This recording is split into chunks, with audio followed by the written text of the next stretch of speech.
players in the world. I am the one to beat. I consider myself with the gods. And every single person is on their feet. We are about to absolutely light it up. Every time there's a trophy on the line, I'm way better than everyone else. Yes!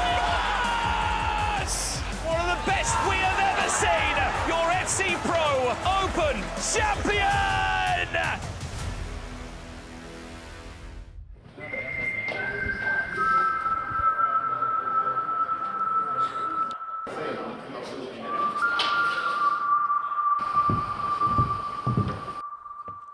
Hey man, how we doing? We good? Fine. Good, good. Why's everyone so scared? Best in the group. I think Anders. Anders Verang. Anders by an absolute mile. No, of course it was me. Dominant display. Even all games. 15 out of 15. C'est un choix logique en fait. He is a bit special, isn't he? This was my second best performance after the World Cup win. Everything was perfect. Anders Verang will break the deadlock. He try and do things, but obviously like he doesn't have a brain, so he just plays. Like he's the smartest dumb guy ever. 5 wins out of 5. I'm on a very high level right now, and if I continue like this, then I will also win everything this year. You can't compete with him. Ça n'a pas suffi, donc il va falloir travailler dur, analyser. It's decisive, it's clinical, it's Anders Verang. He's the only one I lost to. So yeah, I just want to play a little bit better and yeah, maybe try to win too. I know that I'm more than ready to beat him. I will beat him. It's so difficult when he's playing like this. If I doesn't win the group now, it would be the biggest choke in the history of this game. Hello and welcome to the FC Pro Open. We are back and into the second half of the season where every goal, every point, pretty much everything else matters. Last time, one man stole the show. The perfect week for Anders Verang. 5 wins out of 5, 15 points out of 15. Richard Buckley, you were here to see it. It was beautiful. But one man who's making his debut, Jamie Jamono. Listen, you've been lingering around every single time the hashtag house members have been here, and we've brought you in. Welcome. Yeah, none of the boys could make it today, so you're gonna have to put up with me. But pleasure to be here, boys. Some of the biggest names in the whole of the esport are playing tonight, and everything's on the line. It's do or die now. An amazing part of the show, by the way, in the opener by Jamie. I'm sure we'll speak about that a little bit later. Rich, Anders Verang, where better to start? What a season it's been for him so far. He's recently just won the Euros as well. 15 points. He is in pole position, not just to qualify, but also for that World Championship spot. Yeah, he is he's magnificent, really. We saw the 15 points in the groups. We saw the Euro campaign, which he had tough competition throughout that tournament and still came out on top. And he is a real sort of debate this season. I think people say he could be the best player ever. If he continues what he did last season, I think with the domination, there's nobody, in my opinion, close to him right now in terms of performance. If he continues that over 6 to 9 months at the sort of FC 26 season, I think it's full stop, exclamation mark, best ever. From Anders Verang. Exclamation mark. Double punctuation. Double punctuation. There you go. Let's take a look at the Group A table as it stands. I mentioned we're at the halfway point. Everybody has to rerun it. They have to do it again. Jamie, I mean, it's your debut. I'm going to ask you straight away for a prediction. Any rogue shouts for us? I mean, look, it shouldn't be rogue, but Tex has never made it through an FC Pro Open group, and I'm going to say today is the day he does it. He's going to need to beat someone above him, which he didn't do in week 1, but I think he's going to do it today. On the topic of Tex, he faces Anders again soon, another rematch. He's also got Mav in his corner, the king of making videos on X, the one that we all love to see. I mean, he seems very relaxed, doesn't he, around Mav there as well, but what an opportunity he's got. We can see another look at the table behind us. He's on 6 points. He's 3 points away from Tuga. How do you think he's feeling, Rich?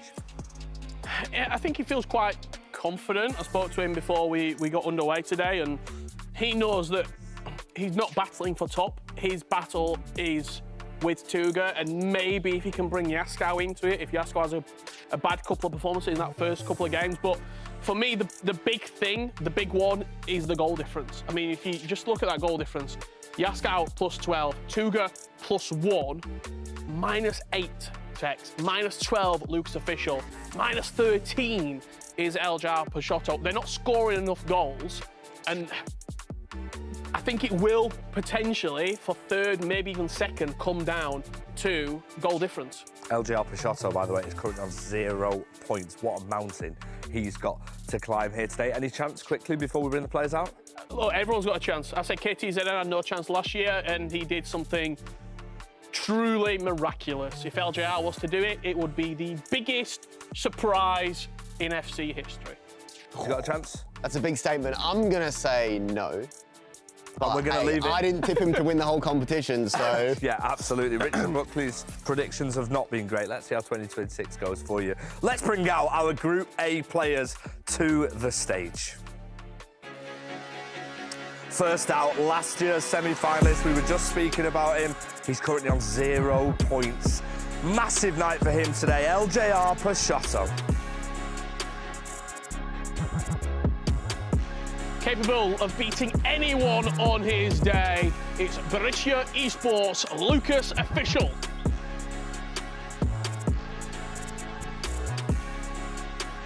A man who needs no introduction, looking to make his first FC Pro final. It's Tex.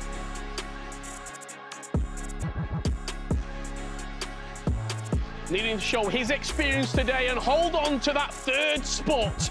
It's the Portuguese star, Tuga.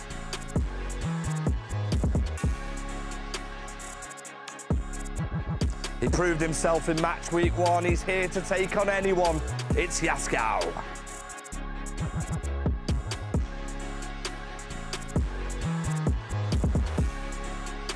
Perfection in week 1, a newly crowned EE Euro champion for the second time. The best player on the planet, Anders Verang.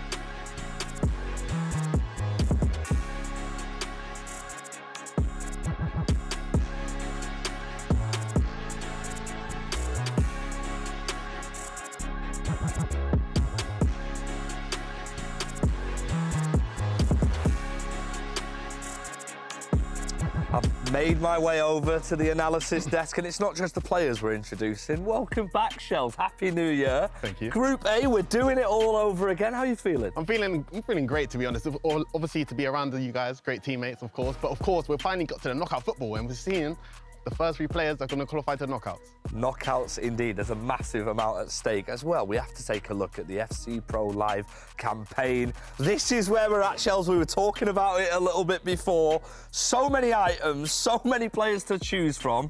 Who's your pick? Yeah, it's a tough one. I think you got to watch out for these items just because, you know, they're not at their final form yet. But of course, we've got to start off with Darwin Núñez, represented by Anders, of course. And of course, you've got to watch out for Caforez, I'm sorry if I said your name, represented by Yaskau as well. But these players are yet to be upgraded fully. I'm not even going to try and say that name. What we're going to do is we're going to move on to Anders Vergang's draft. We're going to show you the team he's using here tonight in London. 15 points out of 15 so far. Who would argue with the team he has chosen? Let's go straight into Kylian Mbappe. Yeah. The only player here to be using that item.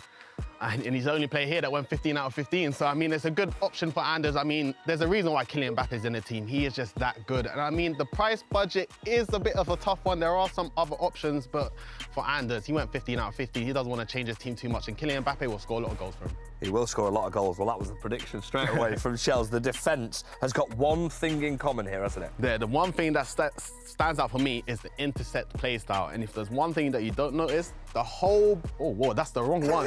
The whole back line has the intercept play style. Of course, Nemanja Vidic and Jonathan Tah have it, the goal play style, but the fullbacks also have it, and that is the key pass to help them stopping a lot of through balls. And now we're going to move straight on to that Tah. A lot of people have been speaking about him in the community, the winter wildcard item. He's got everything, but also he's got height on his side, Shells. Yeah, I mean, FG, he's a 6'6", 6'5" centre-back, so he don't need to do too much in the air, but we can highlight with the 83 pace, he's able to keep up with a lot of fast defenders, and of course, we'll highlight the 89 defensive awareness, 86 jump in, which, being 6'5", that'll help him a lot in the box. Let's take a look at his play styles. I mean, I know everyone wants to see it. I mean, one thing stands out for me here at home, and it's all of the defensive play styles he's got, including the play style plus. But you're not interested in that, Shells. You want to focus on the physical play style. I mean, he's just being a bit greedy. Of course, he's got all the defensive play styles, but the one thing I'm going to highlight, of course, is the bruiser play style as well. Like Jonathan Tah, you're taking a mick here. I think with advanced defending, he is one of the best items you can afford, especially with the price range and the price budget these players have. He's #1 option at CB, I think. Oh, well, listen, who would argue with you and who would argue with Anders Vergang, who, by the way, Shells, has finally made it to world #1. He's also backstage with our very own Ryan Pessoa. Let's go and hear from him now. Well, as FG and Shells have said, I'm joined by the world #1. Back on top of the leaderboard, back where you belong? I would say so, but if I doesn't perform today, I couldn't care less about the ranking, so I just have to back it up today and show why I'm #1. Your first game has huge significance. You're up against Yaskau, second in the group. He's on 12 points. How important is that first game to start off well? Obviously, it's very important, and the last year's the schedule has always been swapped, so usually I would have him in the last game. Now I have him in the first game. I don't know if that's a good or bad thing, but if I win that game, I lead with 6 points with 12 points to play for, and if I know myself correctly, I'm not gonna drop that many points afterwards, also because I think I would be very confident, so I know it's a very important game. Also, if I'm gonna lose, then we have the same amount of points, and we have 4 games left. And I think for some reason it's not head-to-head or goal difference. I think it's goals scored. And let's say in the last games, if we both won all games, and the opponents of us is out, then it can be someone like if one of us wins 10-0 because the opponent doesn't care. So it can be very random then. So I just want to secure it by myself, and the win in the first game would be very huge. It's been a few weeks, of course, since match week 1. Did you get to watch any of the gameplay over from other players? Has anyone impressed you in the group or in other groups? Obviously, I've been watching, but there's not been anyone that I've been impressed with other than myself. I won the Euros. I'm the only one who has an important title this year so far, and I think I have to carry that on today, because if I do that, then I'm also gonna end with 30 points. Well, I absolutely love the confidence. Hopefully it goes your way today. However, let's hear from his competitor in the first game. If I get good momentum, they can concede many goals. It's going to be hard to come back in the game, so watch out. Hello and welcome to the FC Pro Open. We're kicking things off here in London with Group A. Hold on a minute. Yeah, that's an incredible goal. Yaskau, what a goal. Bikini cancel. That's a joke. Been a strong day for Yaskau. It'll be a tough for anyone to try and slow him down. The matchup I want is obviously Anders, because he's the only one I lost to. I just want to play against him and maybe try to win too. J'ai montré au monde mon niveau. Je suis meilleur que ce que vous pensiez. Let's kick off 2026 in the best way possible with some FC Pro action. Myself, Richard Buckley, in the commentary booth, joined by Mr. Jamie making his debut in the booth. Here we go. FC 26. Before we get into action, Jamie, I know you want to have a little look at the squad building requirements for this evening's action, because it's the lowest budget out of the weekly requirements thus far. What are you making of this? Because there's a lot that the players have to consider. I like it, Richard, and I think already we've seen with a few of the teams a couple of different picks in there, which is always nice to see. We see the new promo, the Time Warp promo, where they have to all have a minimum of 2 in their teams, which we'll take a look at as well in more depth later. Max 2 gold rare items. I think we're mostly seeing Bon Mati as the gold rare and maybe a Marquinhos on the bench or something, but outside of that, not a whole lot, but you like to see all the promo items in the teams. Absolutely, that brand new promo Time Warp that just came out last week. Here is the best selection of the promo. I mean, when you look at it on paper, there's some big hitters in there. Suarez, Lionel Messi, Marco Reus, Paul Pogba. But with the coin balance in effect, we're not going to see some of those marquee players. Who do you think we might see this evening? Well, we can see in Yaskau's team, he is using Testegen, which makes a lot of sense because everyone has Pina in their team, so that chemistry is automatically there. I'm sure they'd all love to have a Messi or Suarez in there as well, Richard, but like you said, with the coin budget, 7 million coins, you can't be spending that much on one player, can you? Maybe a Kostic or a James Milner off the bench. I think they're in there as well. This was Anders' team. We can bring it to you as a quick refresher right there. Look out for that Jonathan Tah as Shells and FG run us through why he could be a key player in this matchup. De Jong, B, Musiala, Yamal and Mbappe as a midfield 5. And there's only one player to lead the line, and it's Claudia Pina. We're underway for round 5 of action. It's Group A's reverse fixtures. And you can see that table as it stands right now. Anders Vergang, 15 points out of 15. Yaskau on 12. Tuga on 9, Tex on 6. Lucas on 3, and Eldra Peixoto looking to do something miraculous. And we might be in a new year, but it's same Anders. 1-0 up inside the opening 3 minutes. Look at him as well. He is absolutely loving it. That is the perfect start for Anders, Richard. He mentioned it before. This is the game, 1v2. He knows in his mind, if he wins this, he said before, he backs himself to win all the other games and go 30 out of 30. Absolutely. He was looking to break that record for the most points ever. Well, there's been an early breakthrough between Tex and Peixoto. It's around the winter wildcard item, breaking through the low-driven finish, and Tex in really a must-win game against bottom of the table in Peixoto, going up 1-0 in the opening couple of minutes, and Tuga with a corner down to the edge of the box, player locked in, and Rashford scores. All the games going as you maybe expect in this opening round so far, but it is early days, Jamie. Yeah, look, Tex won't love to hear that Tuga's gone 1-0 up in the game, Richard, but he's just got to focus on himself today, and that's what he's done so far, and then that will release a lot of nerves that he has as well. Remember, there is that Mystery Nation objective as well at home if you do want to get involved.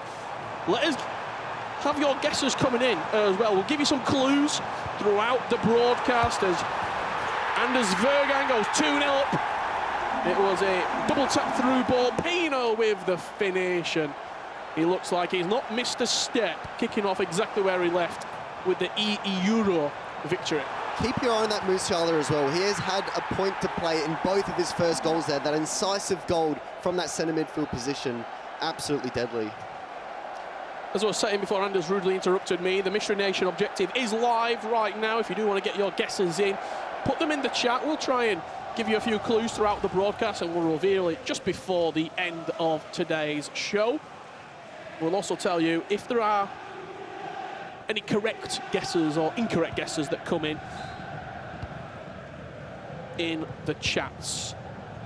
Let us know who you want to win this group as well. It's Anders Vergang's group at the moment. He will be going 6 points clear at the top of the table as Yaskau goes 2-0 down early. Morgan looking to twist and turn. She was fantastic for him in the first week of action, but with the promo items that Pina has got, does Alex Morgan just slightly fall below the power curve? Yeah, look, I was surprised to see that Morgan in the team, but we do know that Yaskau loves to use her, and it's one of those, Richard, sometimes when someone's so good for you and you feel so comfortable, why not just stay at it? As we have Tex here going what it looks like 2-0 up and 2 goals with that Taram. Yeah, very surprising. Goal scorer, this could be Anders Vergang going 3-0 up. Musiala with the finish. He has got a point to prove. Does the world number 1.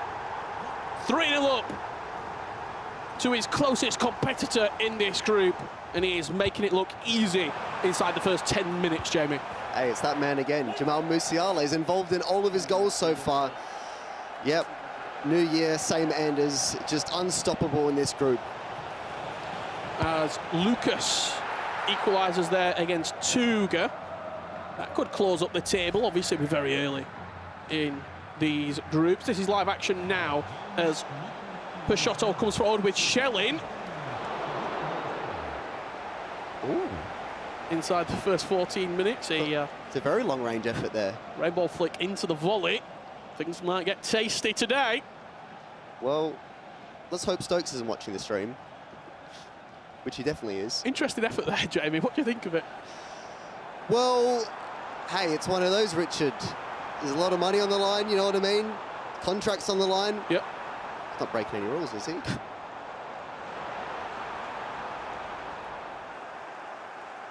Breaking a few hearts. Tex looking to go 3-0 up. Lovely pass around the corner. Abir with a nice pass back to the goalkeeper. As it stands, Richard, we have Tex 2-0 up here. Yep. If he Yaskau, he knows that the only person he lost to, and look, he's pretty much unbeatable as it stands in Anders. Yaskau's got to keep his head up, and he knows that he can beat anyone else in this group. Well, that's the table as it stands right now, and I think that's the big thing. Obviously, you're trying to chase Anders Vergang as he goes 4-0 up there, but really, I think for Yaskau, his competition is with 3rd and 4th place and solidifying that position in 2nd. A low-driven finish there from Peixoto. Halves the deficit. Yeah, I mean, it's one of those things for Yaskau. Does he just look at it now, 4-0 down? It's one of those, Richard. Is he thinking, oh, I can't let this run away and it ruin my goal difference completely, because he's looking behind him at the moment. Tuga and Tex, they're not far behind. as this was the 4th goal that did flash up at the bottom of the screen. We'll see a finesse there going into the top corner. The biggest celebration of them all so far as well, Richard, and it is the 4th goal. Yeah. Interesting there, 16 minutes in. Because that probably feels like for him, I'm not going to throw away a 4-goal lead. How does this damage Yaskau? Is this a game, is it a free hit for Yaskau? Is that how you go into this? Obviously, you've been a competitor and you've been in these situations where you're playing in a group phase and you're looking maybe above you, but really it's the players below you that you're trying to fend off. How do you come around from it? If you use this game 9-10, 11-2, 11-3, it's not a long turnaround before your next game. It's an interesting one because Yaskau's mentality should be, look, before going into this game, of course, he believes he can beat Anders, but the position it's in now, as we see in the other game, is Peixoto, who equalises against Tex. That perfect start for Tex, the 2-0 lead, exactly what he was hoping for coming into today, and it's gone just like that. It shows how quickly games can turn, doesn't it? As we see Anders just finessing that over the top. We were talking there about the group and Yaskau's sort of mindset. Of course he's coming into this believing he can beat Anders, but he's also got to be realistic as well. And he's seen what Anders has done most recently in the E-Euros, and he can't let this affect him. The quicker he can move on from this, if it is going to be a loss, the better. Because like I said, he already knows he can beat everyone else in this group, so he's just got to focus on that and focus on picking up those wins again. Because this one, Richard... This is done.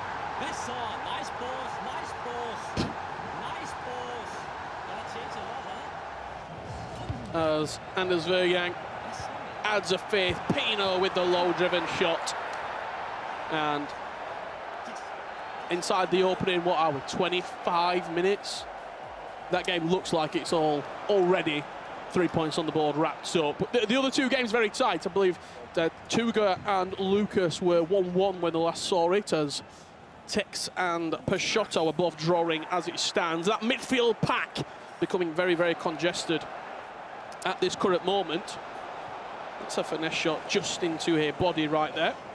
It's going to be interesting, Richard, throughout this whole day as another goal goes in here, and this time it is Tuga regaining the lead in this one. That's a huge result, and the live table, as we'll see throughout the whole day, constantly is just going to be... Yeah, absolutely, constantly changing, constantly moving. And that's a lovely, lovely pass from Peixoto. Did he mean it? Hey, look, whether he meant it or not, Richard... It's in the back of the net. ...is currently on 3 points as it stands. He won't mind. Let's have a look at that. It's a great goal, it's a great pass. Tex a little bit bewildered how that ball's gone through him, but after being 2-0 up, Eljar Peixoto now leads 3-2.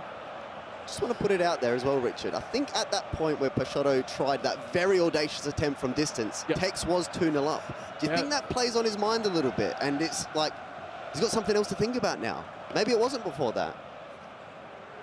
Something to consider. It certainly is. Could that have been the changing point? You never know. How many more of those will we see today?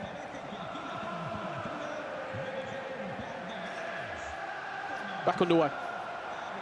Third gone in this game as Tuga comes forward once again. Marcus Rashford with the finesse shot finds the far corner as Tex builds forward from that kick-off. A good save there from Jan Oblak. That's the table as it stands right now, and distance between third and fourth is what we are looking at. A 2-win differential with only 4 games left to play. Yaskau, Tuga, Anders in very, very good positions, but there is so much FC left to play. Eljar Peixoto, as it stands, getting his first win of the Pro Open. That's whipped into the back post. Player lock, headed down to Ram, and a great block from Abel. Taram on his hat-trick. Great chance there as well for Tex. Just those small margins there. We see that corner quite a lot, the player lock into the back post, the head down. I think people might not necessarily like it, and especially like the effectiveness of the corner, but pros are still going to use it. I mean, look, Richard, if it was that easy to use and that easy to score from, I think everyone would be doing it. I mean, I don't personally do it, so, you know, it's not bringing me any goals. Maybe I should learn it. Through ball, Schelling, finish at the near post. Peixoto has turned this game on its head. 2-0 down to 4-2 up in the blink of an eye. Wow. And we saw earlier, Richard, what that does to the table. Tex currently losing to Peixoto and Tuga winning in his game. There's now a 6-point gap between Tuga and Tex. And also from that top 3 positioning as well. Which Jasko, he'll love to hear that as well, that Tex is losing. He absolutely will. A couple of countries there being guests. Camellia, 2011. I don't know if you can hear, that's Anders Verang in the background. Have a feeling it could be Ecuador from Anto Mania. We can tell you it's not Ecuador this evening. Kryptones saying Poland. I think we might have had Poland in one of the previous weeks. It's not Poland tonight, as we heard the roar. Let's see the goal that caused it. Once again, Musiala involved. He's racking up his numbers at the moment. Anders must have been learning his French from the break, because I've just heard an LA. I thought it was Peixoto for a second. As Tuga concedes a goal right there. Peixoto once again with a rainbow flick on the edge of the box. Look, Richard, as we know, it's something that has caused quite a debate in the community. However... Caused a stir, shall we say. A stir indeed. We must say, it does make you think, doesn't it? You can't just sit back.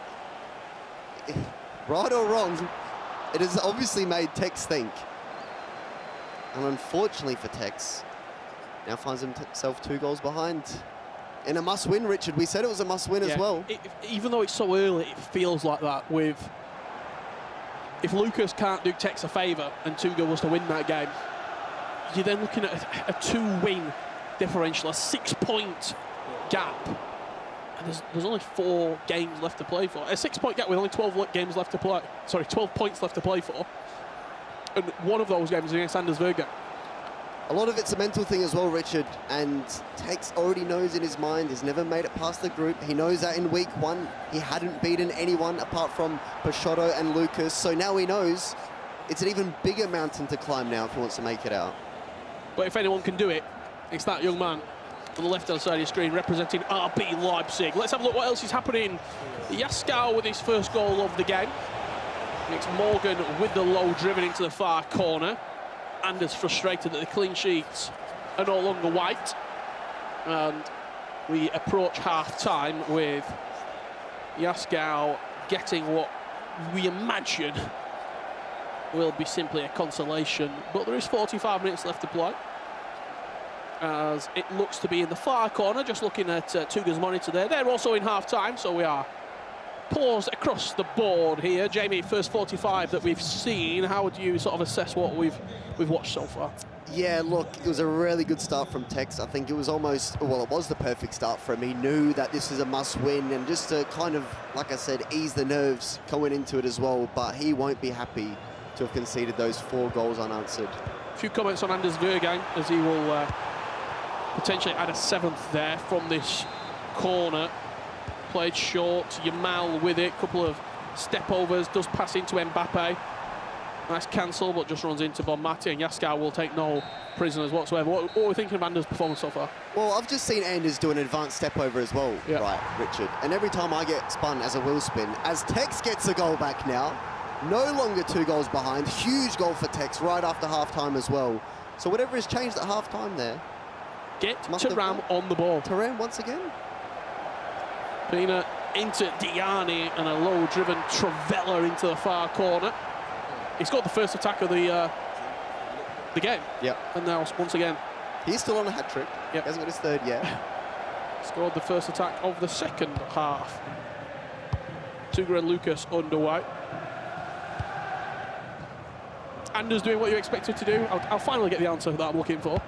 Yeah, I was saying, Richard, I saw him do a advanced step over there, and every time one of the boys spin me as a wheel spin in the house, and I'm, you know, playing champs, I do an advanced step over and they go, no, don't do that, it's no good. But I've just seen Anders do it, so I'm going to clip that, show them, and yeah, might even post it on my wall. But look, Anders 6-1 up. Are we really shocked? Are we surprised? He's just been so dominant. And we know his mentality. He wants 30 out of 30. He wants that top spot, the World Championship qualification. And who can doubt him? Let us know at home. Who do you think is going to be going through this group? Anders Verang flying high at the top, but who will be joining him? Will Tex pull himself out of 4th position? Will Tuga hold on? Will Yaskow pick up points today? There's so many questions that we're about to get answered over the next 3 hours of FC Pro action. One thing I will say as well, Richard, in week 1, Tex only scored more than 3 goals once, and that was 4 goals. He said it in week 1, he said, I'm not scoring enough. As he hits the bar, he nearly equals his 4. And also when you look at the table, his goals scored, it just isn't up there compared to the rest of the group, especially the people above him. So it just seems like 3 goals for Tex. The story of the group stage so far, it just hasn't been enough.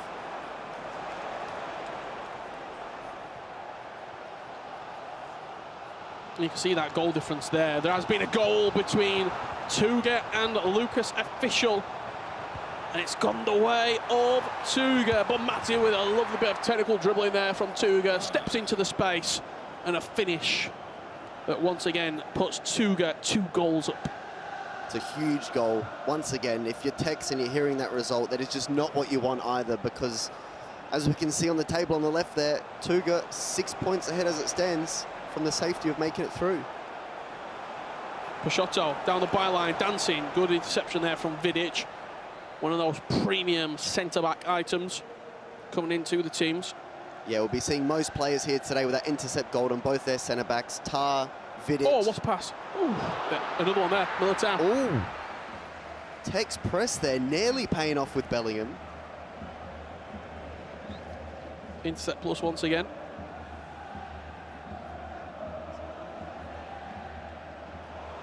Good right stick switch in there. A little mistake from Peixoto, giving Tex the ball back as it's fired into Diani. She offloads to Pina. As you can see here as well, those L1 triggered runs forward. Old Tex midfielders, it's why Taram's so good for him and has been in so many goal-scoring situations. He's triggering those runs like mad right now. The flip side of that, as you can see, the counter-attack has got no midfielders there. Well, Hob Gamer giving LJR some hope. I agree with Richard, LJR can do it. You can't fool me, Richard. I know that's your alt account. I've found his burner. CJK Thunder, Tex and Yaskow join Anders in the knockouts. And Omid saying the OG, Tuga and Yaskow. Lovely through ball, could be a chance. Schelling opens up her body and finds the far corner. 2-0 to 4-2 to 4-4. We've got an even game going into the last 25 minutes. Huge goal, and that is exactly why you have a finesse goal as your left midfielder.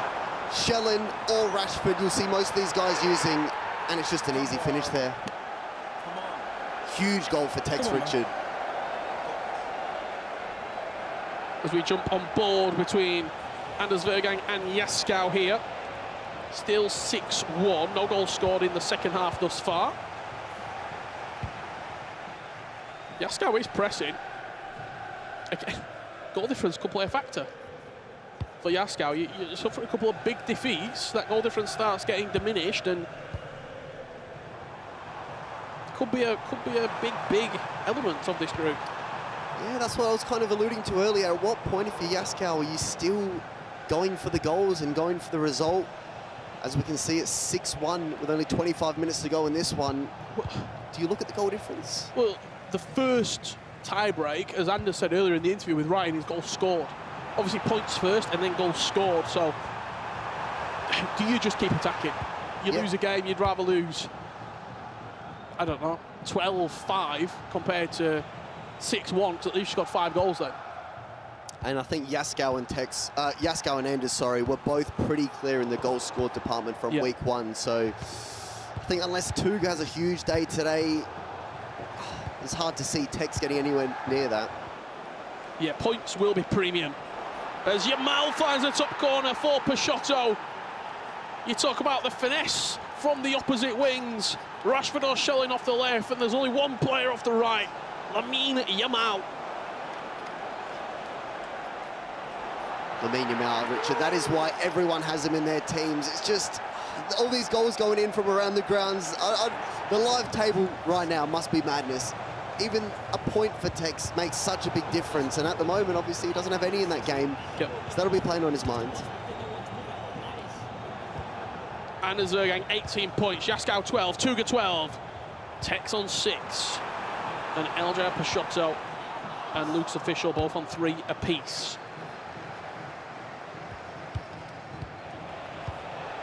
We've got another goal here, and it's Lucas scoring it. We talk about things changing quickly. If Lucas equalises here, the game turns on its head. The group turns on its head as well.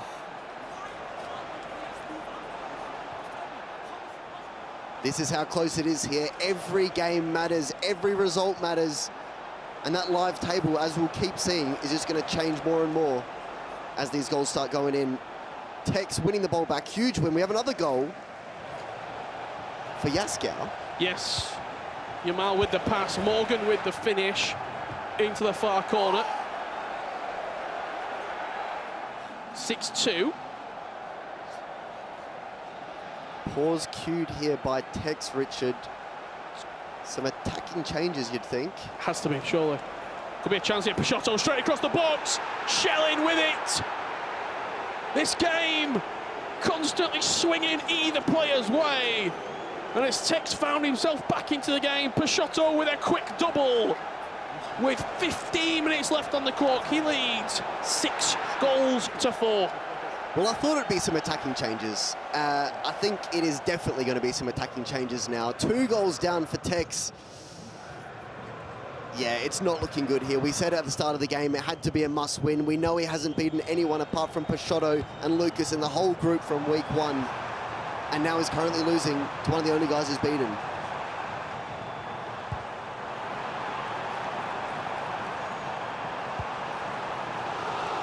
He's getting himself a corner there. Table not changed as of yet with those late couple of goals that we have been seeing scored. Anders still top by some margin. And Yaskau and Tuga still second and third, again, with clear air to breathe. And even with the goals scored tiebreaker, as we see, Tuga and Tex have currently scored the same amount of goals in their games. So once again, Tex, the points are going to mean everything here. I don't think the goal scored is going to come into play as it stands.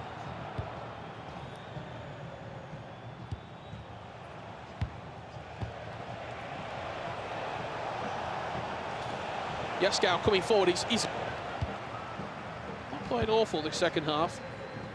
Got a couple of goals to his name. Thought we had the Joker in the studio there for a second, but no, it's Anders. And we talked earlier, I asked you the question if he suffered a heavy defeat. Obviously, look, 6-2, it's not a close game, but can you take praise in a little bit of the performance? You were 5-0 down within the first 20 minutes. Since then, you have sort of settled into the game ever so slightly, and you take confidence from the second half? Look, obviously Yaskau has an elite mentality, as we have a huge goal going in here. Tex on the attack, it is Jill Scott into Claudia Pinner, the low-driven. There's plenty of time to go here in this one, and is only 1 goal behind. Yeah, what a pass from Jill Scott.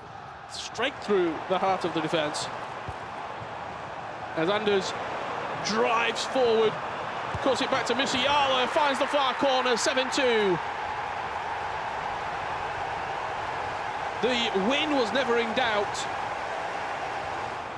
And that is an exclamation mark on the result for Anders Verang. Musiala, what a performance he has put together in the first game. Hey, it looks like Anders has been learning a lot of things. The French, the Joker impression. If he doesn't learn how to do Musiala's celebration, then I don't know what. But as I was saying earlier, Richard, I know Yaskau has an elite mentality, but after he's gone down 4 goals in 16 minutes against Anders, I think it almost probably set in from there. Okay, look, I'm probably going to lose this. You know, the mentality change, like, let's just look towards the next games now. It's not a last-minute loss. Ooh, what a finish that is from Peixoto. Finesse into the top corner.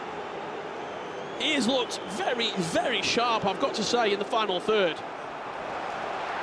Every time Tex gets the goal back, looks like he's going to really put it on Peixoto. He just regains that 2-goal buffer. As Anders is looking to close this game out with an 8th here. Pinner running the line into Mbappe, as we touched on earlier. The only player today that is using Kylian Mbappe.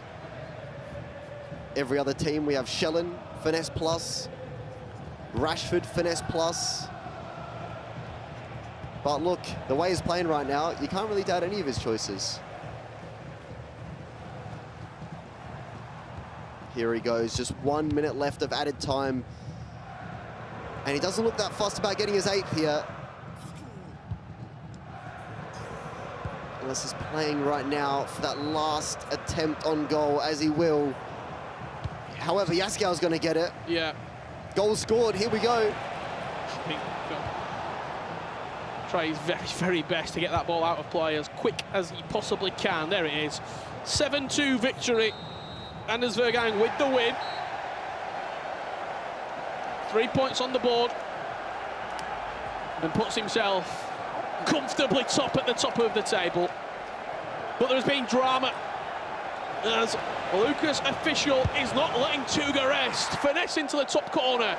4-4 with about 9 minutes left to play as Peixoto leads 7-5 here against Tex. Tell you what, Richard, that's a bit of a dagger for Tuga, I've got to say, against him. And as all things considered, Tex looking like he's going to get a loss in his first game here. Obviously, it could have been worse because that is a win for Tex. You look at the live table now, 4 points. Suddenly, he knows in his mind, he's still 3 points off Tuga. There's still a lot more to play for. Does it put Peixoto into a question? I mean, it depends what the question is. What's the answer? We'll wait until round 3. Tex coming forward, only a couple of minutes left to play here. Through ball down the side, it's Lionel Messi driving forward, pass into Diani. Is there a low driven? There is. 2 minutes on the clock. 1 goal game. We've had late drama in the Tuga game, and there's also some late drama here in Tex game. Diani once again, that low trim plus, great finish. Can he do it, Richard? I mean, a draw, given the Tex result here, and given the Tuga game, it's not a bad result because it's only a 3-point difference then. Hey, we said it was a must-win. Maybe we should have been a must-draw. Yeah, must not lose. Because as that Tuga game stand right now, a draw is huge.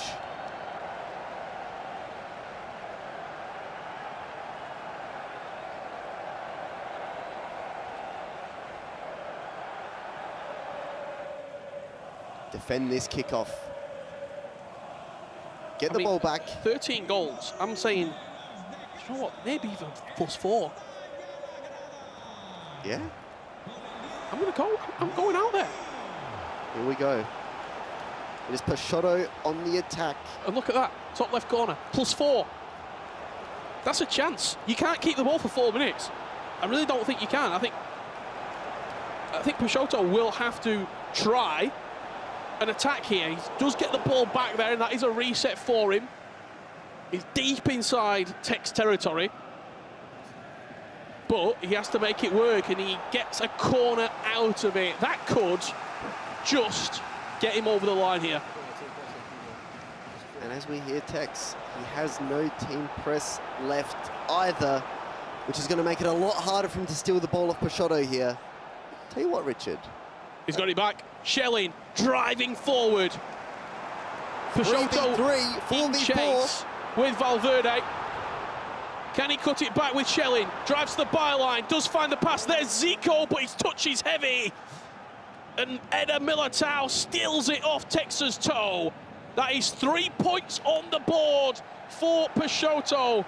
It took until week 5, but he gets his Pro Open campaign off the mark.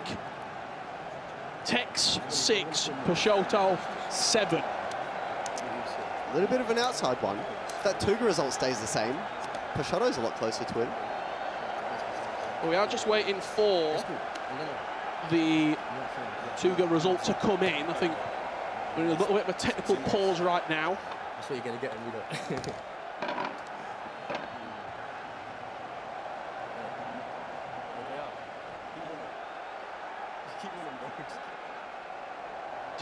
I don't know if you heard that in the background. I think Tex just said to Peixoto, just keep winning. Yeah? Take points off everyone else as well. Hey, it's true. Don't just beat me, Yeah, please. beat everyone else. Come on, do me a favour here. Well, we are waiting for that result to come in. I've just seen Tuga put his hand up. I think the headset's going back on, so we can't be far away from getting this game kicked back off.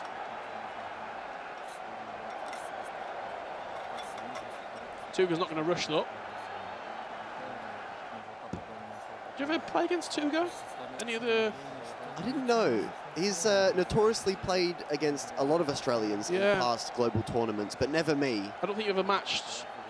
No. Well, we've got 2 games concluded here. Just to bring you a couple of those results, if you are just joining us, welcome to week 5 of the FC Pro Open. This is week, as I said, week 5. Group A is what I was looking for, but the reverse fixtures. Anders Verang, 18 points, 6 wins out of 6. Could he go all the way and get 30 points? Never seen before. The overall record for a point total, Stingray last year, 24 points. I'm sure Anders has got his eyes on that and wanting to break the record of points. It was a 7-2 victory. Peixoto, 7-6 against Tex. It gets him off the mark, and we're just waiting for that Lucas Official and Tuga game to wrap up. Jamie, obviously 2 big results there coming through, 7-2, 7-6. Expected, or? I mean, look, it's easy to say it is for Anders, but it just is, isn't it, really? I mean, until someone shows us otherwise, why would we doubt him? And why would we doubt that he can break records and go 30 out of 30 points here at the Pro Open? As the game is back underway. I mean, that is his quote-unquote toughest game that he's going to have. If you look at the table, he just beat him 7-2, was laughing at him. And he did say as well, for the mental side and the confidence in the interview, if he wins that first game, he doesn't see himself slipping up. Tuga getting back underway and finding the finish. Low driven into the bottom corner. And that's another dagger here for Tex in round 1 here. He's lost his game. A draw for him would have been great. But Tuga regaining his lead that he's had most of this game. And suddenly, when we look at that live table, that puts him up to 12 points. Distance. Yaskow on 12, Anders 18. And suddenly those top 3 spots look even more safe. Well, I think Anders, we all knew that Anders was going to be going through anyway, but I mean, even mathematically, it's looking, if Tex was to win these remaining 4 games, 9, 12, 15, 18, I don't think it's going to happen, is it? So Anders will be going through to the knockouts. The question is, will anyone be catching him? Spoiler alert, I don't think so. It's the thing, we're adding up Tex's points, potential points from his last games, but we mustn't forget, one of those is Anders. Yeah, and one's Tuga as well, who right now is his toughest competition in terms of getting to that point total and trying to take 3rd place away from him. Do you think Tuga feels as though this is his biggest game? Because he'll know also that result, I'm sure, that's just gone. He'll know that LJR's took points off Tex. I think coming into today, he would have said Tex is the big one, because he knows that he was the closest, and that is a 6-pointer in a sense, because he wins that is taking points off his competitor. But now, Tex losing that first one. We might go into that game and it not matter. That relieves a lot of pressure. I think the big story for today is going to be, obviously, we know we're looking for the top 3, who's going to be finishing 1st, 2nd and 3rd, but who else does LJR take points off? And is anyone going to take points off Anders Verang? Because those could be valuable points. No one's sort of, that's their free hit for everyone. Can anyone get those points away from Anders Verang? We've got 4.5 minutes left to play here. I can hear the crowd roaring the players on. I think we are about to get back underway here.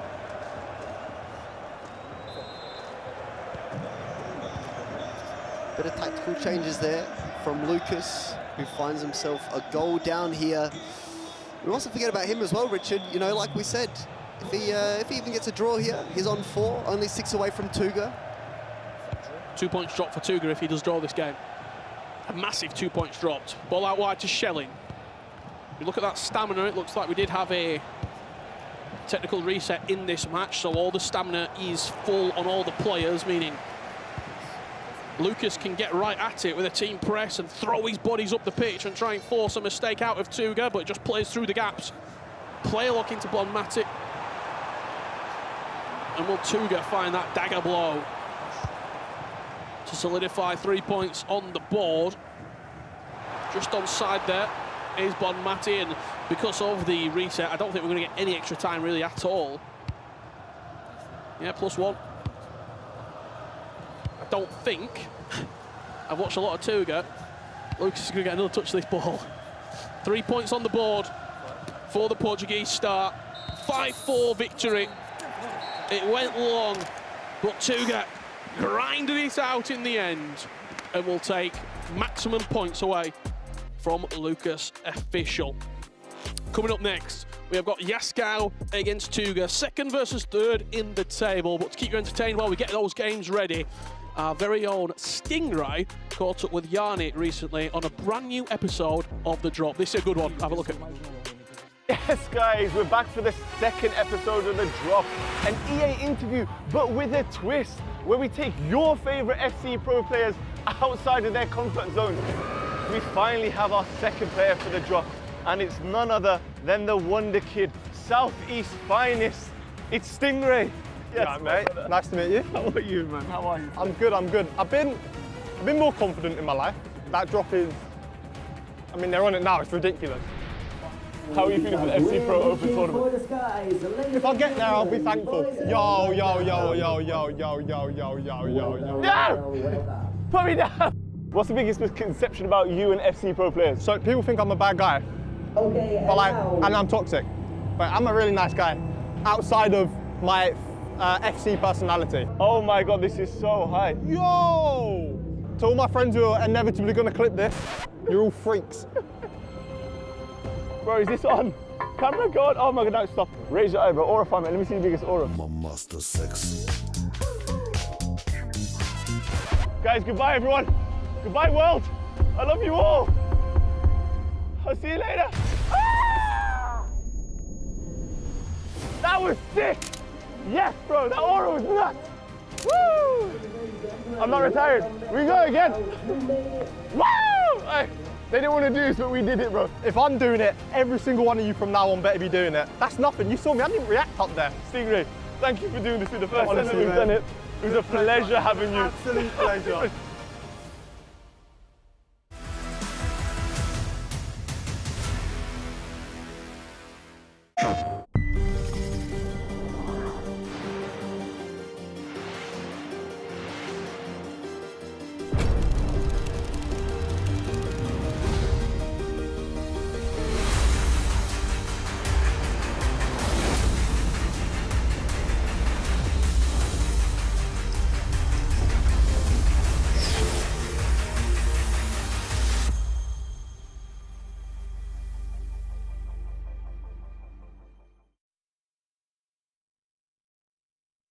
PlayStation.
Join in on the action of the FC Pro Open broadcast at Twitch or YouTube/EA Sports FC Pro to earn your viewership rewards. Watch Matchday 5 for at least 15 minutes and earn an FC Pro Nunez on loan. Watch 60 minutes and get an 84 plus ×5.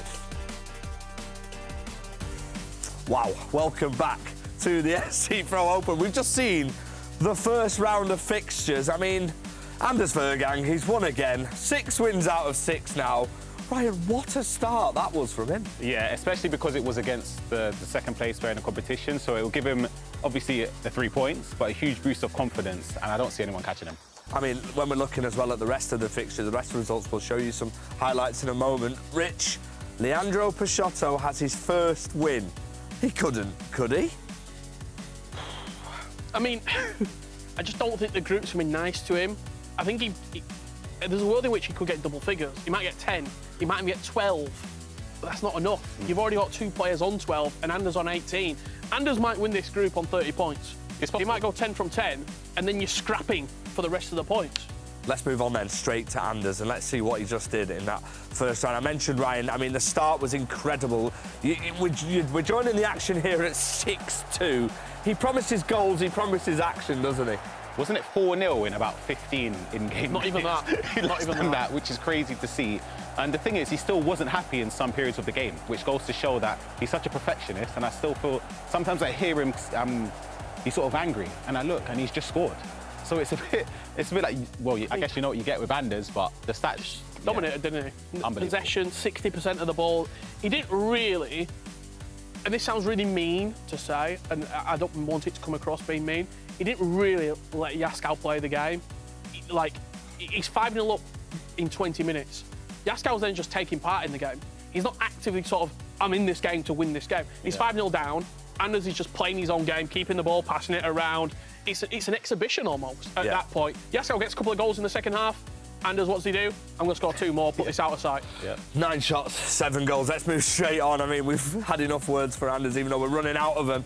Tex against Leandro Peixoto. I just mentioned, Ryan, that Peixoto has got his first points. What a result, what a start for him. Is it too little, too late?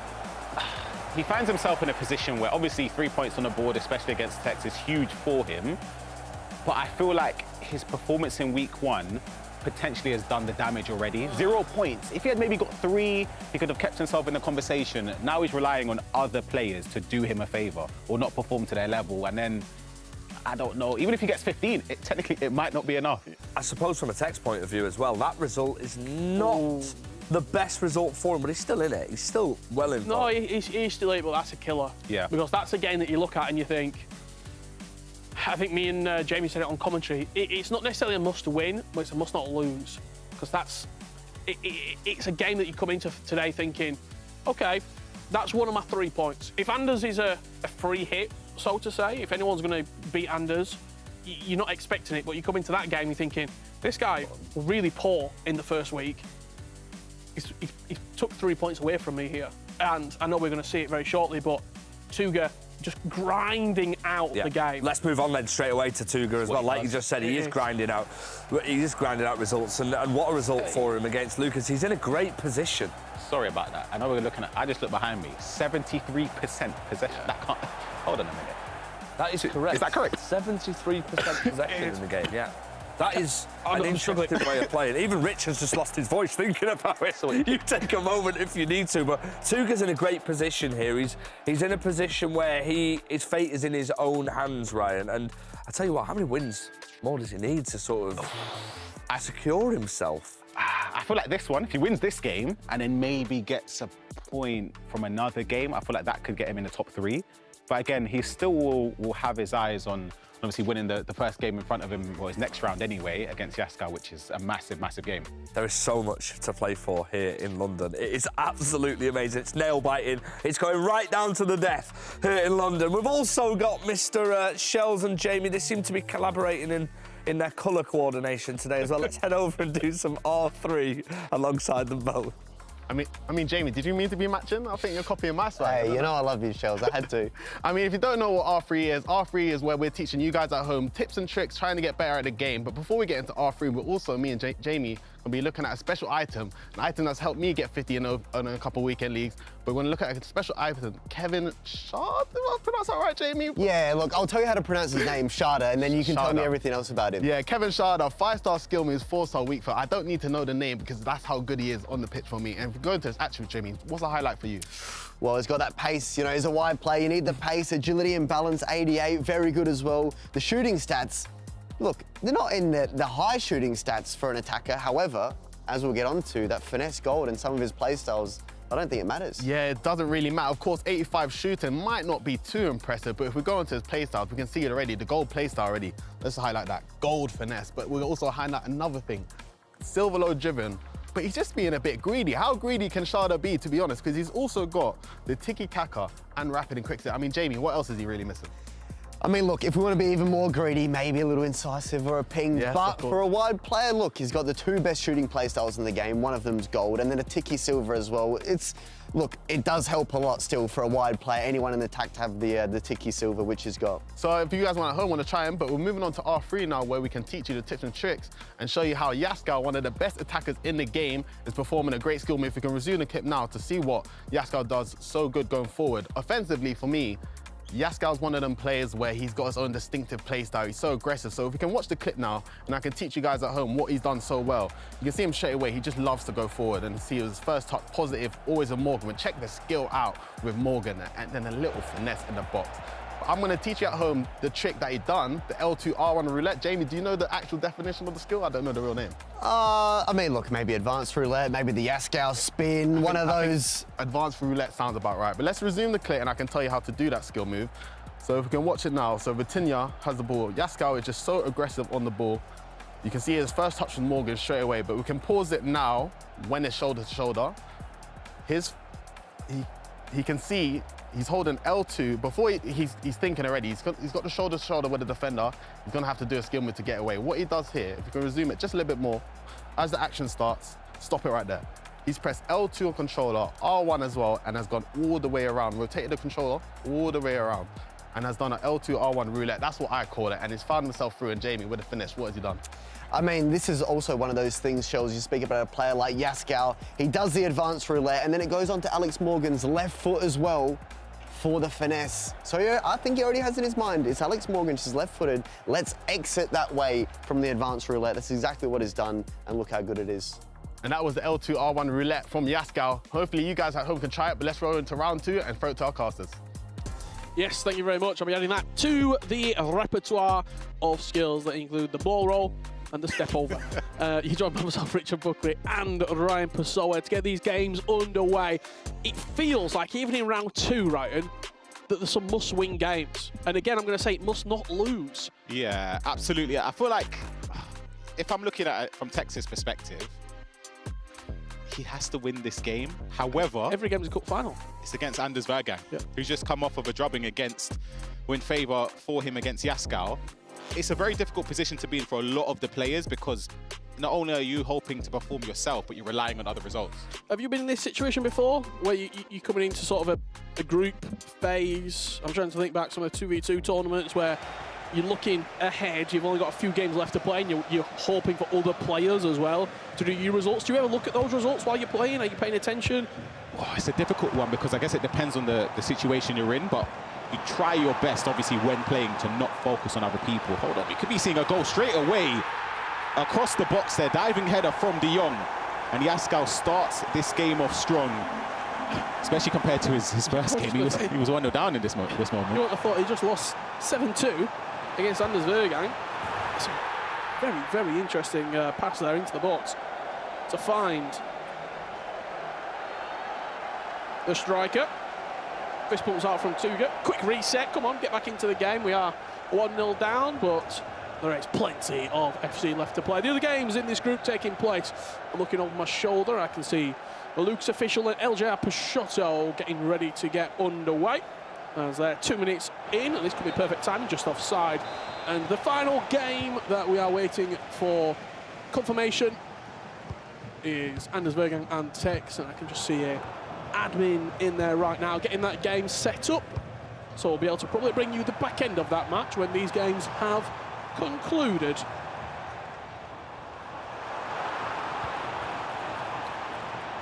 Let's play here from Peixoto. Pina on the finesse. Looks like a completely new player, does Eljar Peixoto. Can't do it, can he? There's no way. We said off camera just then, I actually think there's a world. Do you know what?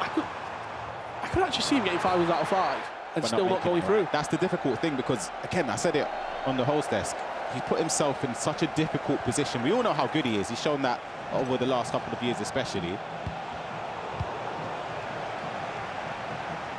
And if you look at his games, he's playing Luke's official now, who is right now below him. He just played against Tex, who is right around him. He's arguably got his toughest 3 matches at the back end of the day. Tuga, Anders, and Yaskow. So if you're Eljar in this game, surely, would you want a draw, or would you want somebody just to pull think you want and the other person to fall apart? Tuga to win, Yaskow to win, and just cement themselves as second. Yeah, and then third Get spot that is up for second grabs. spot, Anders is top, that person's second, and then it's a fight for third. Whip to the edge of the box, player lock headed down, but good positioning there from Yaskow to put Bonmati in the correct lane. The FC Pro Live items also in action as well right now. You can see Cofres and Nuno Tavares, both represented by these 2 competitors' in-game performances. There's been a goal here. It looks like Peixoto has added a second, Ryan Pessoa. Yeah, Shelling in behind the through ball, and once you're in that position, it's sort of a foregone conclusion. You just need to finesse it around the on-rushing keeper, and that's exactly what he done. 2-0. Are you bringing the keeper there? At that point, when they're one-on-one, the mistake's been done already. Good tackle there from the car in the box there. I actually don't know what you can do. You move the keeper, it's not really going to make a difference in that Well, there's no point position. with the keeper. Yeah, so maybe I still do it like it works. It just doesn't. I still go there. Yeah. I'm like, oh, it's just muscle memory. As I was talking about those FC Pro Live items, there is the second half of upgrades available. If you are qualifying through, once all the groups have finalised, the Playstyle Plus or a +1 overall, if you get 16 points, which Anders Vergang has already done, his Darwin Núñez item will be getting a +1 overall upgrade. So Darwin will be getting some upgrades over the next short period of time. How many points will Anders get, I suppose, is the question that's on his mind right now. We've got an opening goal. Oh, should I say a goal here between Peixoto and Lucas. Well driven. And we do have an opening goal between Tex and Anders Vergang, and it's fallen Anders' way. Musiala with the finish. He was absolutely electric in the opening game. Yeah, that Musiala is different on this game. Looking at the result between Anders and Tex, it was 9-3 when they played in week 1. Wasn't close. No, it really wasn't. And I briefly spoke to Tex. He sort of sees this game not as a write-off, but in a way... It's a free hit. Yeah, but I said to him, I don't think you should see it that way. I feel like you need points. Yep. And you're running out of games. Exactly, that's the problem. You leave it down to the last 3, and obviously it's not like you can just turn a switch on and instantly start winning games, but you obviously have to maintain in a position where you're at least some of it can be in your hands. Nice dribbling here from Tuga. Slow, methodical play. Here's Bonmati, that's a pass. Just off, isn't it? Offside. Yeah. Well, I can see a few of those guesses coming in for the Mystery Nation at home. People wanting to find out what the nation is. I'll give you a clue. First clue of the day. Go on.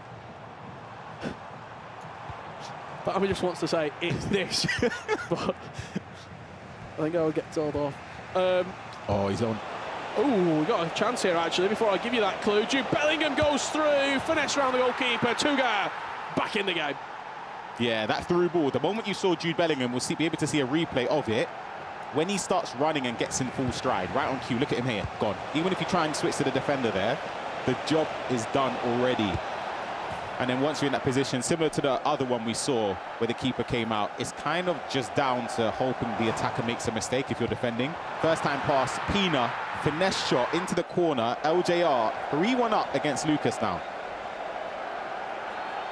Goals galore. Yeah, Anders Verang once again. Pina into Lamine Yamal. There's Musiala and a left-footed strike into the top corner. 2-0 up. Anders Verang leads as we jump on board with this action live. Let's have another hint at those mystery nations.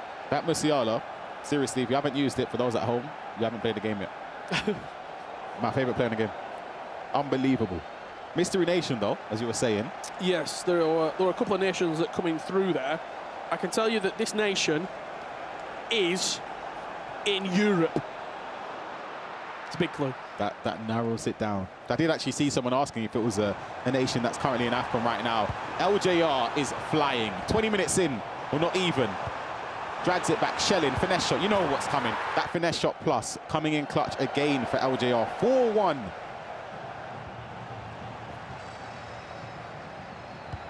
When you look at LJR's team, he is the only player to use the Player of the Month version of Pina. He's fourth right now. I'm third. Yeah, fourth, sorry. He's 7 points behind. We have 9 left to play for. Wait, hold it, Rich. Listen, for him, he actually needs one of Yaskar or Tuga to pull away. Just take points off everybody else. And it's a 6 point with 9 left to play. And he has to play against everyone above him. Oh my goodness. The LJR though. He was a semi-finalist last year. Yep. He ran Anders very close. Let's not forget that. Should have beaten him. Some people do say that. As Anders Verang, you saw a flash of green at the bottom of the screen, has added a third goal there against Tex. Will bring you it once this attack has concluded. Good tackle there from Tuga. Let's see that goal that Anders did score. Frenkie de Jong in around the box into Pina, and then low-driven finish. Do you know what the thing is? He makes the game look so easy. LJR again, for Matty, twisting and turning, just so patient. Player lock. Yamal, finesse shot again. Unbelievable. I said it. Finesse shots after the patch. They can't move the keeper. They're just going to fly in. And here's another goal. First time through ball. Yaskar. It was offside, I believe. Yeah, it was offside in the end, as you can see. Bottom right of your screen. That was a chance that could have potentially broke the deadlock between Yaskar and Tuga.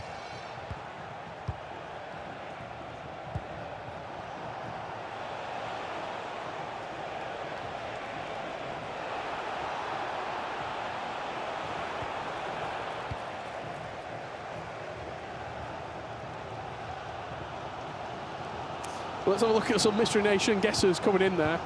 How are we saying that name? Mary. Emel Samiri. It's definitely not that. Mystery Nation is Greece, trust me. Unfortunately, your trust has been misled because it is not. Greece, that's a finesse. Good save from Jan Oblak. Jimbo. Lame. Or Lamb. Mystery country, Finland. Is it Finland, right, Bazor? No, it's close. That's right. And it's your boy Nathan saying Netherlands. It's really close as well. We'll have to wait and see. More Mystery Nation guesses coming up. Every single one that gets put in, I'm going to say it's close. New Zealand. That's even closer. Something that isn't close is this game. 6-1. Great shots galore. I've learned that from you over the years, Rich, you know? And that's what they're playing for right there. The FC Pro Open title. Who's going to be going through in the top 3 by the end of play today? We'll find out. 1 quarter-finalist and 2 more players in the first knockout round. Tuga 1-1 in a game that's filled with goals. We've got 2 with Tuga before half-time. Said it last time anyway in week 1. Anytime Tuga's playing, hold on a second, I thought I was going to jinx it. Oh, could still be an opportunity here for Tuga. Finesse it with Rashford, gets blocked. What are you going to say about Tuga? I forgot to pack my pillow, some Horlicks, duvet, little blanket. Sit down and just enjoy the show.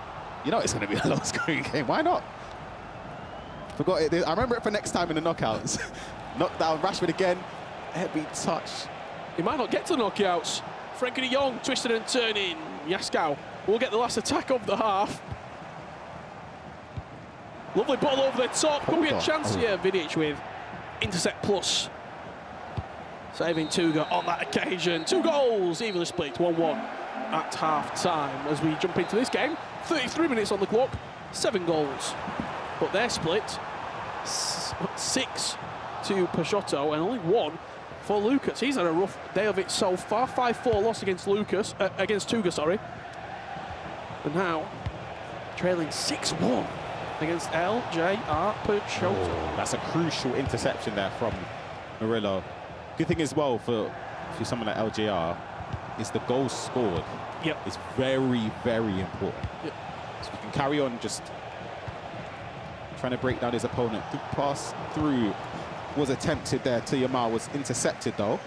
And again, just to run us forward, you can see just triggering runs, making sure that he pushes Lucas's defensive line as far back as possible. And then you catch him in a position like this. Finesse shot. Of course it is. 7-1. Makes it look simple. We might have seen the exact same goal 7 times. It's the finesse shot, and once you get into those angles, when so defending... He's triggering the runs. Yeah. He then player locks onto Yamal. I do think the defending was a bit rash, in fairness, with Vidic. You know what he's going to do. The finesse shot is on, he's left-footed. You kind of want to prioritise that. Boy, what free ball. Shelling in behind here, near post. The keeper took a tiny step. Game on. Game on, potentially. Obviously can't forget as well, LJR, new team as well with Twisted Minds that are presented. Chance off the post, rebound, Tuga. 2 minutes into the second half. With his favourite so far today, Jude Bellingham in on the action and in on the goals. Yeah, rebound falls fortunately for him. Keeper, I don't know what's going on, but Tuga will not complain about that. 2-1.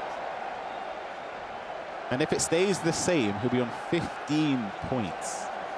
But we were saying just then, if you're Tex, LJR... You'd want that for me. You want that because it closes the gap, as you see there. It's now only a 2-win differential, and both Tex and LJR have to play Yaskau. I think if you're the other players, you would want Yaskau to win this game because he's already played against Anders. I just feel like you'd want somebody that, because if Tuga gets 15 points, you'd expect Yaskau to get 3 points after this game anyway. Let's say if he plays against Lucas, who probably is out by that time anyway. Yep. That's 3 points in a way, what you'd expect on paper anyway. So I don't know if that makes sense. Maybe you want it to go the other way. Yeah, if you're a player in this competition trying to get third. Well, Lucas has got one back here. 7-2 now the score. Lovely. It's lovely. One-touch passing. It's beautiful stuff. Really nice goal. Billy, top corner as well. Great finish. And this is a replay of another goal just before half-time in favour of Anders. It's Musiala. The touch takes him into a great position where De Jong can tuck it in. And he leads 4-1 going into half-time. I was going to say that a Billy item in game, the Thunderstruck icon, so good. Play styles, stats. She has pretty much everything you'd want. From a box-to-box centre mid, line playmaker. Wait, what do you think? She's got, you can play anywhere. Anywhere, genuinely. She's got finesse shot, silver as well, which is nice. Edge of the box, intercept, technical, incisive, tiki-taka. Yeah, unbelievable. And we're seeing a lot of finesse shots finding the top corners. Obviously with the goalkeeper movement nerf that we saw, it just opens up that side of the goal. Tuga showing us what he's been working on the training ground here. Play lock. Vidic is selected. Now he play locks off of Vidic into Rashford. Back to Bonmati. A little bit far out here to create any sort of direct challenge at goal. Lovely dribbling. In those areas, you can't lose the ball if you're Tuga, because there could be a counter-attack starting to make its way. And I think that's what Tuga's done there. He's allowed his defence now to get back into shape. I mean, if he does lose the ball, he's got bodies behind it. Rashford on the finesse. Bit of a tight angle, but it doesn't matter to Tuga. I didn't think that attack were going anywhere. And then he finds the top corner. He's done so well to fashion a chance there, because a lot of people would have rushed the pass afterwards. He kept his calmness and control in these areas anyway, where he didn't rush the pass. And that ball roll into a finesse shot angle is fantastic, because it's something that's worked in previous years as well. Getting that angle, just because once you do that ball roll to open it up, is fantastic. This is, of course, Anders versus Tex. Just after half-time, Pina low-driven near post, 5-1. Anders Verang leads. Just a little touch there when he's played that pass into Pina's feet. He doesn't come... A lot of players there would come back across the box. He's moving almost away from goal, knowing that he's going to get a shot away quickly. It's because the way they take the ball in their stride. They take the touch back from where it came. Finesse shot didn't find the corner. Especially with somebody like Pino, who's got a 5-star weak foot, you kind of can play that to your advantage and choose what way to go, because your opponent... Is it a mind game then? It is a mind game at that moment in time, yeah. De Jong flying forward here for Peixoto. Cuts it back to Bonmati, finds a finesse shot, rebound, everything going Peixoto's way at the moment, 8-2. And those goals keep on going up. Yeah, a bit of a sensitive scoreline for an Arsenal fan. However, for LJR, when things are falling your way like that, what can you say? You're taking a finesse shot, it hits the inside of the post, it could have gone anywhere, and it's fallen in favour for a tap-in. We have to keep honing in on the goal scored being a very, very determining factor. If the points are shared and level in the group stage, the points scored, or goal scored, I should say, is the determining factor. And LJR needs goals. Jean LJR's got next. Talk to me. Gascal. Big game. Keep coming your way here at the FC Pro Open. This is Group A for match day 5. Next week we see another player who's got 15 points in Emre Yilmaz take to the stage. Can he replicate what Anders is doing right now? 7 wins from 7, plus 29 goal difference. He has made this group look simple. And it's got the world's best players. Tuga in second, 15 points. Yaskau in third. As we see a replay coming in here, this looks like Tex with a goal. A little bit fortunate, but just find the bottom corner, and there's still time left in that game with only a 3-goal swing. Yep, absolutely. And of course, for Anders as well, be hoping... Oh, there we go. Has a goal back for Lucas. Could do something, who knows? About 40-odd minutes left, just below. I was saying for Anders, obviously, the aim is to finish top of the group. It's very important for him to do that.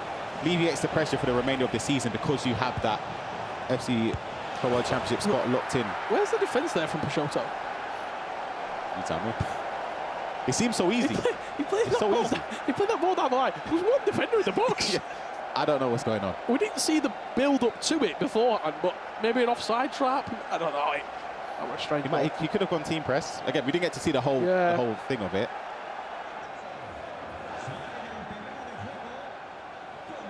Well, we are back underway here between Tex and Anders Vergang.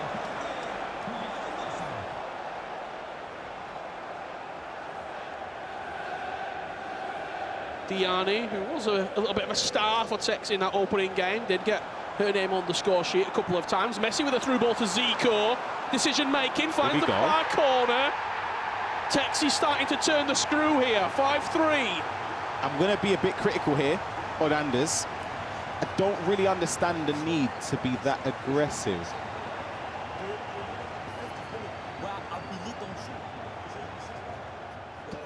Here, look at Vidic when he switches to him. He just runs at him, man. He does. Yeah, and in that position, there's nothing you can really do. After the goalkeeper movement adjustments a few weeks ago, Tex is always going to score there. A couple of options. He could have even tucked past it and found an empty net. 5-3. We'll keep our eye on that game. I'm sure a lot of the fans at home as well wanted to see how Anders Vergang fares in every game. He is entertainment every step of the way. A brand new Team Falcons representative. But it's RB Leipzig's newest acquisition in Tex. going head-to-head.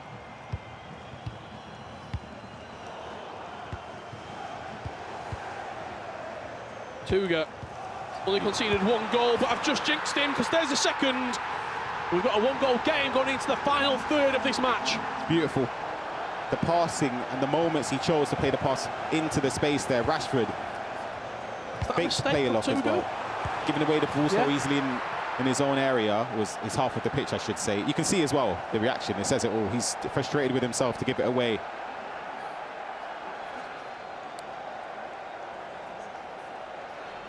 And straight from the restart, Anders finds the top corner. 1 ball down the line, Mbappe runs away. And that ball has found its way into the back of the net. Lucas with a goal, 8-4. I'm gonna have to see how the build-up happened there.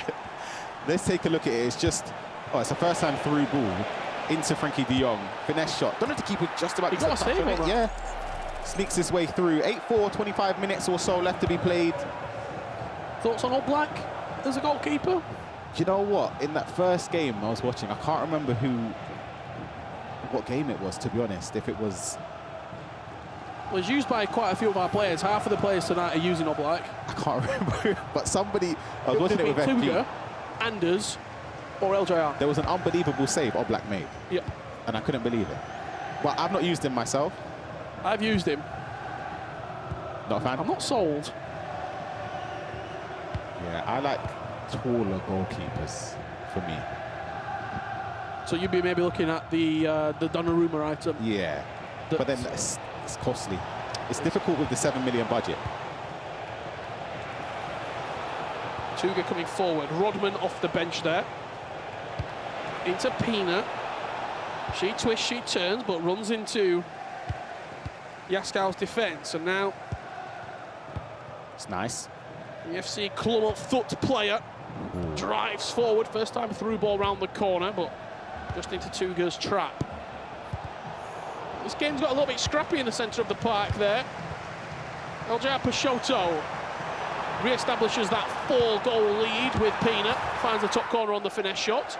Just pay attention to the bottom right corner there. That's the closest game we've got so far in this round. And that's where we're going to go now, back to the live action. Pause cued by Yaskow, but Tuga will see that, and as an experienced player, think you're going to have to work for that pause. Always have, over the years. Tuga's probably the more, I'd say, in the top percentile of players that can keep a ball and not be afraid to for a long period of time, but he's up against it here. Yaskow in on goal with Yamal. Can he tuck it away? Go to the near post, finesse shot. And the keeper saves it. Surprised he's not just open up his body there. I feel like you just have to. Find the far corner. 72 minutes on the clock. Mbappe. Anders Verang, the only player who's used Mbappe in his team today. It's been clutch for him as well. Scored some important goals. Yeah, it certainly has.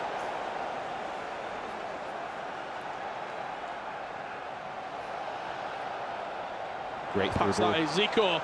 1-0 with the keeper. Lovely dink over the onrushing goalie. 6-4. 77 on the clock.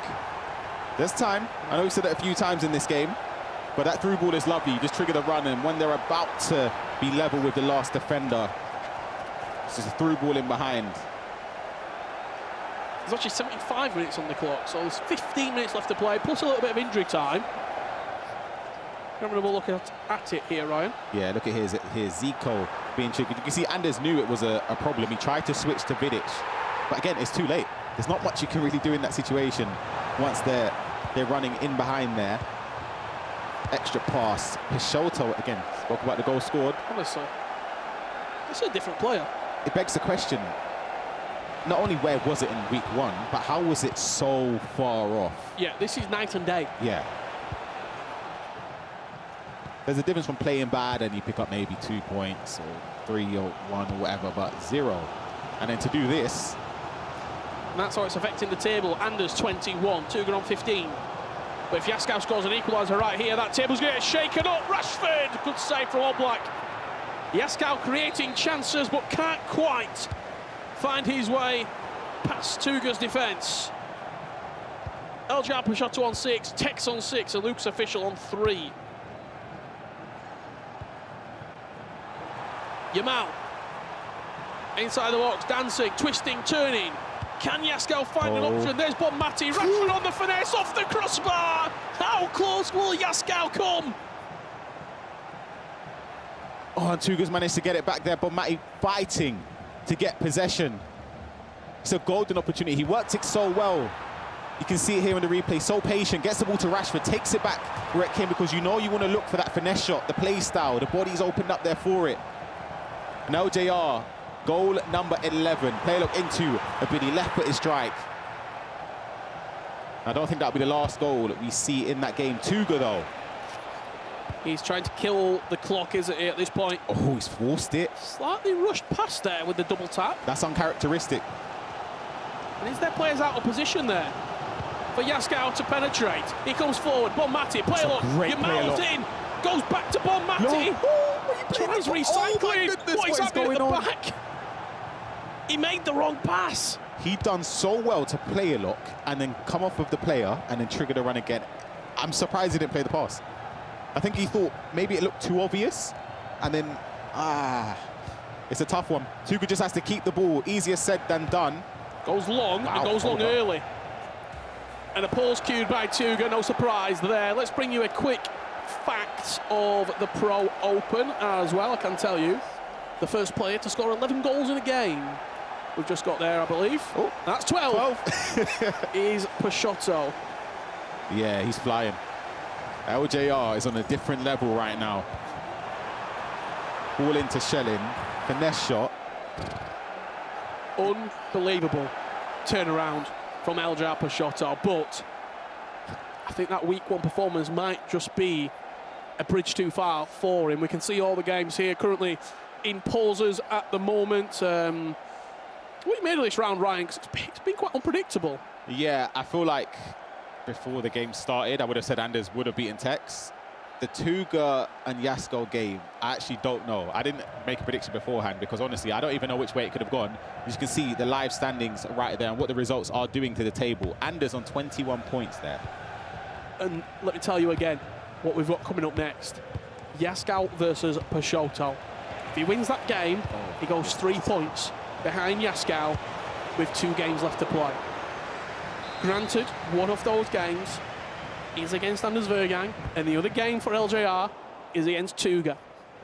But he's playing some of the best FC we've seen from a competitor on this stage this season. What can LJR do? Anders Verang will go through here with Pina. He will seal the deal. 7-4. He leads against Tex. He's done the double. Over Tex in the Pro Open. Mathematically, we all knew he was going to be in the finals, but mathematically no one can catch him. He is in the FC Pro Open knockouts, and I've just heard a huge, huge yelp from behind me. It came from Tuga. He has seen the game out, and once again I'm going to use the same adjective to describe it. He has grinded down Yaskell and taken away 3 points to his name. It's a massive, massive victory for him. 15 points. I'm trying to think, I'm trying to work out how the table looks right now. If that 21-15, 12-6-6-3. So that, hold on. Oh, it's up here, so ignore me. I was going to say, does that put him through? It doesn't yet. No. Not yet, but his closest competitor can get to 15. Just down to the goal scored then. It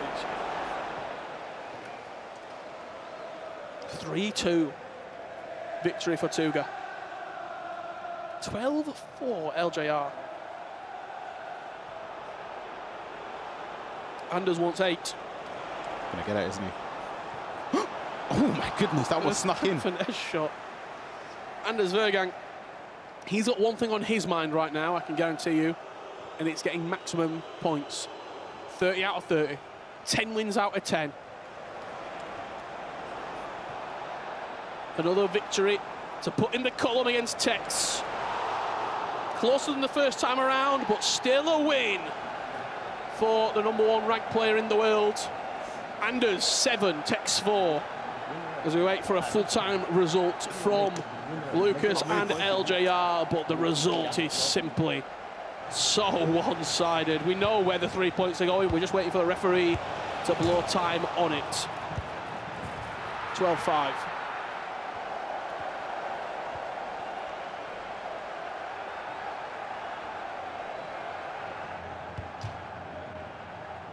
Big performance for LJR. Huge. Can he carry on?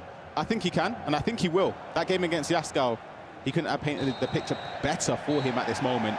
2 on the bounce for him, 2 losses on the bounce for Yaskau. It's shaping up to be a huge, huge game between 2 French players in this competition. Yeah, I cannot wait to see what we have got coming up. It is going to be another classic between LJR. He has got 6 points out of 6 for today. Can he do the unthinkable? We will wait and see. Coming up, there you see, Yaskau versus LJR. But before we get there, I had the opportunity to catch up with Tuga, Tex and Anders to see if they have been listening to the FC Pro community.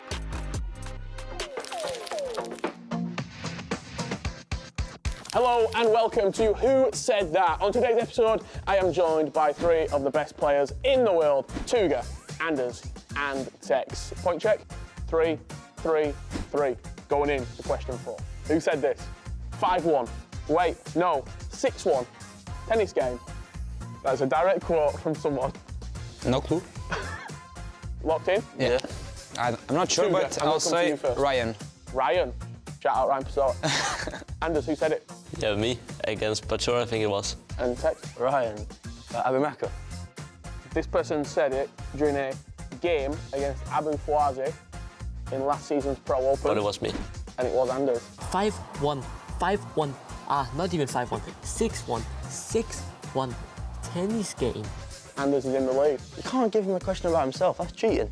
Going into question 5. Don't scream like that and expect to shake hands. If you can tell me the context as well, there's 2 points on the line. Yeah, I know, okay. Yeah, easy. We'll start with Tex. Who said it? Manu about Anders. Okay, Anders? Same. Tuga? I thought it was Sharif versus Nick Snap. Great moment, but incorrect. The answer is, it's Manu to Anders after losing to him in the 24 Pro Open. Sit down, Kongu! Don't scream like that and then not shake. Quick check, all points after 5 rounds. 6 for Anders, 5 for Tex, Tuga on 3. There's still lots of time and lots of questions. There's 2 questions, actually. So you might be out.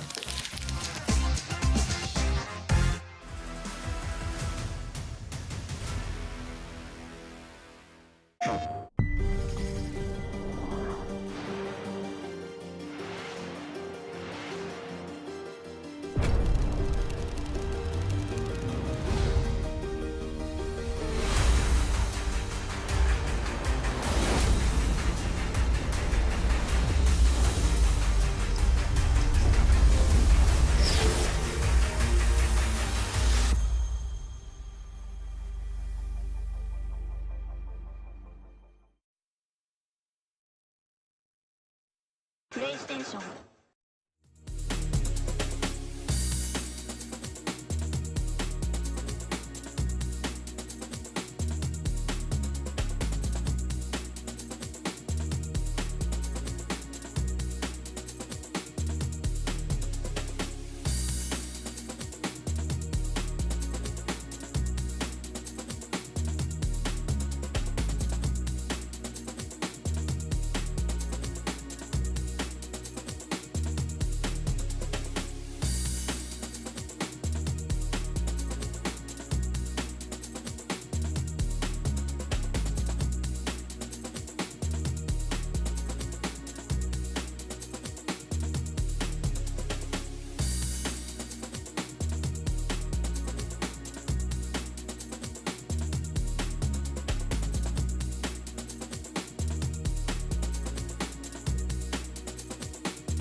Question 6 of Who Said That. I actually prefer casting to playing. You've done some casting, Anders. Do you like it? Not more than playing because I always win. Bro, who could? No one said that. Only a guess, yeah. Someone said it. Board's looking a bit blank. Bro, Anders. please, I have no clue. Put a name. Anders, we're going to come to you first for your answer. Yeah, Tex. I don't know. Tex? I'll say Levy. Levy? Me. The answer is Tex. The luckiest on ever. FC Pro Open Week 1. Controversial opinion, I prefer casting to playing. Really? Stress-free. Can't lose when you're casting. I tell you who is losing. Too good at this game. We've got one question left. It all comes down to this. Who said it?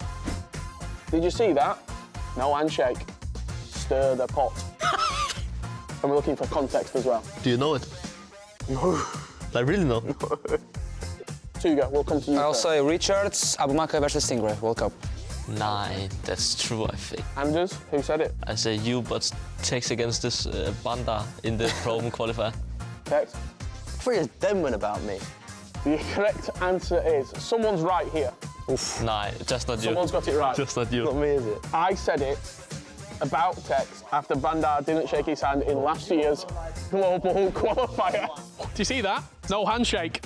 Stir the pot.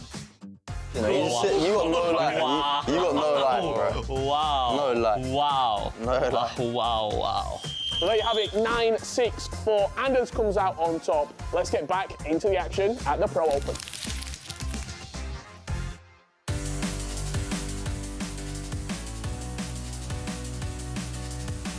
Welcome back. Welcome to the world of FC. This is the segment in the show which everyone who's watching will be super excited about because we've got some breaking news for you. EA have been listening.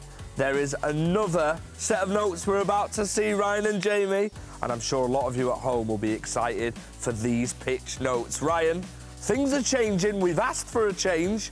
What can you reveal to our viewers? Yeah, so there's a slight adjustment with AI defending, which is good, and it shows that, yeah, I've been listening to the feedback. So, yeah, I can't wait to play after the changes, personally. The AI defending, a lot of people were discussing it in the community. We were the same, we were all discussing it, Jamie. It's a change that we're welcoming. I love to see it. You know me, FG, me on the skills, me on the sticks. Like, the less AI defending for my opponents, the better, so I like it. I'm in a lot of trouble, by the way. I'm in a lot of trouble, but it is right to do. Let's take a look at the before and the after, Ryan. So you can see this clip on the screen. This is how the game is currently being played out. Yeah, you can see the mirroring of the attacker there. It's like glue. Can't shake him off. I don't even know what you're meant to do. This one, obviously, you can see it's an after. There's more space in the box, ever so slightly there. You have an opportunity to shoot. You can twist and turn. I think it's overplayed, to be honest. I think the shot could have come off earlier, but it's good to see that it's not as mirroring in terms of the movement of the defender there. You can see the space when you put them side to side as well, Jamie. And like we said, it's a welcome change. I'm sure everybody who's watching the broadcast now will have their say and they will welcome this. Question is what does it mean for you and your pro career? Is it still in the balance? Are you looking at me or is there someone else here? So there you go then. It also means that I'm probably going to concede 10. Speaking of goals, we've seen a lot of them so far here in London. It's Group A, it's the second half of the season. Let's take a look at Group A as it stands. Can I just say, Richard Buckley kicked off 2026, Ryan, with a prediction that LJR Peixoto can do it. The results still need to go his way. What am I seeing, Ryan? He can do it. He's on 6 points right now. He's playing against third, who obviously you can see Yaska on 12 points. That's going to be a very interesting game. A win there to put him 3 points in difference there. That is an unbelievable position to be in, considering he had 0 points at the start of today. That game is absolutely huge, as is the one just slightly below the table. Tex against Lucas. That is coming up next, Jamie. I mean, this is essentially a game where the loser, you could probably say, is out. Yeah, I think you can confidently say that. Tex coming off back-to-back losses in his first two here in week 2. We said there were must-wins at the start, but you don't get more must-win than this one. If he doesn't win this, then I think it's all over. I'd love to hear your predictions in the chat as well. We're going to head over to our casters. We're ready to go. What a round of fixtures this is. Can LJR Peixoto do it? Richard, Shells, over to you. Can in my eyes, LJR, predicts you from the start. 6 points so far. A long way to go, but something magical could be brewing here in London. Richard Buckey alongside Shells on the commentary position for this round 3 set of fixtures. As the guy said over there, Shells, we're going to be saying goodbye to a couple of players in this round, potentially. I mean, a draw doesn't really help either Tex or Lucas. We've also got Tuga against Anders in this game. If Anders was to beat Tuga in this match, I mean, he's looking pretty on 15, but he could have aspirations of topping the group, potentially, Tuga, if he wins this game. There's so much things going on in this group, especially in this round. Like you said, this is where we are going to say bye to someone. We don't know who. We're yet to find out as we kick off into this game. Pixotto against Yaskal, French versus French. I think this is a matchup I would be terrified if I'm Yaskal, because going into the day, you're second, you've only lost 1 game against Anders, and your fellow countryman, Pixotto, on 0 points, now on 6. He seems like he's on a roll, so...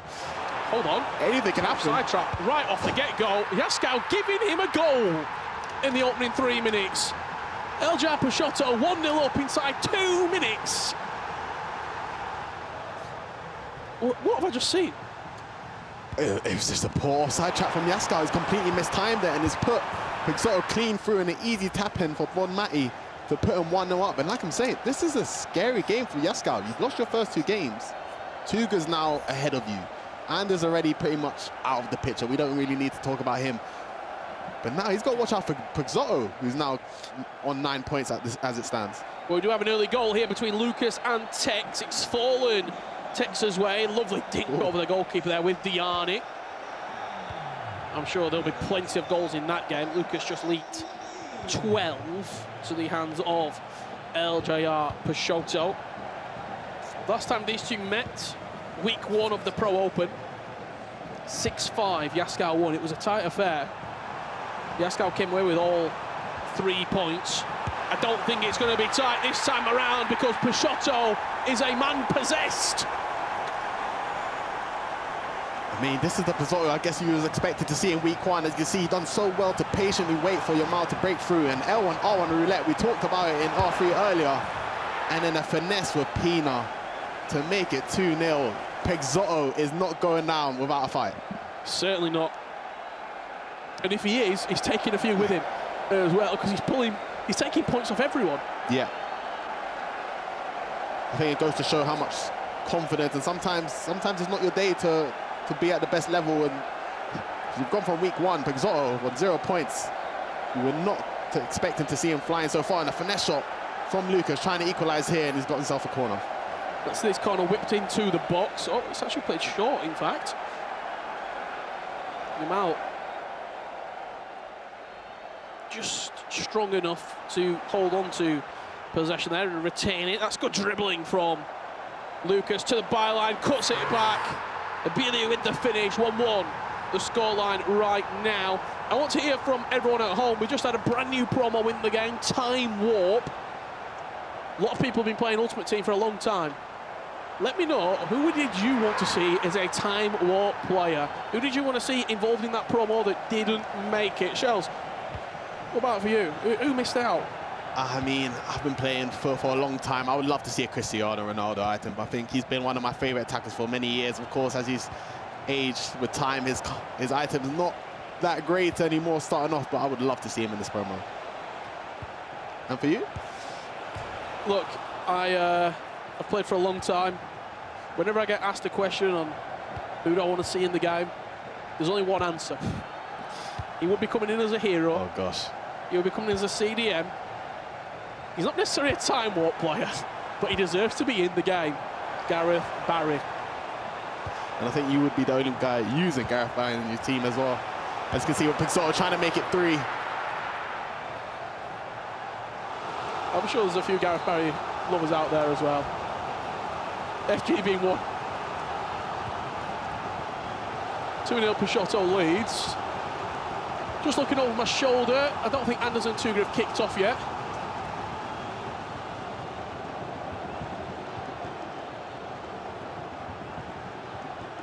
And obviously we saw Tex and Lucas underway. That was 1-1 when we just checked in.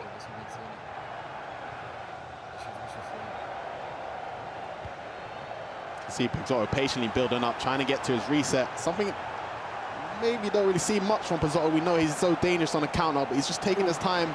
See the team brace activated, a lack of cancel from Yamal. He's twisting and turning. Just couldn't quite get the power generator. The pass for me there, Shells, was he looked to recycle and just fired it into Yamal's feet. I think Sort of faked the recycle and then accelerated the pace into the box. I think sometimes when you get in dangerous scenarios, you just need to force a pass forward. And Pizzotto knows he's got Yaskau and he's tried to chip with a cheeky rainbow flick. These players got their bag of tricks career. around. I mean, there's a lot to play for at stake here, and it's another R1X across the box to Pina. Pizzotto makes it 3. Is that another offside trap? A poor offside trap, or has he just played a well-timed through ball? Let's have a look at it here, Shells. Wow. It's just poor defending, I think, from Yaskau. He didn't really track the runner. He kind of just stood there idle and shelling. I mean, that is why she's in the team. She is so fast with a decisive pass, playing her through. I think it was just poor defending from Yaskau. It's kind of had a slow start. Tex, lovely through ball to Thuram, who finds the bottom left corner. Probably one of Texas' top goal scorers today. Thuram got 2 in the first game. I think he might have got 1 against Anders as well. And now back on the score sheet, making that run from central midfield and finds the finish past the on-rushing goalkeeper. Is it too little too late, though, for Tex? I mean, I spoke to Tex before the tournament today, and he said he's been learning a couple through balls. As you can see from that goal there, he's trying to change his ways. He's trying to do everything he can to try and clinch his first knockout spot at the Pro Open, which he hasn't done yet so far. But it's not over yet.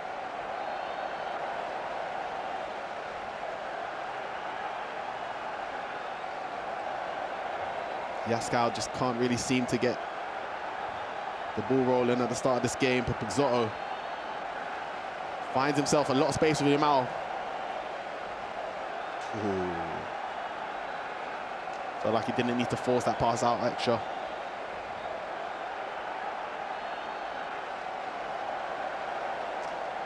We are 3-0 up here. This is round 3 of action at the FC Pro Open match day week 5. That's a chance and that's a goal for Yaskau. Just a little bit of confidence back to potentially propel him forward, Shells.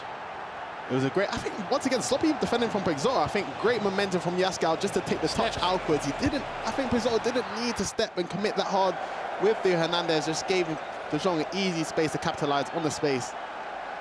And you can see Lucas trying to bring one back here. Great turn from Bamati, finds De Jong through once again. Great extra pass. That's 2-2 in that game. This round 3's looking quite tense so far. Yeah, I think Anders and Tuga, that's just got a thumbs up from the booth. They are going to get kicked off. So we'll be able to bring you the final moments and the closing moments of that game.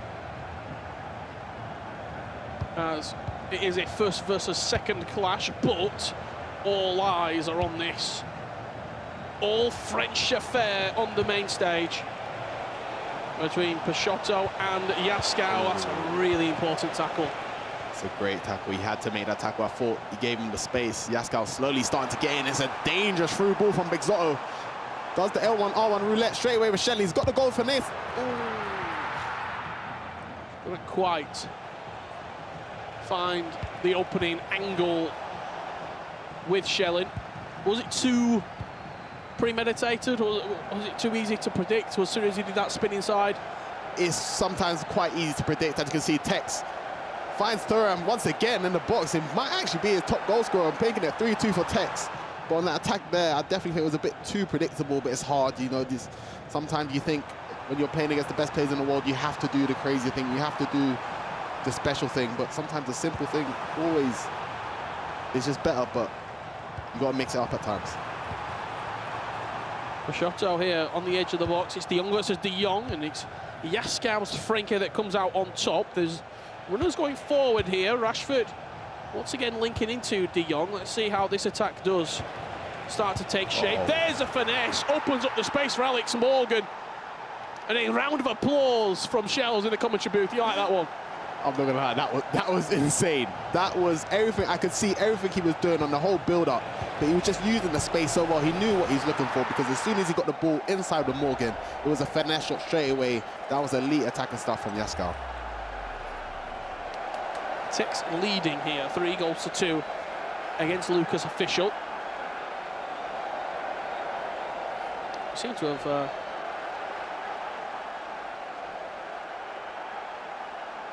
joined at the perfect time as Lucas finds the top corner there with a finesse shot. Sometimes you can just see the goal coming. To be honest, I didn't really see that one. I thought Tex was defending quite well. Shelling, you can see the power of the goal finesse at times. You get the shot for precision shooting. I feel like an old school finesse, that. Yeah, it was a bit Danny Hackerman style. I think Tex, on the reaction, it felt like an old school finesse. It pained him a little bit. Who used to be, back in the day, the best finesser? Especially 2019. I mean, I think Donna Mike. I think he had a real good green on him. As you can see, Shelling. Great save. Unexpected that ter Stegen saved that, being completely honest. Maybe the aiming not quite into the far corner enough. Short corner played. Can Peixoto make something happen? Not like that, as Yaskau now, after trailing 3-0 inside the opening 25 minutes, he's got himself back into this tie. There has been a goal between Anders Vergang and Tuga. It's come in the opening 2 minutes, and it's Anders Vergang with a low driven into the bottom corner, as Texas once again reaffirmed his position in front against Lucas. I think the referee gave an advantage for a penalty there as well. Yeah, Jude Bellingham fighting his way through to get himself a goal. This is where a lot of eyes are, though, at this moment. Third versus fourth matchup. If Yaskau wins it, you can see the table. It puts him clear. No one can catch with only 2 games left. It'd be 15 points. LJR and Tex both on 9. They're winning right now, so you take those points away from LJR. Tex could get to 15, but then the goal difference and the goal scored is very, very heavily against him. The closest competitor is LJR right now. Yeah, I feel like we've seen crazier things happen, but if Yaskau managed to get a result here and the result stays the same, it's kind of pretty much said and done. And but anything can happen with goal difference, of course, you know. We're yet to find out who will come out on top. That like a certain goal on the finesse there from De Jong. Yaskau will play a lot fake going forward. What we've got going on here, Luke's official with a first-time through ball, brings Shelling in. That's a finesse to the top corner. And do we have more action? We certainly do. I thought I heard a shout. And it was Anders Vergang with Musiala. Rebounds up, Pete heads it in. When you've got 8 wins out of 8, and you're on for a full house, everything seems to be going your way. At the end of the day, sometimes you've got to create your own luck, and Anders is playing at a level. I mean, watching him at the Euros against Emre Yilmaz, that was one of the best games I've seen of FC in the last recent years. The levels he's playing at is just ridiculous, and when you get a bit of luck going your way, it's just pretty much too hard to stop. As you can see, Tex trying to make it 5, but good defending from Lucas, keeping himself into this game. A few time warp players coming in that people wanted in the promo. Mark Noble from RAF 1319. Pontus Jansson, if you know, you know. Mad Fox would love a time warp Mane. That's a good shot. It's a good shout. Would have liked a Mane. How can we make this happen? Random one, but we've loved Wagner Love. Wagner Love. Is it not with a W, his name? But we knew what he was talking about. That's the main thing. And then Dina Tale. I mean, he was already in as a hero. Are we just naming throw-up players? Because I've got a whole list if I can name it.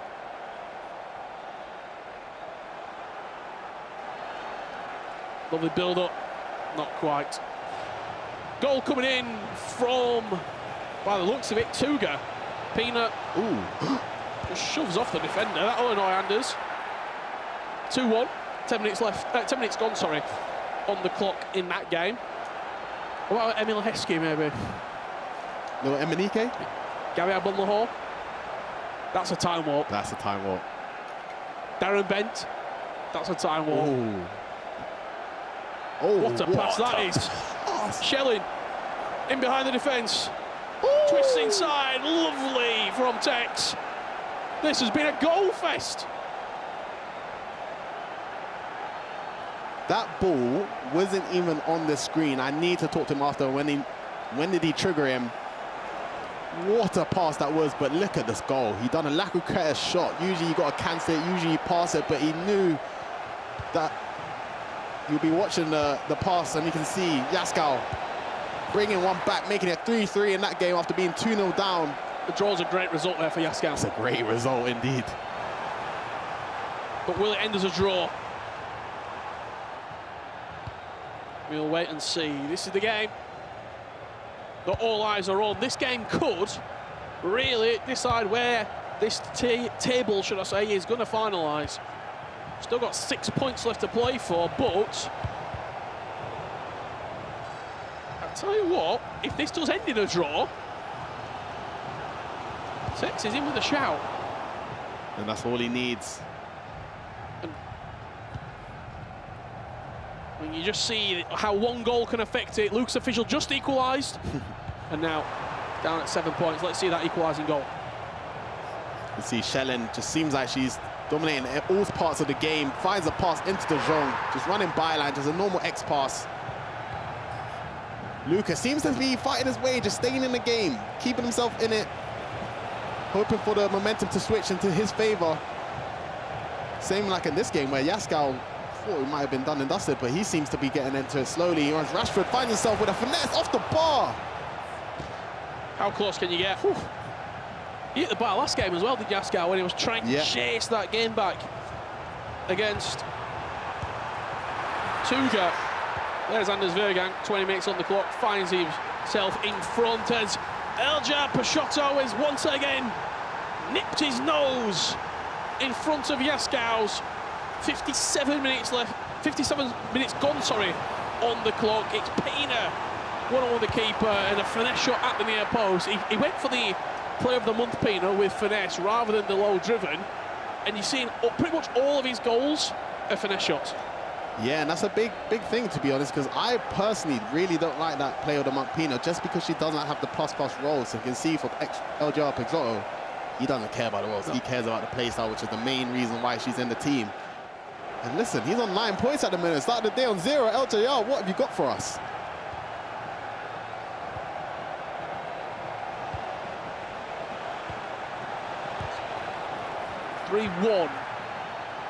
Anders leading at this moment as we jump aboard the second half between Lucas and Tex.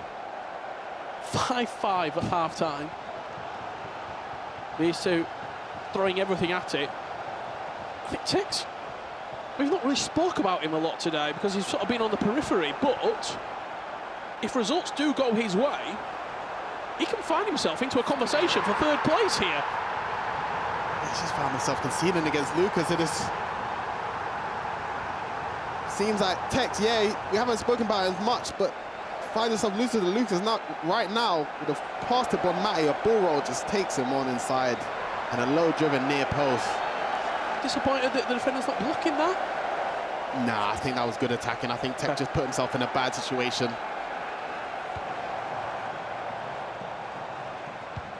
Let's see what else is happening here. 63 minutes on the clock. Elja Peixoto leading. And that is the table as it stands right now. 24 Anders. Tuga on 15.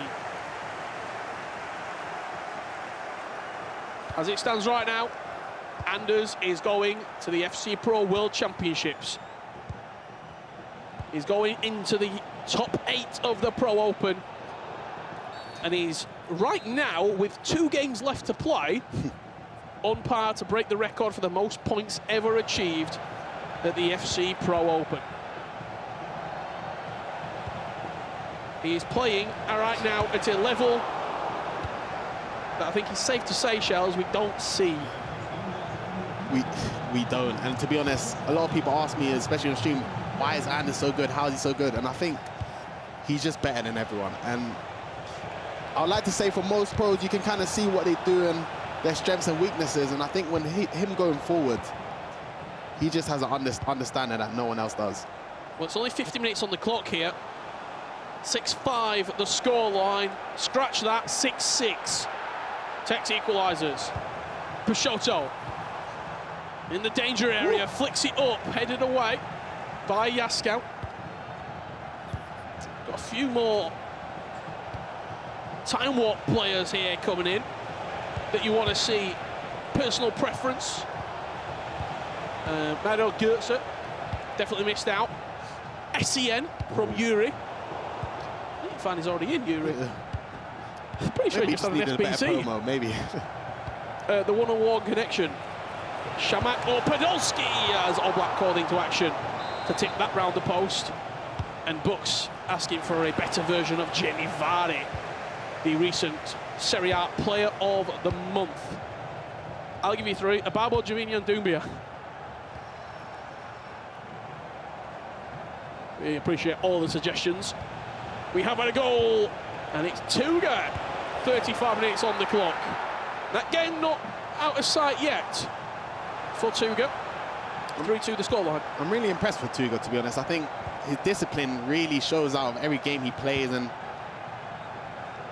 I think he's one of those sneaky players to watch out for. If he finds himself into the knockouts, he could really make a run in the tournament. I think he's so hard to play against, and he's so structured when playing. He can take a result off anyone. Shelling, Pina, round the corner, and Pile! 5-3, Peixoto. Looking for 9 points out of 9. This is the Peixoto that we was looking for in week 1. You see the passing, the movement. He knows exactly what he's doing, it's fluid. And he finds himself with a 2-goal lead against his fellow countryman, Yaskau, giving him an opportunity to try and make it. But there's still 2 more rounds after this and still a lot of time to play for. Still a lot of FC left to play. But I don't think anyone, well, one person had LJR doing this. And it was you. It certainly was. Lucas with a lovely, well-worked goal to put himself back in front against Tex. 7-6 now. This game constantly going back and forth. His one-touch play in the final third, Lucas, I've got to say, has been very, very neat. At this level, sometimes when you get in these situations where you might be the best defenders in the world, but at this level, sometimes you can't do much. And for Tex, he's seeing himself trailing once again. But Lucas, you know, he was scoring a lot of goals. The way how he made it to here, he was fighting, made a lot of comebacks, scored a lot of goals, and I think his final third hasn't really been the issue. He was the king of the late winner, wasn't he? Yeah. I think 3 of his 4 games that he won in the knockout play came from last-minute goals. Yeah. In the switch and then in the knockouts. He left it late, but it was great for Lucas. 10 minutes left to play here for Peixoto. Yaskau will be 0-3 if this result goes against him. With Tex and Lucas left to play.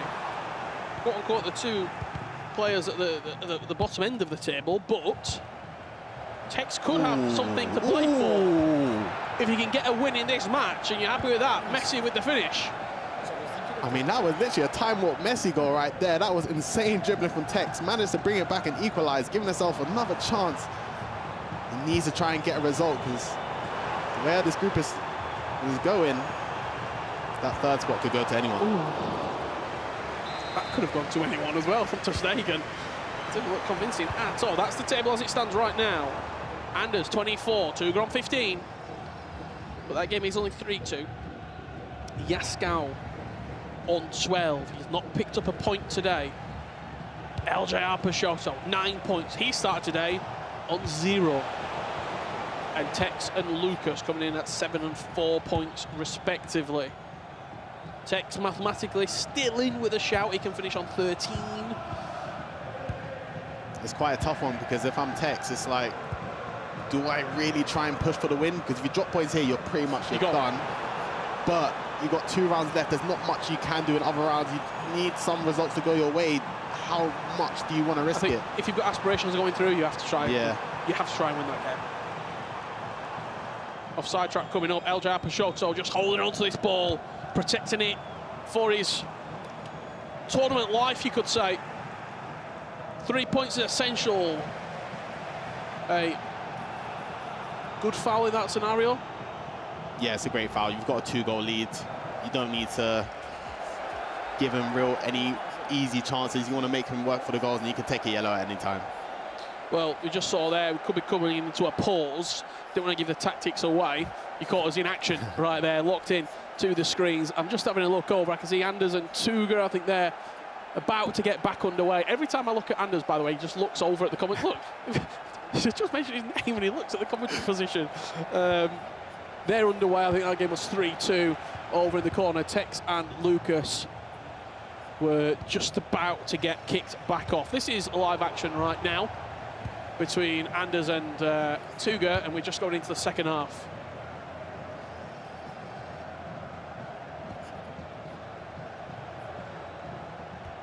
(3-2) Anders leads. You can kind of see the type of game Tuga makes everyone play when you play against Tuga. To be keeping Anders to 3 goals and you still scoring 2. It's like this with most players against Tuga. He controls it, he controls the tempo, but... I mean, his games today, 5-4 winning against Lucas. That was quite a high scoring affair. He then won 3-2 against Yaskau, and now he's in the game. Let's see the culmination of this full-time result. Eljar Peixoto heads it back to the goalkeeper. 2 minutes on the clock. 3 points will be going his way. Yaskau.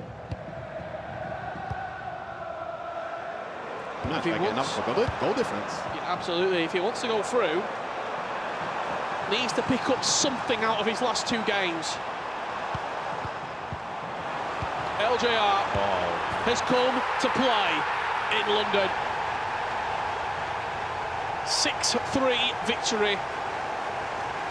Is this his biggest win yet, Shells?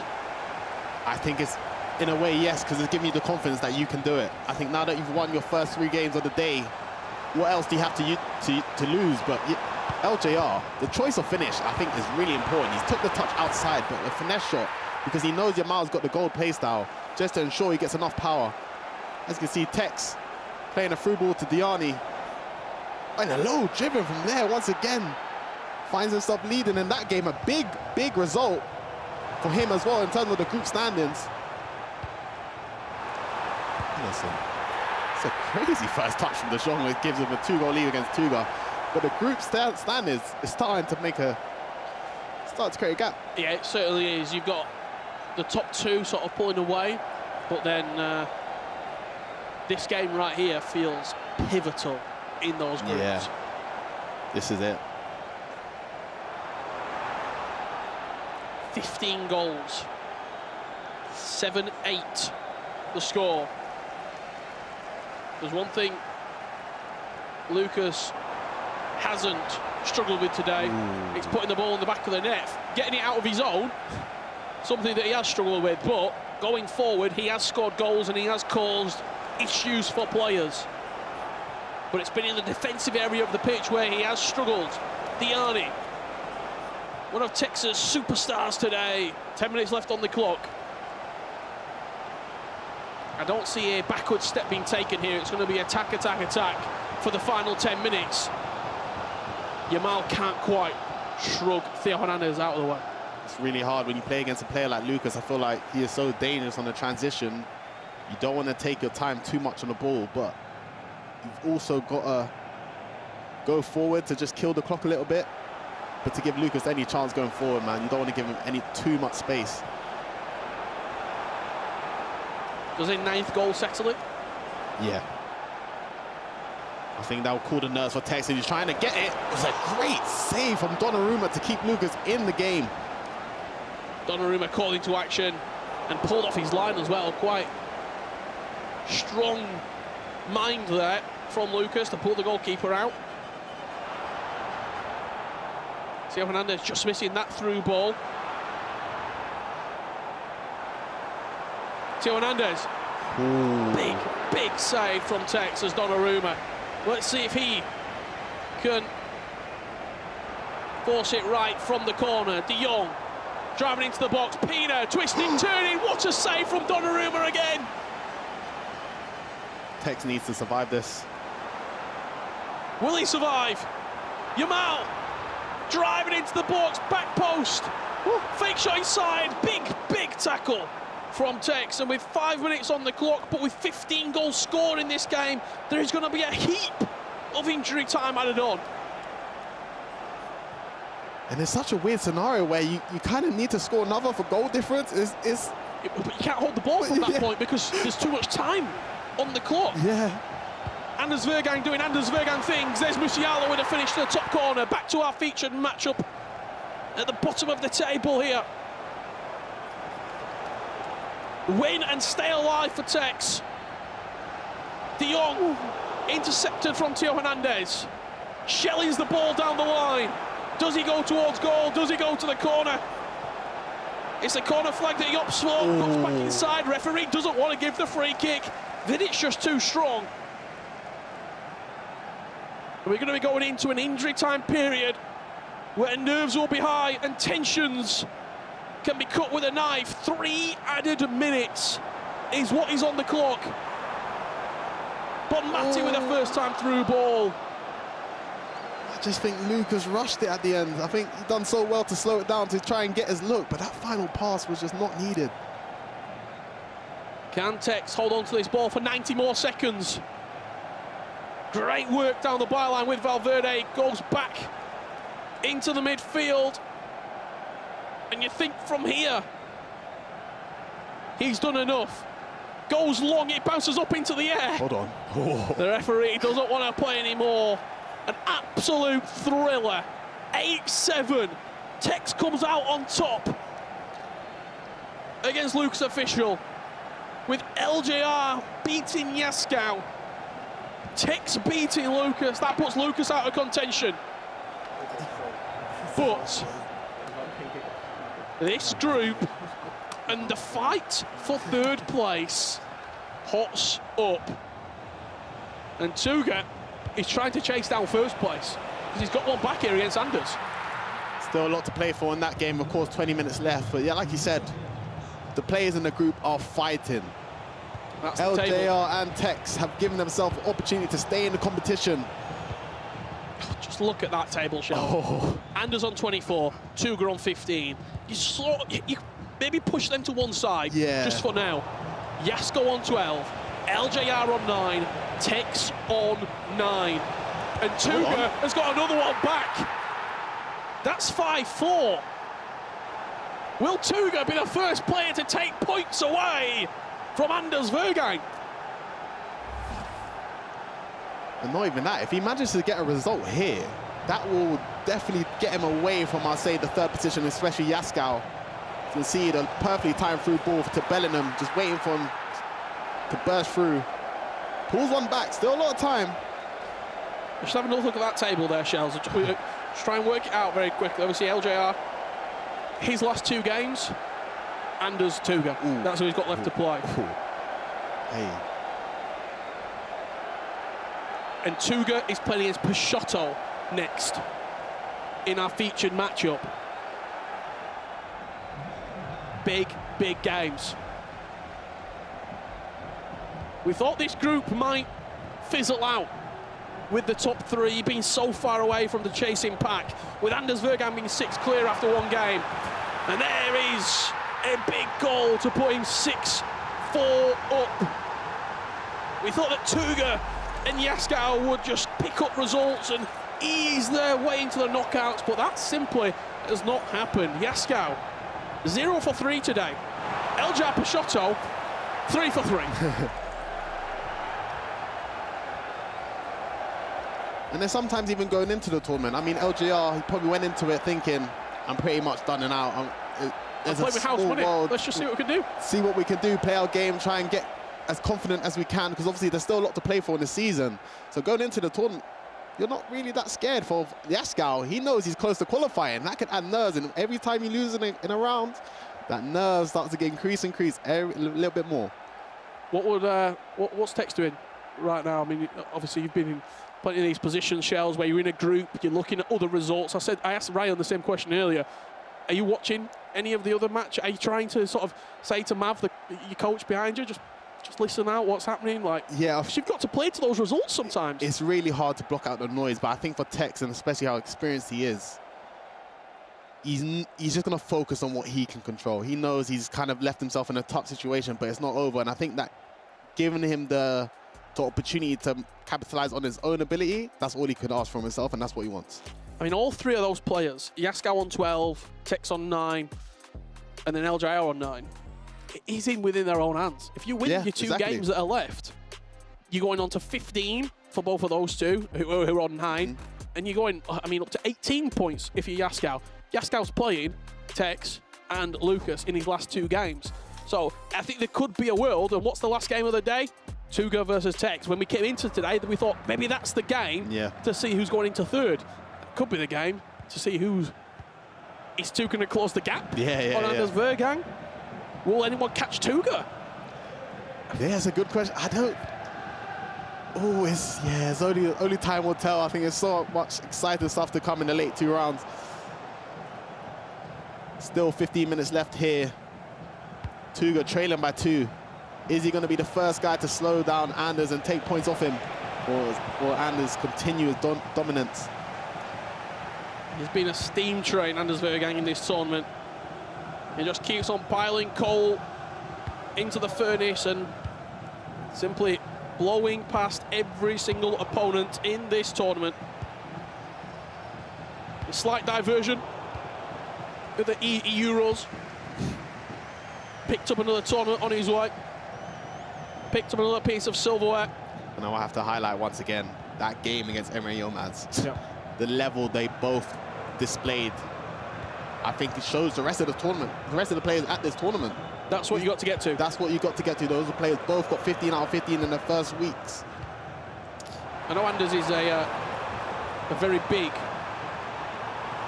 darts fan, very big Luke Littler fan.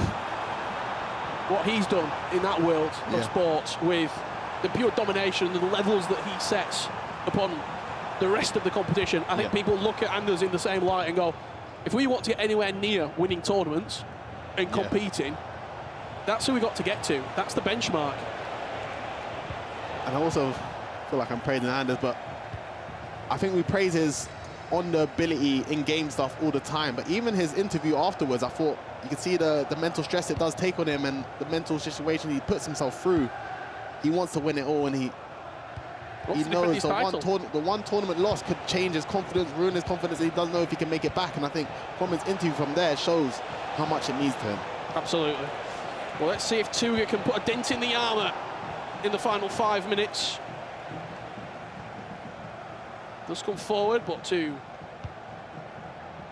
find no change out of Anders. This ball's just going to get ticked over around the back.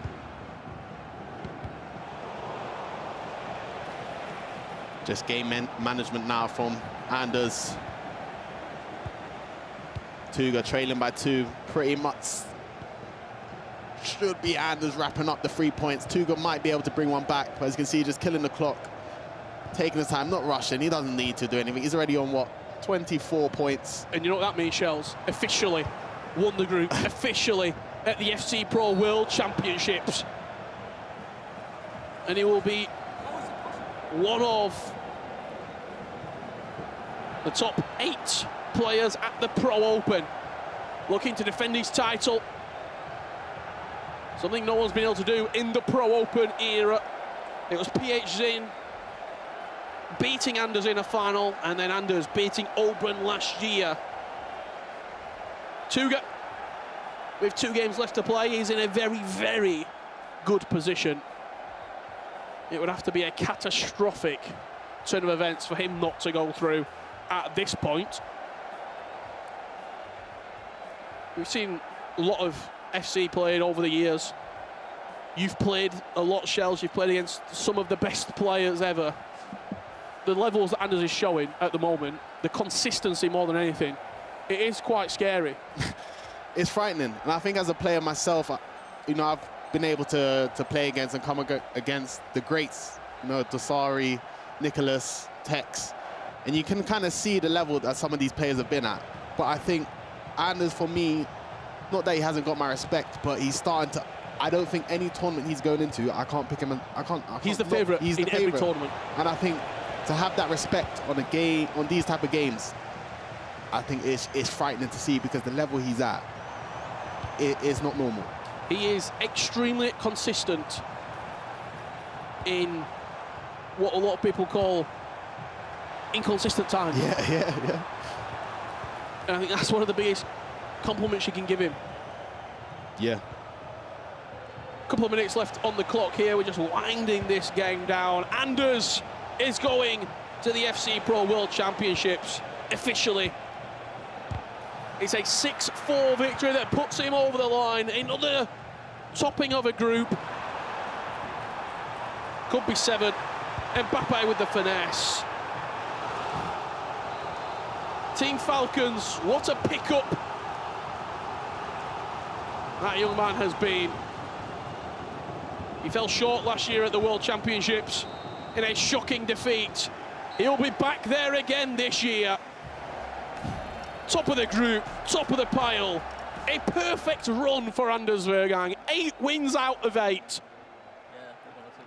Simply outstanding. Chels. He's just that much. He's just that good, to be honest. There's no way we can really hide it or describe it. He's just that good, and I think his play style going forward, if you're not scoring against him, he will score against you. And then, well, from one perfect player to a couple of imperfect players, because we're going to go over and enjoy some of my best moments of the day. It is time for your FC Mobile Challenge, and we have got Jamie and Ryan once again getting back involved. Oh, you're absolutely right, Richard. We have got Ryan once again. Welcome to the FC Mobile section of today's show. This is an amazing part of the show where we're going to play our cast members against each other. We have a league table, but Mr. Ryan Pessoa gets another go. I was cheated, and so was Gravison, right? We get to go again, deservedly so. And hold on a second. I'm holding your score. No, that's fine. That's fine. I had about 15 seconds. Hey, hold on a second. Production, everyone involved. Let me put this down. Round of applause. We're standing up in the face of cheaters. That's what we're doing. Round of applause to everybody. You're going to see something right now. At least. I'll let you guys start the game and I'll explain real quick what's going on at home, because believe me, I have once again been put in a position where I am going to finish bottom, because Ryan Pessoa, this is like having a 38-game season in the Premier League and you getting an extra game. That's what it's like. Hold on a second, what have I done? Listen, you're a pro player. FC Mobile, these two are going up against each other. We're going to put a QR code on the screen for you to play. You guys, there we go. Ready to go?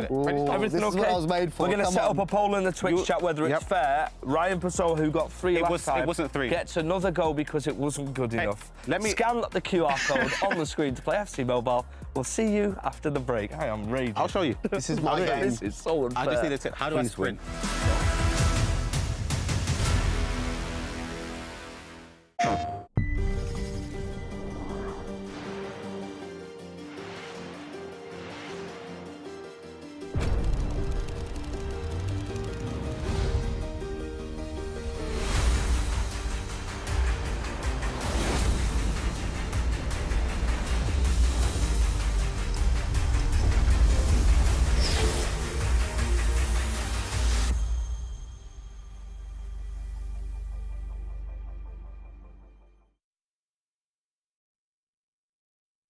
PlayStation.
Play FC26 and win prizes on PlayStation tournaments. To sign up, look for the in-game PlayStation Tournaments button or head to the FC26 Game Hub.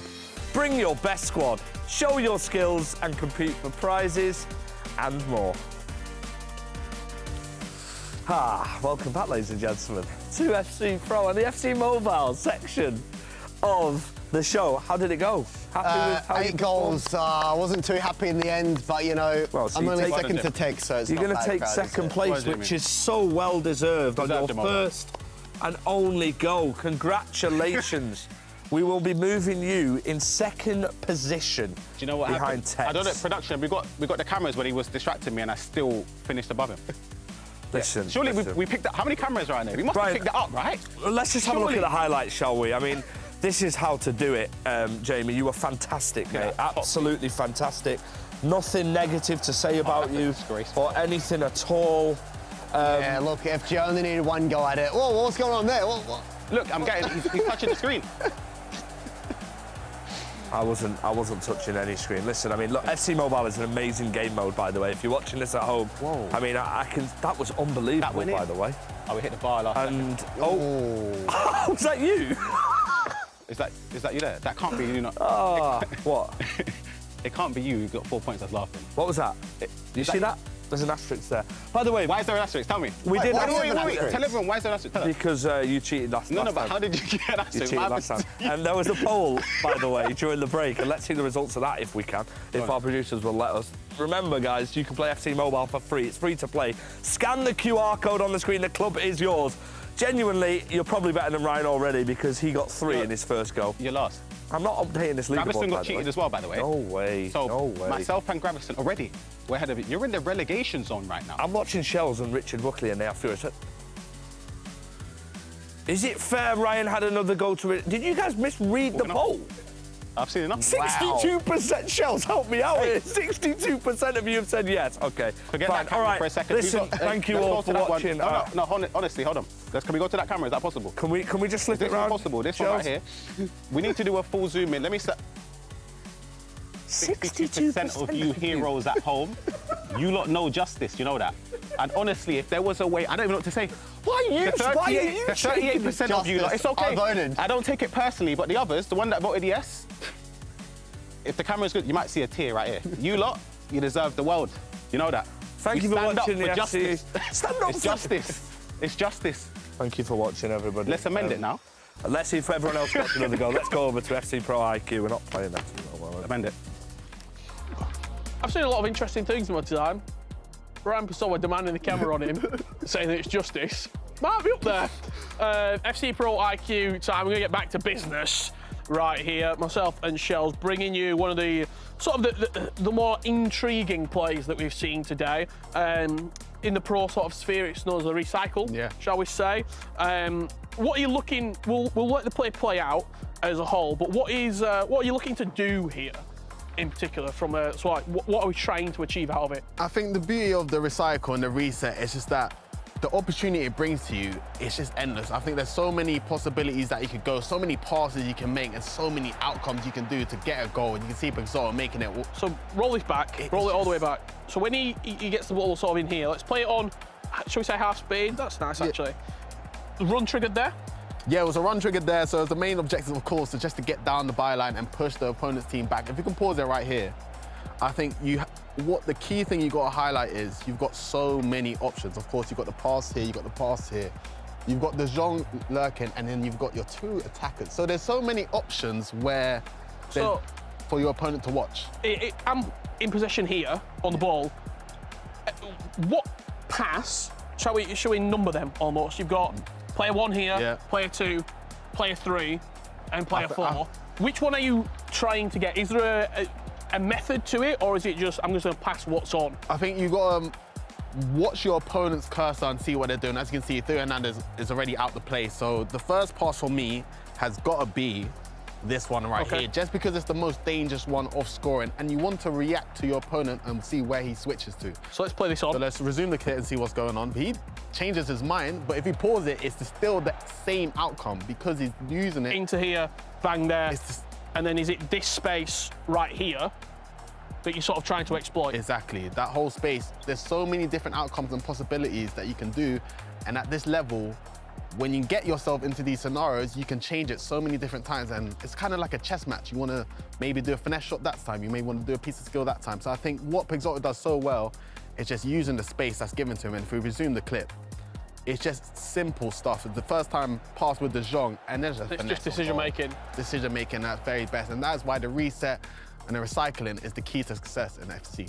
Master your recycling, just like life, and you'll be all good. Well, myself and Shells are going to lock in for this upcoming 4th round of fixtures. It's going to be an absolute cracker. And to bring you through it, Jamie and Ryan, take it away, chaps. Oh, I can't wait for this one. It's a massive round ahead of us, Jamie. We've seen LGR Peixoto high-flying, yet to lose a game today, and he's put himself in the conversation to advance to the knockout stages somehow. When I first came to the desk today, Ryan, he had 0 points. Now he's on 9 with the potential to make it through. I can't believe what I'm seeing, but fair play. I honestly think he can do it. The thing is, obviously, it's not all in his hands. He has to rely on other results around going in his favour. But he's done what he needed to do so far today. But his game we'll be focusing on up against Tuga is another massive game. Tuga is so close to mathematically securing his spot in the knockout stages. And he, again, has had a fantastic day. We'll kick off, though, Tex versus Yaskal. Another massive game with a lot lying on this result. Tex has to win this game to give himself a chance to get into the knockouts. Yaskal has had a day to forget. He's currently on 12 points, but he started the day on 12 points. And we talked about LJR, Ryan, from week 1. How did he not pick up a point? We were saying Yaskal's in that position right now. Yeah. Could you imagine if he went the whole day without picking up a point? He'd do the reverse LJR. The thing is, it will be something where if he ends up not making it through to the knockouts, it's a hard pill to swallow. You will wake up 1:30 in the morning, you got the shivers, you have that reminder and that remembering the position you were in that you squandered. So it's not going to be something that he wants to happen. Good defending, just about to intercept it with De Jong there. It's a difficult position to be in because he's playing against a Tex that can be rejuvenated. Won his game narrowly against Lucas. But Tex knows he has to win these games. This one here would do him the world of good because LGR still has to play Anders. Here we go, Yaskal creating a chance, and it's Alex Morgan on the finesse, which he loves so much. The only person using it today, and that's why. Yeah, that ball inside, you can see it from the replay, playing towards the byline. The triggered runs with Yamal, just trying to open up and create angles, the fake player lock. And then when you get the ball to Morgan here, you turn onto the left foot. With that finesse shot plus, it's only going to be one thing and one thing only. He takes the lead against Tex. Exactly what he needed, Ryan, because we touched on it earlier. The mental side of FC and the mental side of FC Pro is huge. And for him, going into this game, having lost all 3 games, like we said, LGR was coming into today, well, got a free hit at it. Yeah. I'm on 0 points. What's the worst that can happen? On the flip side, Yaskal did so well in week 1. Suddenly, pick up a loss, and then another one. And then it starts to play on you mentally. Am I going to have one of those weeks? Absolutely. And there is a goal in this game, and it's fallen away of Lucas, near post. And he starts off the game against Anders Verang, 1-0 up. But of course, there's still a very long way to go in that game. It's going to be Tex with Thuram, who's been fantastic for him today, and he's gone for the extra pass. Jamie, you've got your arms up in the air there, confused. Surely he has to take the shot. Yeah, look, I can't believe he's not shot there, and that's Thuram. That's his boy that's done so well from in front of goal as well already today. Just squandering that opportunity, Ryan. Yeah, I don't really understand why you wouldn't shoot, especially now goalkeeper movement isn't that much of a factor. The players in the team, you can trust them with their shooting attributes, precision shooting as well. It will go in if you aim it properly. Yeah, Tex will be kicking himself there. He knows that's such a huge chance, especially with his FC Pro on the line here. We've said it many times with Tex today, but it's another. It is a must-win. If he doesn't win, he can't make it through. Absolutely. Shot there, ricocheting all over the place, and Tex is still going to keep possession to try and play it out. I like the R1 triangle across to in the defensive areas anyway. I saw it a lot with Guga in one of the previous weeks as well. That's the table as it stands. You can see on the left there, and the results at the bottom. If it stays like this, Yaskal and Tuga will be joining Anders Verang in the knockout stages. Well, Matti going to go for the low driven, and it's just wide from Yaskal. Could have found himself 2-0 up in this game. I know it's early days, Ryan, but we did say Peixoto had to beat everyone today, and that includes Anders. Anders had a close game against Tuga last game, and is currently 1-0 down.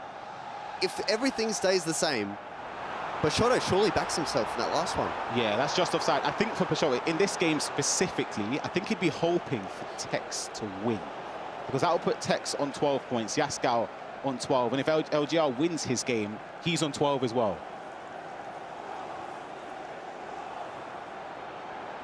Ball played in, and it's going to be Tex with Schellin, a finesse shot to equalise, and it's a huge goal to get back into this game. Tex having a little look over there. Is he looking at some other results? Look at all these triggered runs here, Ryan. So hard to defend there for Yaskal, and it's Schellin on the finesse. She's never going to miss that, is she? I wonder if I lost concentration slightly. I was focusing on the other runs, but I don't know if that was a creative run or not, because I know Tex is a big fan of Nasada, who does a lot of creative runs, but the run there either way from Schellin was unbelievable. This game, Tuga against Peixoto. Massive, massive game here. Look at that through ball, so close.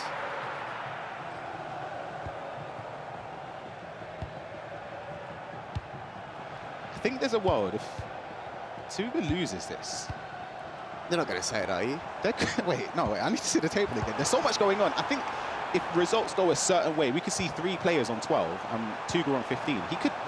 He's not a 100% through.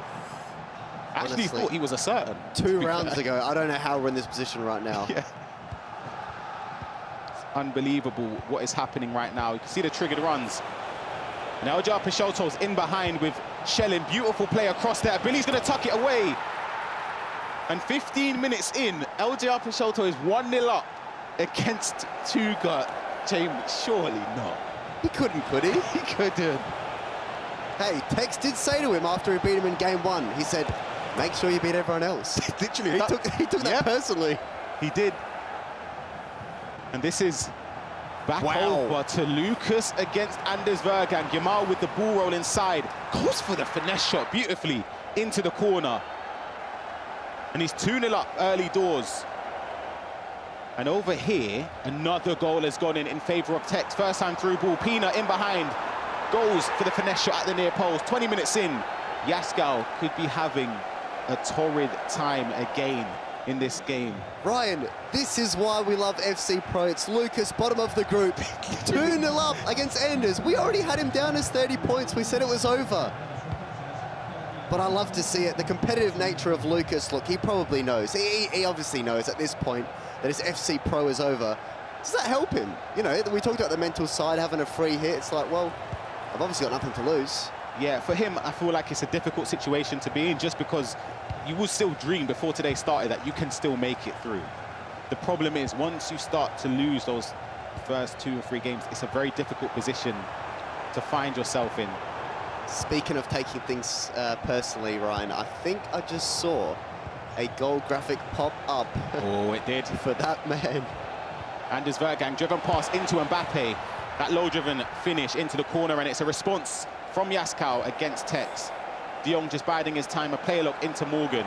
Back to her as well from Abili, and then the shot across goal to make it 2-2. Goals galore across the majority of our games. The Tuga Peixoto game is the only one that has 1 goal between it. First time through ball.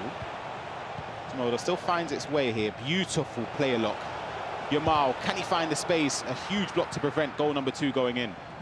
He's just on another level right now, Ryan. He looks unstoppable. Here he goes again, wins it back. Oh, he's trying it. It's the rainbow flick. It's the rainbow flick, but I know that's had a lot of conversation in the community, especially the last couple of weeks. We'll hold that thought for a second.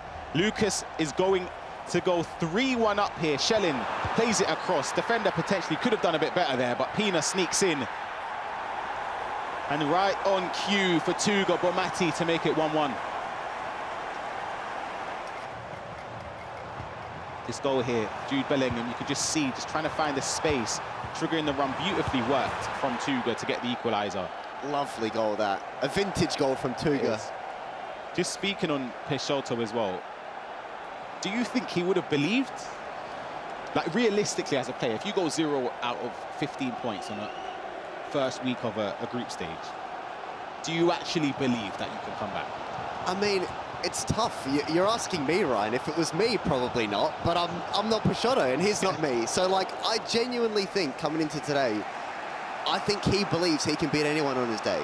So why not? He's showed it in the past that he can beat anyone on his day. He's had some great performances in the past in FC Pro. Hold on. Beautiful ball. Oh, it's a tough goal to watch. That one is, oh my goodness. Oh. FC Pro on the line for Tex. And it couldn't have gone in any worse way, could it? That's one where, what can you really do? It's great work, in fairness, to get the angle for the finesse. It's hit the post. It's a bit shameless to celebrate that. I put my hands out. Apologies. But he needs that goal. And you saw Tech, look at Mav's face. He can't even believe it. And they burst out into laughter afterwards, because what can you really do there? Replay in this game. Peixoto beautifully played to get to that position. Very, very fortunate. Once again, Ryan, hit a finesse shot. We've seen this story before, and it continues. Whoa. Lucas on the attack again. Lamine Yamal down the right side, and it is another goal for a Billy. It's unbelievable, and it's another goal. Tex down the other end, straight off that previous mishap to equalise. Ryan, am I seeing Lucas 4, Anders 1 here? I was just looking across. Anders was lying pretty much horizontally on his chair. He's back up now. This is the replay. Pina with the low-driven shot across the face of goal. Hey, don't count Tex out just yet. Not yet. It's an unbelievably entertaining round with the amount of goals that's going on amongst the games. He's focusing on this one. Tuga down 2-1. He knows a win here will cement his spot into the knockouts. Even a draw. Plays it into Yamal. Tries to turn. A tackle was put in there by LJR Peixoto. He's looking a bit confused. He had to buy it, didn't he? It was Lamine Yamal on the finesse, I believe. I think he's upset with the animation. Penalty, though, for Tuga. Which way is he going to go? Rashford to go top right and tucks it away. That's a massive goal in this game between Tuga and LJR. We'll see it here on the replay, Jamie. Presses tackle, I think it's just the animation doesn't do him any favours, but when you press tackle in the box, you do run the risk of sometimes that not working for you. Hey, as our boy Richard Buckley would say, Tuga once again, grinding out a game. Hold on. Lucas Official is 5-1 up against Anders. You know when the ball bounces back, like that's when you know, like what can you can really do there. Another goal, and it's falling the way of Yaskau. Morgan in behind, and the right-footed strike across the face of goal to take the lead again. As Tex said, we're seeing so many of the similar attacking patterns that have been breaking him down, not just today, but even in the week one. I'm still shell-shocked, Ryan. It's Lucas 5, Anders 1. Crazy. Look, we know he's already top of the group. We know he's already through. But we also know how much he loves breaking records and not losing games of FC. And as it stands, he's losing. As it stands, though, the top three, and Verang, Tuga and Yaskau will be in the knockout stages. One round after this would mean it's not mathematically possible. So for LJR, he needs to win this game, and he also sort of needs a potential favour from Tex. LJR was minus 13 on goal difference when today started. It's currently on -2.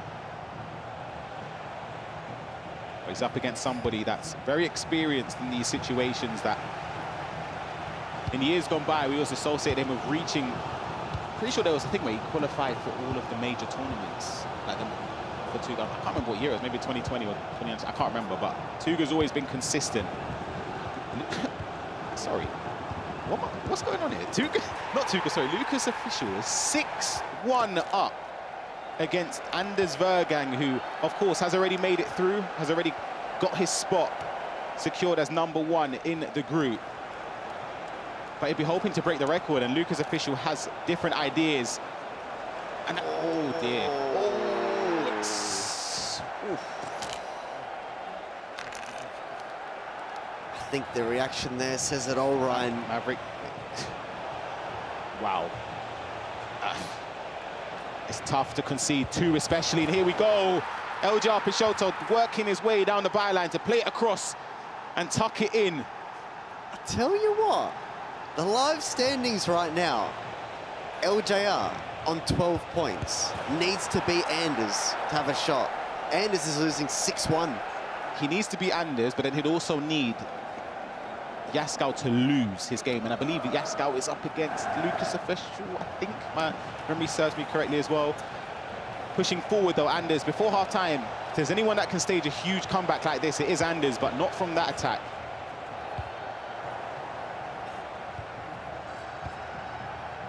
Here we go, Lucas trying to find his 7th before half-time, Ryan. 7th before half-time. Begs the question, where was this earlier? Bonmati tries to cut inside with a finesse shot that is blocked.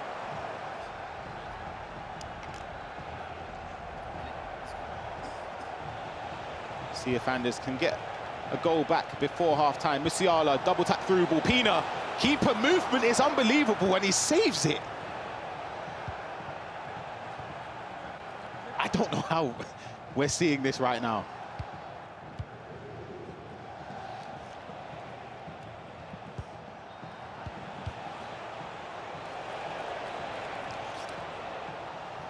It's going to be 3 minutes added on for Lucas in this first half. Has been unbelievable. If you were judging this game beforehand, nobody would have given Lucas, I wouldn't have given Lucas a chance, especially not to be leading 6-1. I mean, yeah, it goes without saying how dominant Anders has been against, on paper, higher ranked players than Lucas. It's just, who could see this coming? Unbelievable first half from Lucas. Fortunately for him, it's too late in the tournament. It is, yeah, but I mean, it's one of those, Ryan. He could go down with his head down and get smashed by Anders in his second to last game, and then, you know. Give him credit as well, as you said, because a lot of people would have probably just given up, and he's fought on there to be leading quite dominant in that game as well. Tex against Yaskow. This is the second half. Let's see, can Yaskow get goal number 6 here from this corner? First time shot hits the side netting. Now I'm joined by someone very special in FG. That's an interesting intro. Thank you, Ryan. How are you guys? FG, how are I just we? thought I'd come and join the fun. Obviously, I've just been reading the chat, and by the way, Stokes' stream all agreed that they voted for me on the poll. Thank you for that, guys, and shout out to Stokes. That just shows how many people would have voted for me then, because there's a lot of viewers in Stokes as well. So Stokes fell off then? Yeah, that's crazy, Stokes. Just threw him under the bus. All the Stokes fans voted for you and you still didn't win. Goal again. Lucas Official FG is 7-1 up. A Billy twisting and turning, shot across the face of goal. 7-1 against Anders Verang. I don't really know what I'm seeing here. I didn't think it was possible for him to concede that many goals. Hold on, his job's sorry, FG. done. And we have to cut in again. You can see it on screen. Tuga, equaliser. Near post with Pina. There's so many goals going on. So many goals, so much action, and also Mystery Nation that I'm speaking to the chat about right now. I wonder if they've got any ideas. England is the one. Very confident. Right, it's not. Oh. But you're not far. Really? Well, you are. Oh. It is a European nation. It's not Spain, though, either. Who do you think's going to win the Golden Boot, by the way? There's a lot of players potentially who could win the Golden Boot. Kylian Mbappe, oh, you mean Harry Kane. Got Haaland. Erling Haaland. Oscar Bob. Oscar Bob? Martin Odegaard. Odegaard? Sander Berge. It's not Bulgaria. I like thinking, though. It's definitely Nigeria. First time through ball. Lucas looking for his 8th. And there you go, Portal.com. Norway is the secret country. It is indeed. And hopefully Erling Haaland is winning the Golden Boot. Goodbye, everyone. Thank you. Well, there you go. That's the mystery nation. Not so mystery anymore. So you can complete the objectives in the Ultimate Team right now. A replay, though, and it's fallen away again of LJR. Playing it down with Pina, playing it across the face of goal for Yamal. Vidic to do a little bit better, potentially. Yeah, I mean, I want to see the live standings right now, Ryan, I'll be honest, because every time LJR goes in the lead, I need to see how it's looking. Obviously, he'd love Tex to score a couple here, but here we go. Wait, sorry, I just realised. Because, oh, hold on a second. Tex in behind, Diani, he's going to go for the chip. And it finds the back of the net. 5-4, hold on a second. That table could be changing very, very shortly. LJR now, again, it's based on goals scored. That's the differentiator there. We need to find out, which we'll be able to do afterwards, how many goals he scored. You see the goal there from the replay. Little nod between Maverick and Tex. They know that there's a long way left to go in this game. This ain't over yet, Ryan. Is this one? Anders Verang gets a goal. 7-2, around the 55th minute or so. Is there enough time for Anders to spark a huge comeback? And we've seen another goal. We can't even look at another game for more than a few seconds because Tuga and Elja Peixoto just keep on scoring. Tuga with the equaliser there, 4-4. Just trading goals, and once again, Tuga is just never too far off in these games. As he finds his equaliser once again, Frankie de Jong to Lamine Yamal, that guy that everyone uses. Another one. Yaskau back again in the lead by 2 goals. I wanted to quickly touch on that Tuga goal with the double tap through ball. What is the best way to try and stop that? Is it just trying to get players with intercept and just hope it goes in? Yeah, I mean, you can try your best, Ryan. Even people with intercept gold still struggle at times to intercept those double tap through balls, especially when they have incisive plus. Tex and Mav not happy about that one as well. We've seen 125 goals scored already today. There's still more of this round to be played. And of course, the last round of the day, we could be seeing a record-breaking round of fixtures this match week, in terms of goals scored. That is the live standings there. That would mean Tuga and Yaskau are mathematically secured. A result, though, for LJR would really shake things up. But he's going to have to defend this attack from Tuga. He's playing the ball around perfectly. Valverde stepping across to prevent another double tap pass in on goal. The tale of the tape is Peixoto must win this game to go into the last round to have a chance of making it through. As we have a goal. Oh, it's falling in the way of Lucas. Plays it into Bonmati. No driven from there. Keeper, I'm a bit bad. I didn't expect that to go in. 8-2. Lucas leads against Anders Verang, world number 1. You can't really make any 8-2 jokes when you're on 24 points, can you? Sensitive one as well, Jamie. You know, for me, that's a tough one. Too soon. We know it's about 15 years ago. It still burns. It still does. 30 minutes left between Tuga and LJR Peixoto. Tuga won't mind this result. However, on the other side of things, LJR needs to win this game, especially because Yaskau is leading against Tex. Look at the triggered run. Oh, he tried it. You can see, I think it was intended actually for the runner inside. Playing it intercepted though. Nicely read by Tuga as well, dragging out the choir there and just nicely intercepted.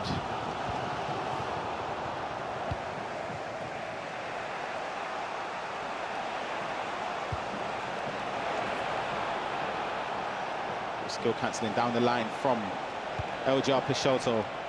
Gets the ball to de Jong. Dangerous area, brilliant twisting, brilliant turning, and the double tap across the face of goal for Pina. And LJR Peixoto has taken the lead again against Tuga.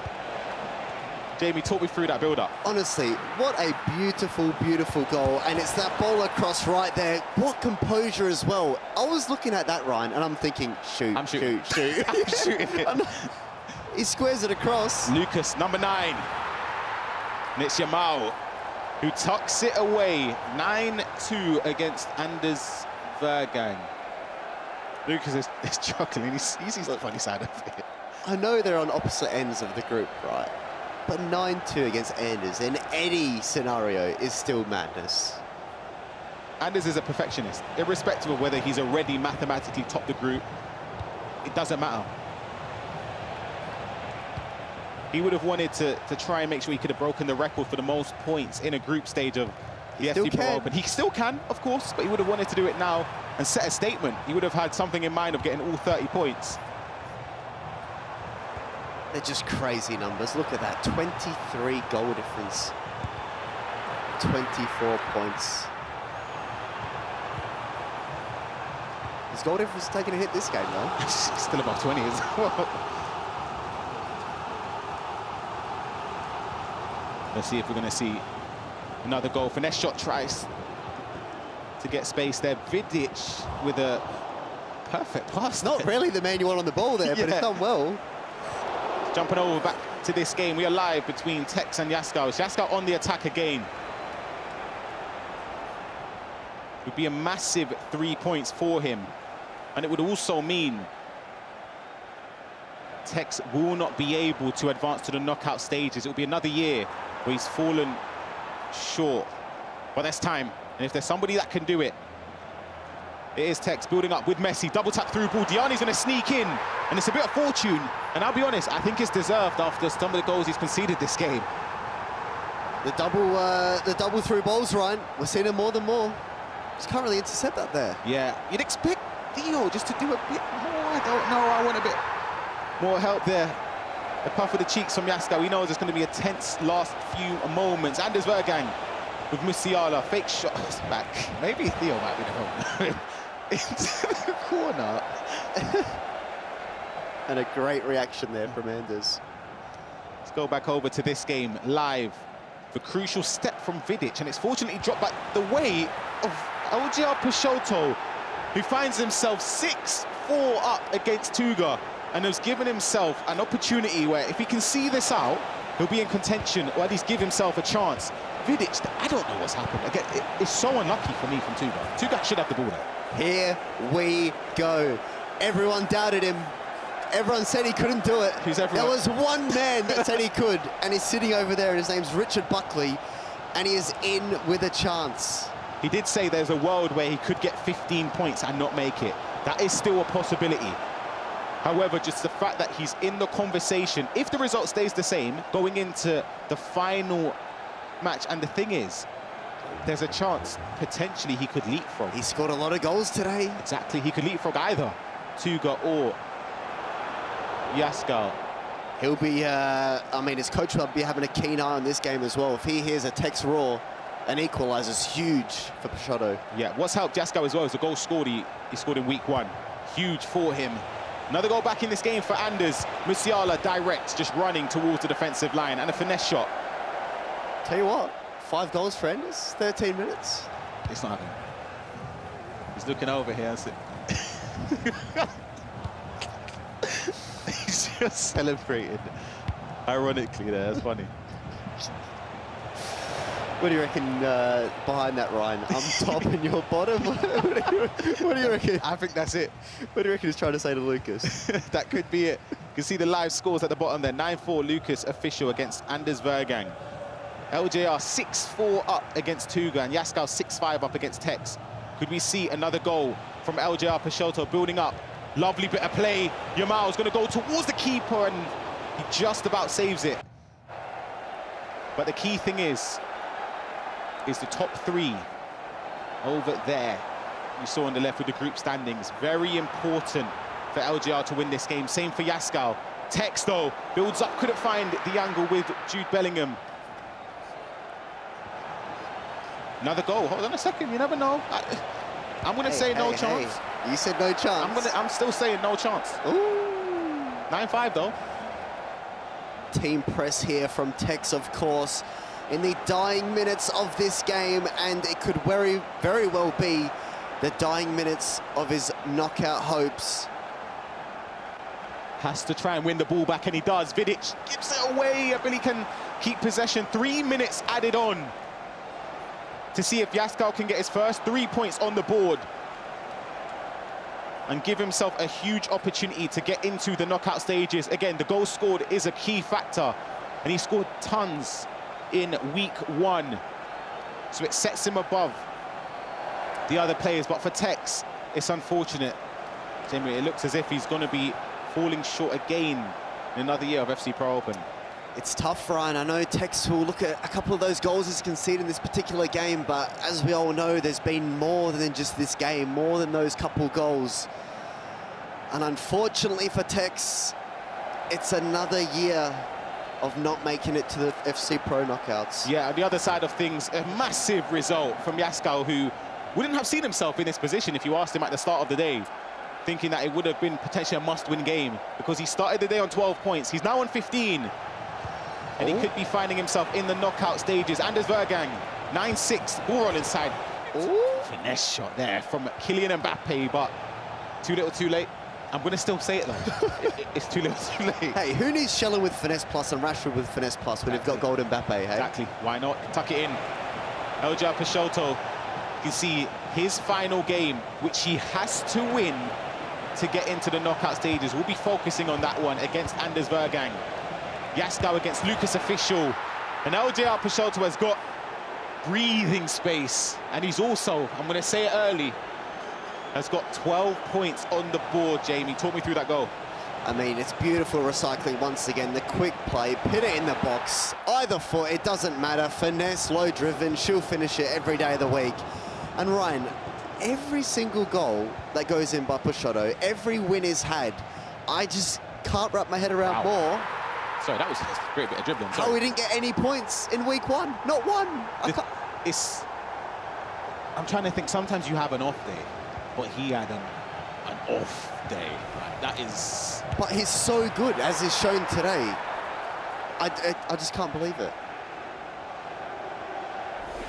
Thing is, he's got himself with a fighter's chance to get into the knockout stages. That is something he would have dreamt if anyone would have told him going into the last round, you have a chance to get into the knockout stages, especially after week one. We have to keep going on about that. He had 0 points. He's about to concede another.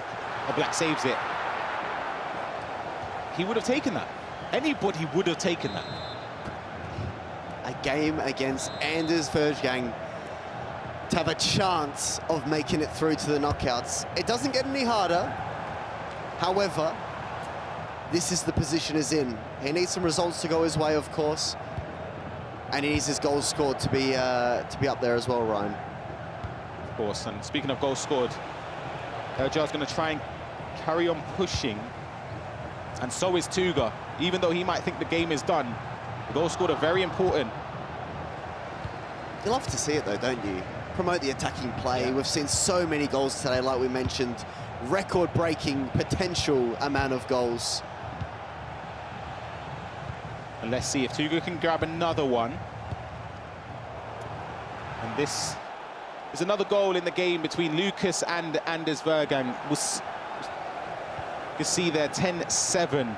That is game, set and match. Huge win in terms of just a match for Lucas. It's just too little too late. I know we've mentioned that quite a few times already, but we're focusing on the last moments of this game here. We already know that the game is done in terms of the result. But for Eljar Peixoto, can he do the unthinkable?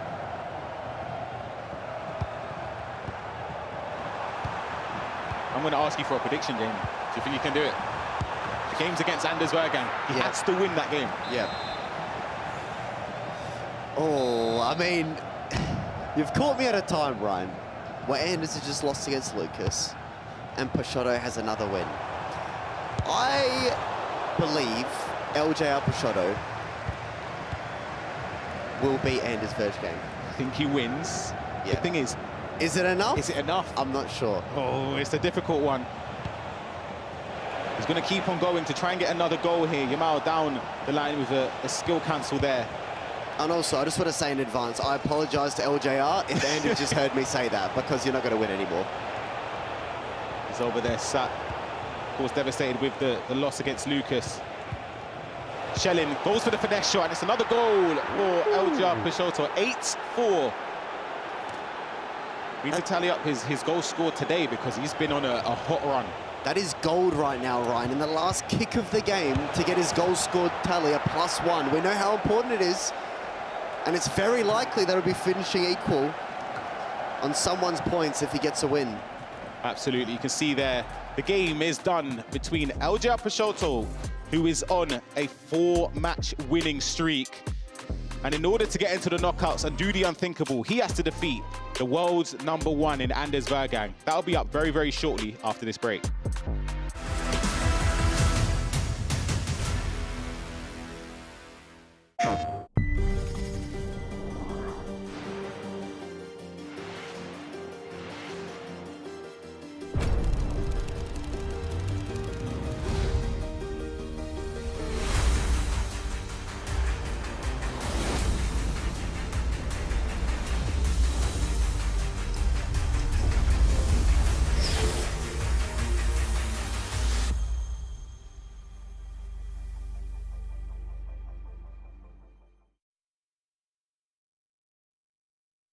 PlayStation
This group needs absolutely no introduction. The group of death. That was not good enough today. Anything could still happen. Every point matters. Hoje não correu assim tão bem. I'm expecting big things next week. I played not my best. Steele or Brian ducking and diving. Hard to exactly say what went well, what didn't. That's why he's a world champion. Twice. The group was really hard. Oh my guys, I'm telling you now, one of the best players in the world. It was a flawless evening. Remember, Yilmaz, that is perfect. Anyone can get it. Yep, you saw that right. The group of death returns. Same time next week. I mean, wow, that is unbelievable. But Group 8 is not done yet. The impossible might well just be possible for Leandro Peixoto, because if you've been here all evening, you will be aware that the man currently in 4th position was bottom on 0 points. He has been fantastic today, and he has set up the possibility to find himself within the top 3. Yeah, look, we were throwing around the word impossible. Richard Buckley said improbable, and there's a big difference because at the moment, it is probable. If he beats Anders, his goals scored is looking great, so he needs Tuga and Yaskow, at least one of them, not to pick up points in the last game, and he is somehow made it to the knockouts. So let me just get this straight, Ryan. Wait, I just realised. Yeah. To explain to you guys watching at home, it goes to goals scored first. Yes. Before goal difference. Now, here's where it gets interesting, because Peixoto, of course, is relying on other results. But this is possible. He's got Anders Verang in the next game. Anders Verang looked like he was on the beach already in his last game. He just lost to Lucas. It's highly unlikely he will probably play like that again, I imagine. I don't know how we're going to call this, and I can't believe we're in this position. This is very similar to K2ZN last time. Yeah, the thing is, we're about to see potentially, obviously, a new points record from Anders, or the greatest comeback we've ever seen. So we're winning either way. But of course, there is other players involved, as you can see at the table. Tuga's in a great position right now. He's going up against Tex, who just bowed out of the tournament. But Tex is Tex. Tex could do anything on his day. He still will not want to lose anyway, because these players are all very, very professional in what they do. I don't know how to call this, but Ryan, you're going to have to help me out here, mate, because Jamie, this is your debut. It's your time to shine. If you ask Yaskow and Tuga at the start of the day, who do you think is going to compete for that third spot? It would have been. Surely none of them are saying Peixoto, but this is the situation we're in. Can we just have a look at some highlights from Peixoto and Tuga then? Because Peixoto we've spoke about all evening. He has just brushed aside Tuga in this game. This game was close for moments, but the scoreline at the end was, there was a lot of a bigger gap between them. We're looking at the possession. It was 51% for Tuga. Peixoto won 8-4, right? He was decisive. 8-4, and you can see there, 9 shots on goal. Anytime he went in on goal, you could more or less trust that he would find the back of the net. He can do it. I actually believe he can do it. I can't believe I'm saying that. I am actually shocked at this, because I actually did have a laugh at Richard Buckley at the start of the show. And I was like, look, Peixoto, for me, is one of the best FC players in the scene. But he got 0 points. How did this man get 0 points in week 1, by the way? That's what I keep asking myself as well. I don't know. If I actually said at the start of the show that Peixoto couldn't do it, can we just delete that part? No one clip it up, please, if you know what I mean. He does do it. I mean, let's talk about Yaskow as well. We have to, and Tex. Let's take a look at the highlights from their last game. Yaskow, it feels like we've not spoken about him enough here this evening. He's in an absolutely amazing position. When these groups were announced, not many people would have potentially predicted he would be in with a chance of qualifying, but he is well in with a chance of qualifying. Of course, the thing for him, which I think's alarming, is that he would have never thought he would be in this position. He came in today on 12 points. He had to win that game against Tech. That was a must-win game. And even for the next round, again, you want to win that game, because if results don't go in your favour, I'm trying to see if it could work out where he could even be out, right? He could. He could find himself out. There is a possibility. There is a world where he could be out. I mean, we saw some of the goals he scored as well against Tex. Tex and Mav, they had their hands, you know, on their head. It was just bonkers. Like, I'm in a position here where I'm pretty much speechless at what we're seeing. This is only Group A. We've got 3 more groups to go after this. We'll focus on the last match. Let's take a look at some more highlights of that game we just mentioned before. Wow. I mean, Anders Verang, when do you ever see him 6-1 down? You two had the pleasure of commentating. He was obviously essentially in conversation with you during that, Jamie. What a performance from Lucas. Unfortunately, too little, too late. Yeah, I mean, look, it's one of those for Anders. Of course, he knew he was already through, top of the group, but we know what he's like. He's so competitive. He never wants to lose. So it's just surprising to see him lose like that. But, I mean, right, OK, you know, we've just said, all right, Anders is already through. Is Anders Verang going to have the same attitude in the next fixture against LGR Peixoto, Leandro Peixoto? Or do you think Anders is aware that he can impact this group in pretty much whichever way he wants? You would be aware, well, he would be aware, of course. However, Anders is a true professional. He didn't let Lucas win that game, trust me. He just had a slow start, well, a very slow start. It was 6-1 down, I believe, at a time. This one now, again, he's got an opportunity to knock out somebody that could have knocked him out last year in the FC Pro Open in the knockout stages. He will try his best to take that and make sure that LJR can't find his way in there. I'm wondering if we can get the table up one last time just to show the viewers at home the state of play, because we did not expect to be in this position in Group A. It's very much all to play for. There's a few players who are fighting it out, 4 players fighting it out for 3 spots. Jamie, I need your predictions. It's your debut here in London. This is your time to shine. Yeah, look, I'm going to come back around, right? I will predict that Peixoto beats Anders. However, I don't know if the other result's going to go his way. but I'll predict that. He would just need, what, one other result to go his way? One of Yaskar or Tuga to lose. Yeah. If he wins his game, and he's through. And it goes on goals scored here, so we'll get confirmation of how many goals each player has scored, but it is very close. There is one goal between them. LGR Peixoto, I mean, if he doesn't make it through Group A, Ryan, from a point of view of how well he's played here today, how much will he look at the action in the first half of the season and really kick himself? It's similar to sort of what Tex did. Yeah, but I feel like he'd be devastated because, like I said, there are some instances where you can play bad, but I never thought LGR's low was 0 points. I'm sure he wouldn't have thought that as well. But again, just to be in a fighting position, I think he would have taken that at the start of today. And Tex as well, of course, is in a position where, unfortunately, he is out of the tournament. That is confirmed. It's unlucky, but it's mad to think a player of his stature has never made it to the FC Pro Open final. We all know Tex very well. We know that he's going to be wanting to end on a high here, isn't he?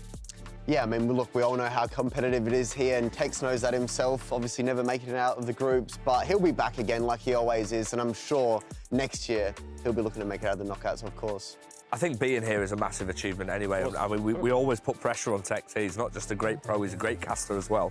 We put pressure on him, but being here at the FC Pro Open finals, FC Pro Open, amongst all of these big names is huge. Yeah, absolutely. I feel a bit bad for him because I feel like he's played better or prepared better this year than in previous years. Like, I went in thinking, I put him as the top 3 to go through. It just didn't fall that way. Of course, everyone else has played unbelievably well as well, and he's not been up to the standard in some games. He's also been unlucky in a few, but that's just the essence of it, unfortunately.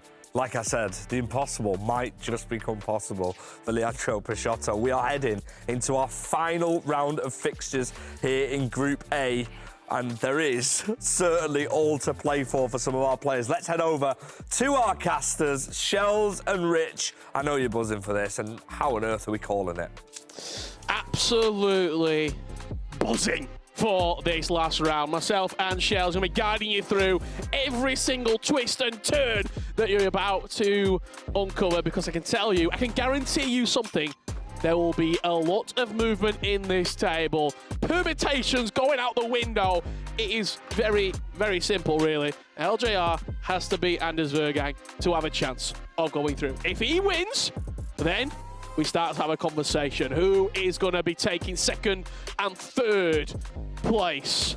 Second through fourth is up for grabs. We have to remind you as well, fourth place, there's something to play for as well, because if you finish in fourth, you'll be invited to next year's global qualifier, which is a big, big thing, because you don't have to start from the online leaderboard. You don't have to play in those online cups to get through the qualification process, which a lot of pro players say, Shells, is one of the hardest bits of the entire process. Yeah, I definitely think, especially as a player myself, qualifying for the event was always the hardest thing. I don't know what it was. I think qualifying, you needed some luck to go your way, you know, and I think once you get there, it's like you've done the hard part. Yaskar kicking off here against Lucas. If Yaskar wins, he's in, and he opens up the scoring in the opening minute and a half. 1-0 up. Alex Morgan with the finesse, finds the top corner. It's simple. Yaskar wins, Yaskar's in. Tuga wins, Tuga's in. And there's nothing LJR can do, potentially, about it. And I was going to say, going into the game, I think all the pressure is on Yaskar and Tuga, in my opinion. LJR, start of the day, you never thought he would be in a position to try and qualify. So all the pressure's on Tuga and Yaskar, in my opinion, but Yaskar getting an early goal there will definitely settle the nerves. Tex knows he can play a big role in this. Taking on Tuga here. If he was to beat Tuga, it sets LJR up to go and take 3 points away from Anders Verang. Nice little bit of a cancel on the edge of the box, but just runs into Tuga's.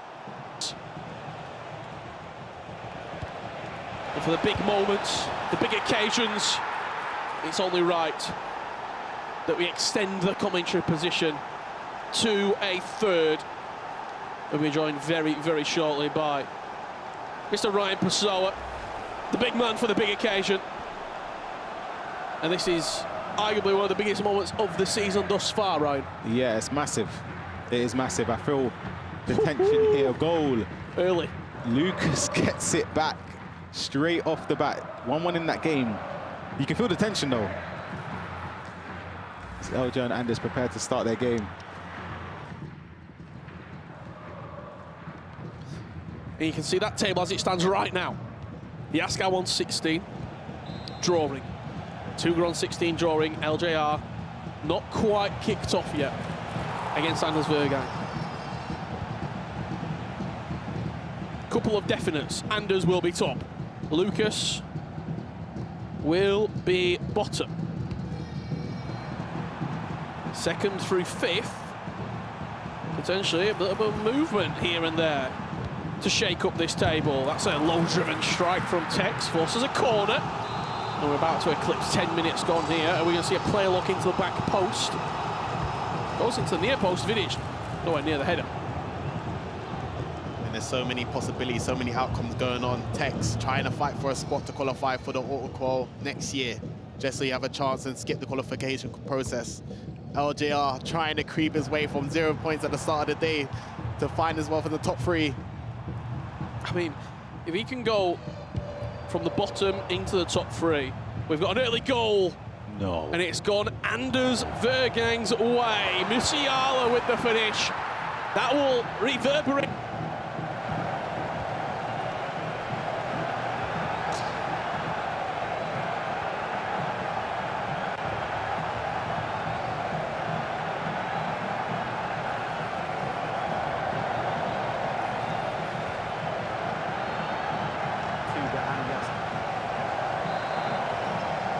Corner to be whipped in here.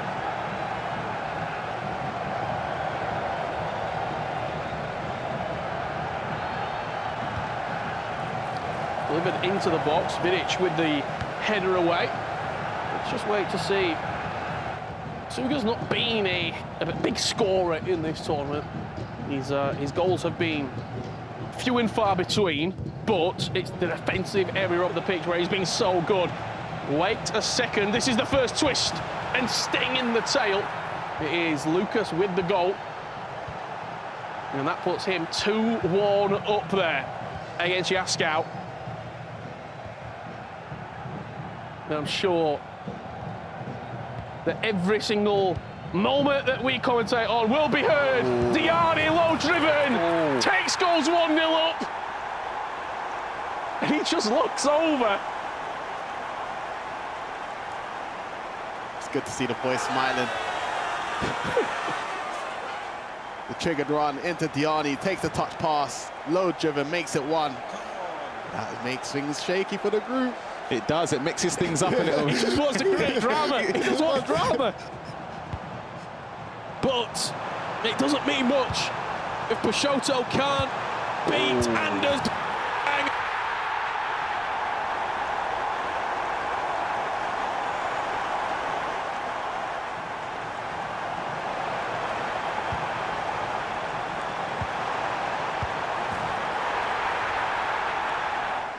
Into the far corner.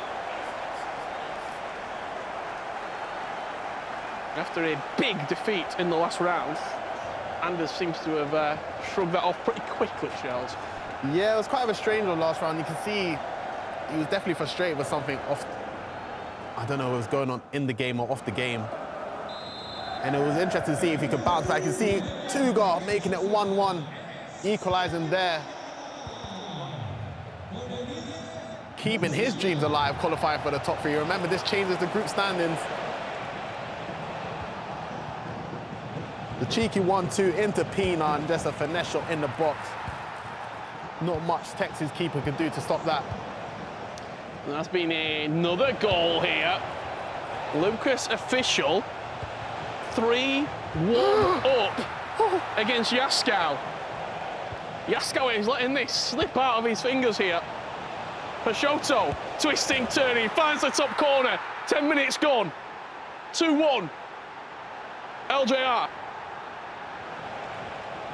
I feel like this could go down to the wire. They're going to see things change and see a shot across goal with Shelling. LJR has pulled one back. It's a nice little through ball there into Bellingham. Tex 2-1 up against Tuga.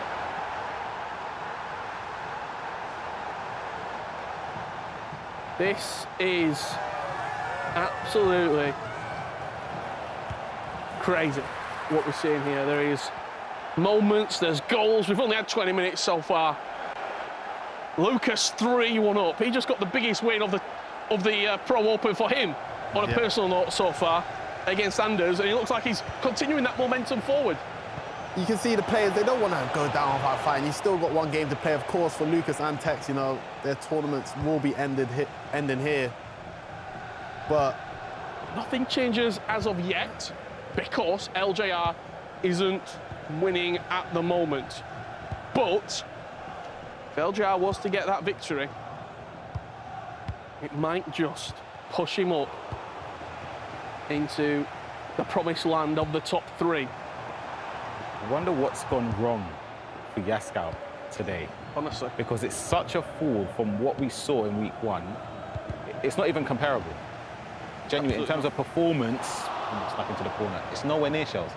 Nah, but to answer your question, you could say the same thing for LJR. True, week 1. Week 1, went 0 out of points, and to be honest, Yaskow, I'm with you today, as you can see. Anders making it 3, rocking it into the back of the net. But to answer your question, sometimes I don't think Yaskow's been playing that great. Even the game against Tex, I think he got very lucky to score a couple goals, which I think if it went a different way, Tex would have still had another chance to be fighting to qualify into the knockout rounds.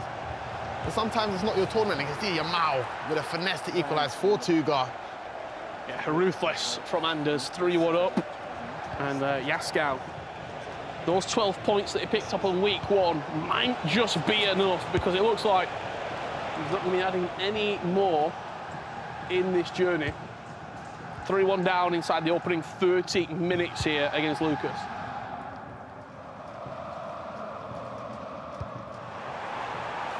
Nice ball down the line. We're just going to see Lamine Yamal trying to twist and turn a little bit of space there on the byline. That finesse shot has been a key to victory all night long for all of our competitors. That's nice build-up, but Vidic with a strong tackle steps in, and you just saw a triple tap there of the R1 button. Maybe is Yaskow just trying to force the issue ever so slightly here, Shell? It's quite harsh to say. I think Yaskow plays quite quick anyways. I think he likes to go forward. He likes to try and score goals, but of course, you can see he's starting to get a little bit, maybe a bit desperate at times, because his clock is ticking. Of course, as it stands, he is qualified for himself, but I think it's always better when you do it yourself and not wait for other results. Absolutely. We're on board here. There's been a goal, and it's gone Yaskow's way. Bonmati sliding through Morgan.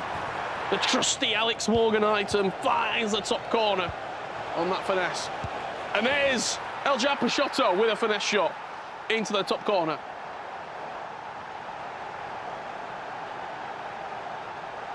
(3-2).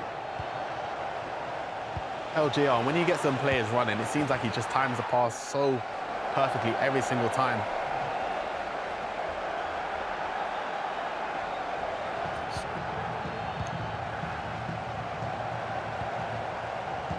(2-2) here between Tex and Tuga.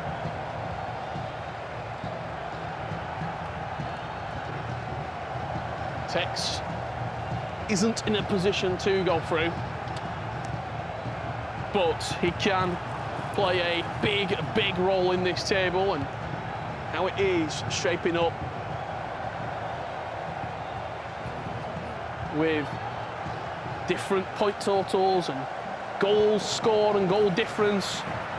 We said at the start of the day, I think goals difference and players' offensive records will be a factor, and we might end up with 3 players all on 15 points. And that not being enough, Shells. It's crazy to say, and of course to mention LJR being potentially that player on 15 points after starting the day on 0. It's just... Diani, who has been so good for Shell Strout today. Jude Bellingham twisting and turning. Ooh. Nice little Lacroqueta combination there. Berber cancel. Okay. Lacroqueta again. Just into Nemanja Vidic.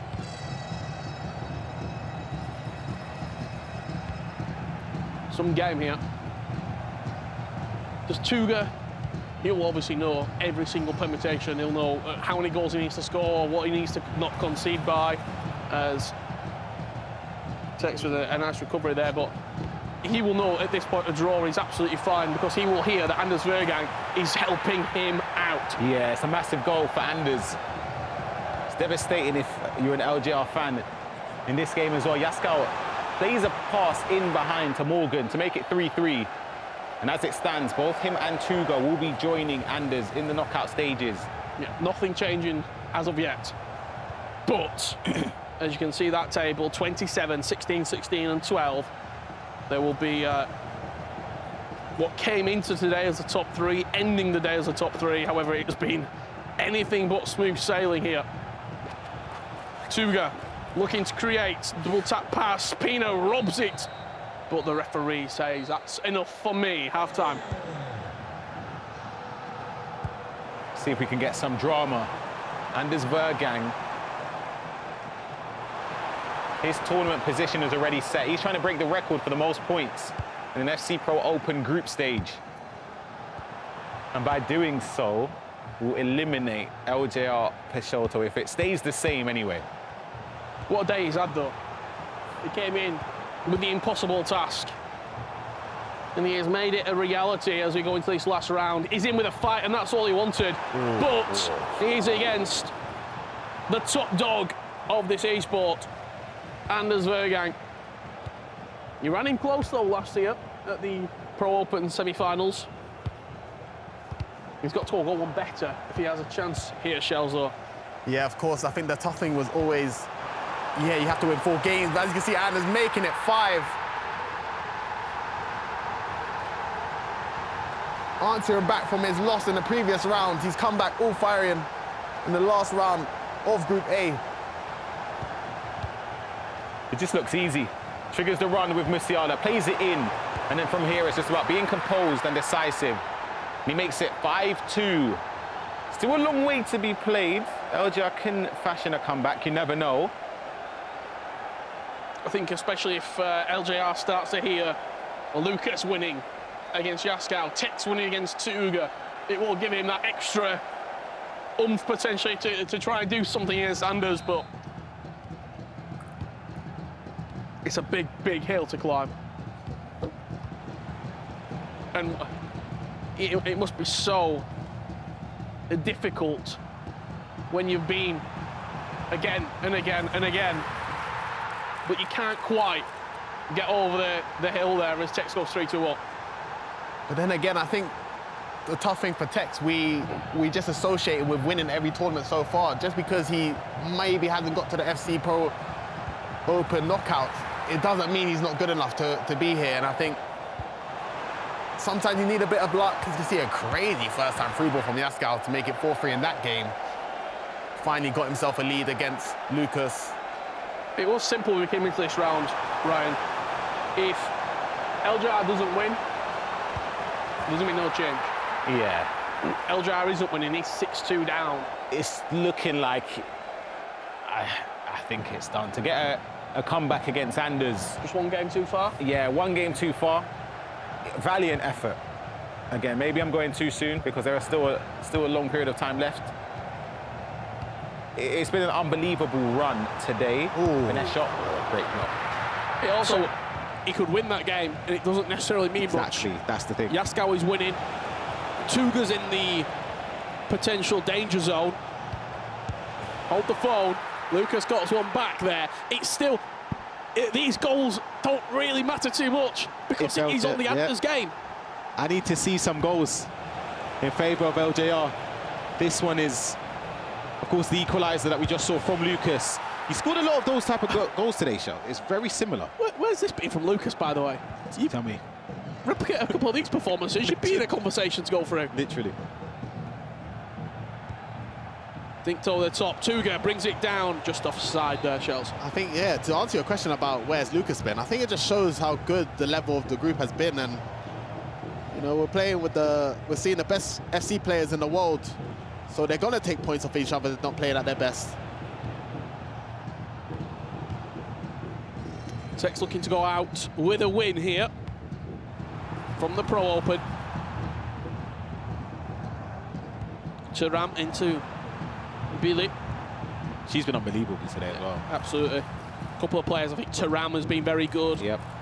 Diani, Vidic has been outstanding.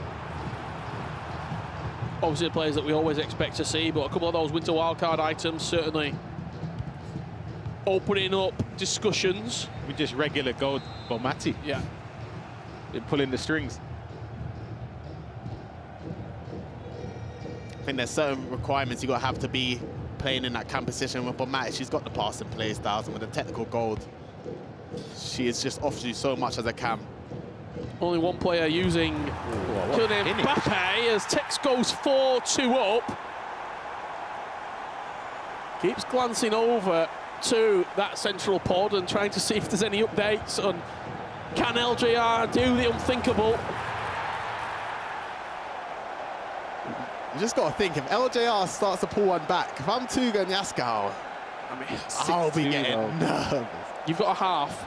Oh, wow. And you're 4 goals down. The thing is, it's not about just getting the 4 or 5 goals. Stopping Anders. That's the problem. Yeah. Lucas official on the attack again. Ball roll inside. Trying to play for the pass. I actually would have, coming into this game, this round, we don't really do a lot, we don't do predictions. But in the back of my mind, I was thinking, I can see a world in which Yaskau and Tuga both lose, but Anders helps them out. Saves them, bails them out. By beating LJR. I think we should start doing a prediction. Should have like a little prediction table between us. Well, that's Lucas.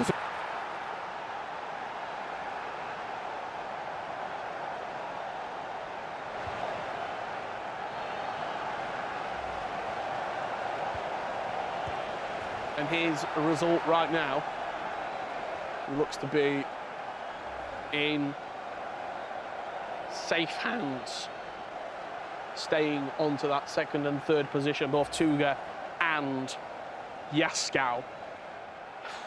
That game right there, that's the one that matters. That's the one. We're back on board with the second half. Where do we think this game is going to end up? I think Anders just starts to pull away even further. I genuinely do. You can see how the table stands right now. Both Yaskau and Tuga are losing, but LJR is losing as well. So as we said, that doesn't change anything in terms of the table. All it does is put Anders even further in front. It puts Tex level on points with LJR.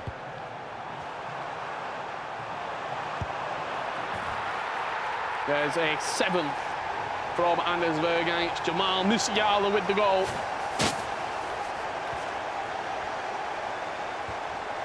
Is this upset?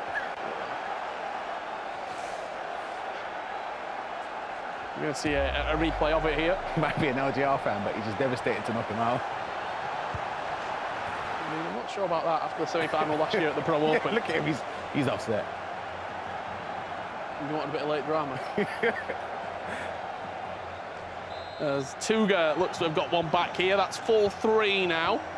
Tex still leading. But I'll reiterate again, because of the Anders performance, but is there a way to check? The jeopardy that they are in isn't how many goals scored Tex has? Too drastic. Because of the point total, they will be safe in second and third. LJR unable to catch.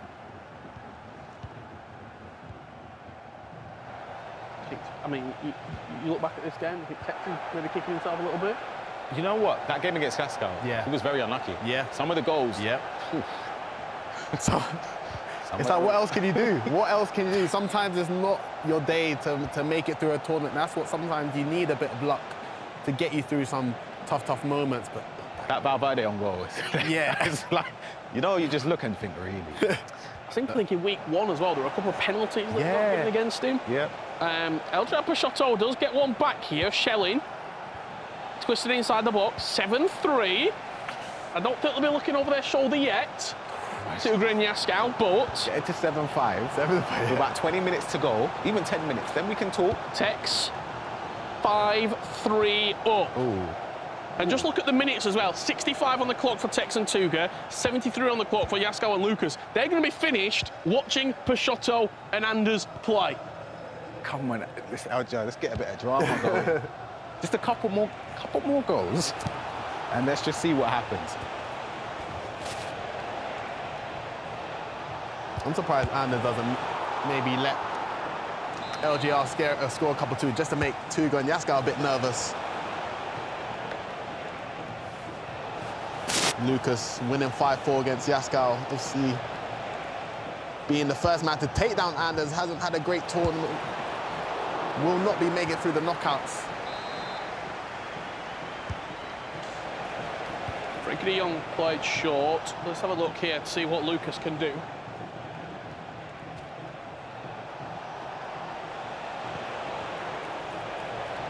Driving down the byline, de Jong into, it's just a simple one from Lacroix.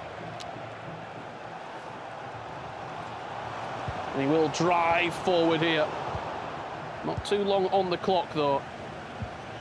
I mean, Lucas will know what he's doing here. He'll know that he's creating a little bit of tension and a little bit of drama as we go into these last 10 minutes. And a 6 goal, should I say. Wow. Puts this game out of sight. It's Yamal with it. 6-4, Lucas leads. Tuga just got one back at the same time to make it 5-4. Let's have a look at that one. Again, Bonmati into de Jong. It was Lamine Yamal with the finish. Could be a head-on-hands moment here. This was that goal that I just alluded to from Tuga. As Peixoto is the man that the eyes fall upon. Can he do something simply sublime? De Jong, Bonmati, good tackle from Anders, steps in with Valverde. He got the reset, he had a lot of options, he's nearly got fortunate enough to get a shot off, find the pass that he wanted, and now it's his turn. Peixoto survives another attack. Deliberate foul, pulled down, 65 minutes on the clock. Trying to stop us have a bit of fun. Having a bit of fun there, Anders. I think Anders is probably looking at that point total. He wants the record. Yep. 24, what was taken by Stingray last year. Another deliberate foul. Couple of players on yellow cards here. Just got to be careful, as does Anders. That's something you might not think about, but you do have to be careful once you give quite a few yellow cards away early on, especially with a few minutes left where he's built himself a lead. Yaskow, Pina, technical dribbling, low-driven finish. 6-5. Peixoto in the corner. Recycling into Yamal. Just, I think the finesse looked probably a little bit too enticing and Anders stepped in. It's too predictable. That's the problem there with Yamal. One-footed. Well, 3 so weak, but you ideally want to turn on the left foot there, Charles. Yeah, of course. I think that was definitely the decision where he should have went on to his right and just get a shot off with precision shooting. Yes, weak foot is a thing, but sometimes from close range it's not too much of an issue, as Abili nearly makes it 8 for Anders. Great save. Anders not here to play games. He wants results, he wants wins. He goes all the way back. I do think there's a lot of people, Ryan, who said that semi-final last year at the Pro Open, Anders maybe slightly fortunate to get the win on that occasion. We'll not forget people saying that. Yeah. This is maybe a bit of a personal match for him. And I think that is job done in terms of the group standings anyway. Anders Verang tucks it away. 8-3, 20 minutes left to be played. I don't see a way back. Do you, Charles? Nah, I think it's a bit little too late from LGR. I think he's done well, as you can see. Yaskow bringing this game back to 6-6. It seems like Yaskow and Tuga will get in the results they needed in their own games. But of course, LGR losing against Anders, I think it's a bit too much of a far reach for him to come back. This is Tuga here with Rodman down the byline, sent Tex flying. Bonmati twisting him back inside. I think this would be a good personal result here for Tex if he was to beat Tuga. pick up another 3 points on the board. Those through balls, he's played a couple of those today. Absolutely superb. The referee was going to give a penalty for a little tug back there, but played the advantage. Tex slots it in the bottom corner. And Tuga's got Anders Verang to thank. Yeah, that through ball is unbelievable as well. You can see the pace from Diani in behind. Perez can't get anywhere near her, then tucks it away. As you said, advantage popped up, so even if he missed, he would have got a penalty for that. Tuga's not happy, but it's still job done. He's into the knockout stages. It's just he would have liked to do it on his own terms, but of course, Anders Verang winning this game just cements the top three in this group. There is Anders with another strike at goal. 15 minutes left on the clock. It has been very nervy for both Yaskow and Tuga, but Anders Verang helping them out, taking points off their nearest competitor, their nearest rival in that table. And in the end, their individual games, Shells, didn't need all 3 points. Yeah, Yaskow would look like maybe you try to go for the winner for the 90th, but he'll be drawing here against Lucas if it stays the same. Mathematically, you finish second. Statistically, you finish second. You quote-unquote get an easier first-round game. You're playing someone who finished third in the knockouts. I'm not sure it will work like that with some of these groups that we've got coming up. Yeah. I think for both Tuga and Yaskow, to be honest, with how chaotic has been trying to, I guess, book themselves in the top three, LJR putting pressure on them. I think the hard work is just making it to the knockout. It doesn't really matter who you play, of course. The referee played one more attack, and I tell you what, Lucas has put it in the top corner. 7-6. Yaskow will lose his last game of the day, but what does that mean?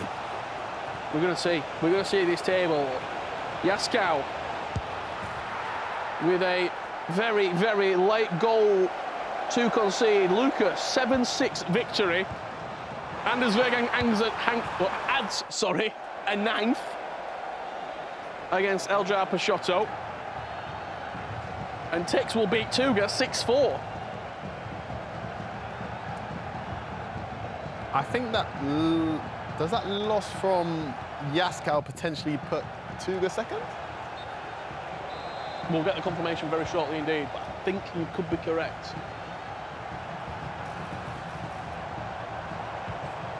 Tex did his job to spice up this group. Lucas did his job to spice up the group. 7-4 victory. Tex will beat Tuga.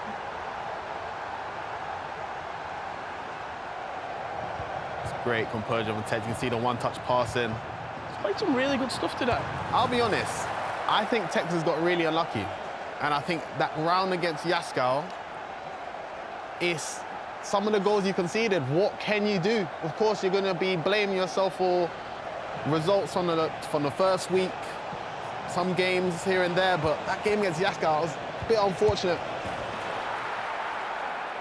But Peixoto makes it 4, but it's a bit too far for him to try and come back in the 10 minutes remaining.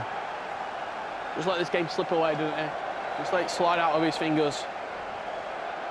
We're going to see a full-time result coming in very, very shortly between Tex and Tuga. It will be Tex at least with 7. Can he make it 8 before we do wrap up this matchup? Through ball, Valverde is in. Galloping away, just finds the feet of Jan Oblak.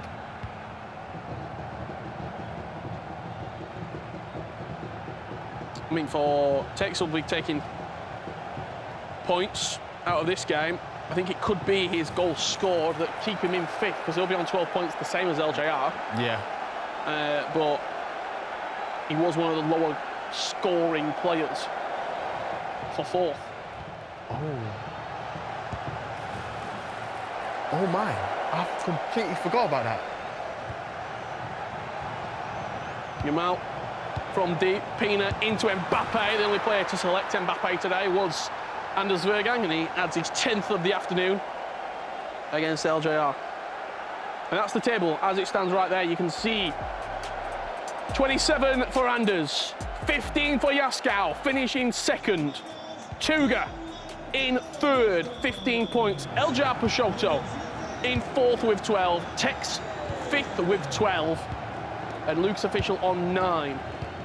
A lot of players taking points away from each other, but I tell you what, getting 12 points and not finishing in the top 4, that's got to hurt. It's got to hurt, and I think the storylines, you got to think LJR, he was on 0 points before today. He's done so well to fight back, and you just got to think, just one result from the first week, your whole tournament, so your storyline could be carrying on to the knockouts. A couple of situations how we've ended up in this scenario. One, only one player has taken points away from Anders, and that's Luke's official. Anders has taken points off everybody else, maximum points from everybody else. So the amount of points that people are taking is going to be low.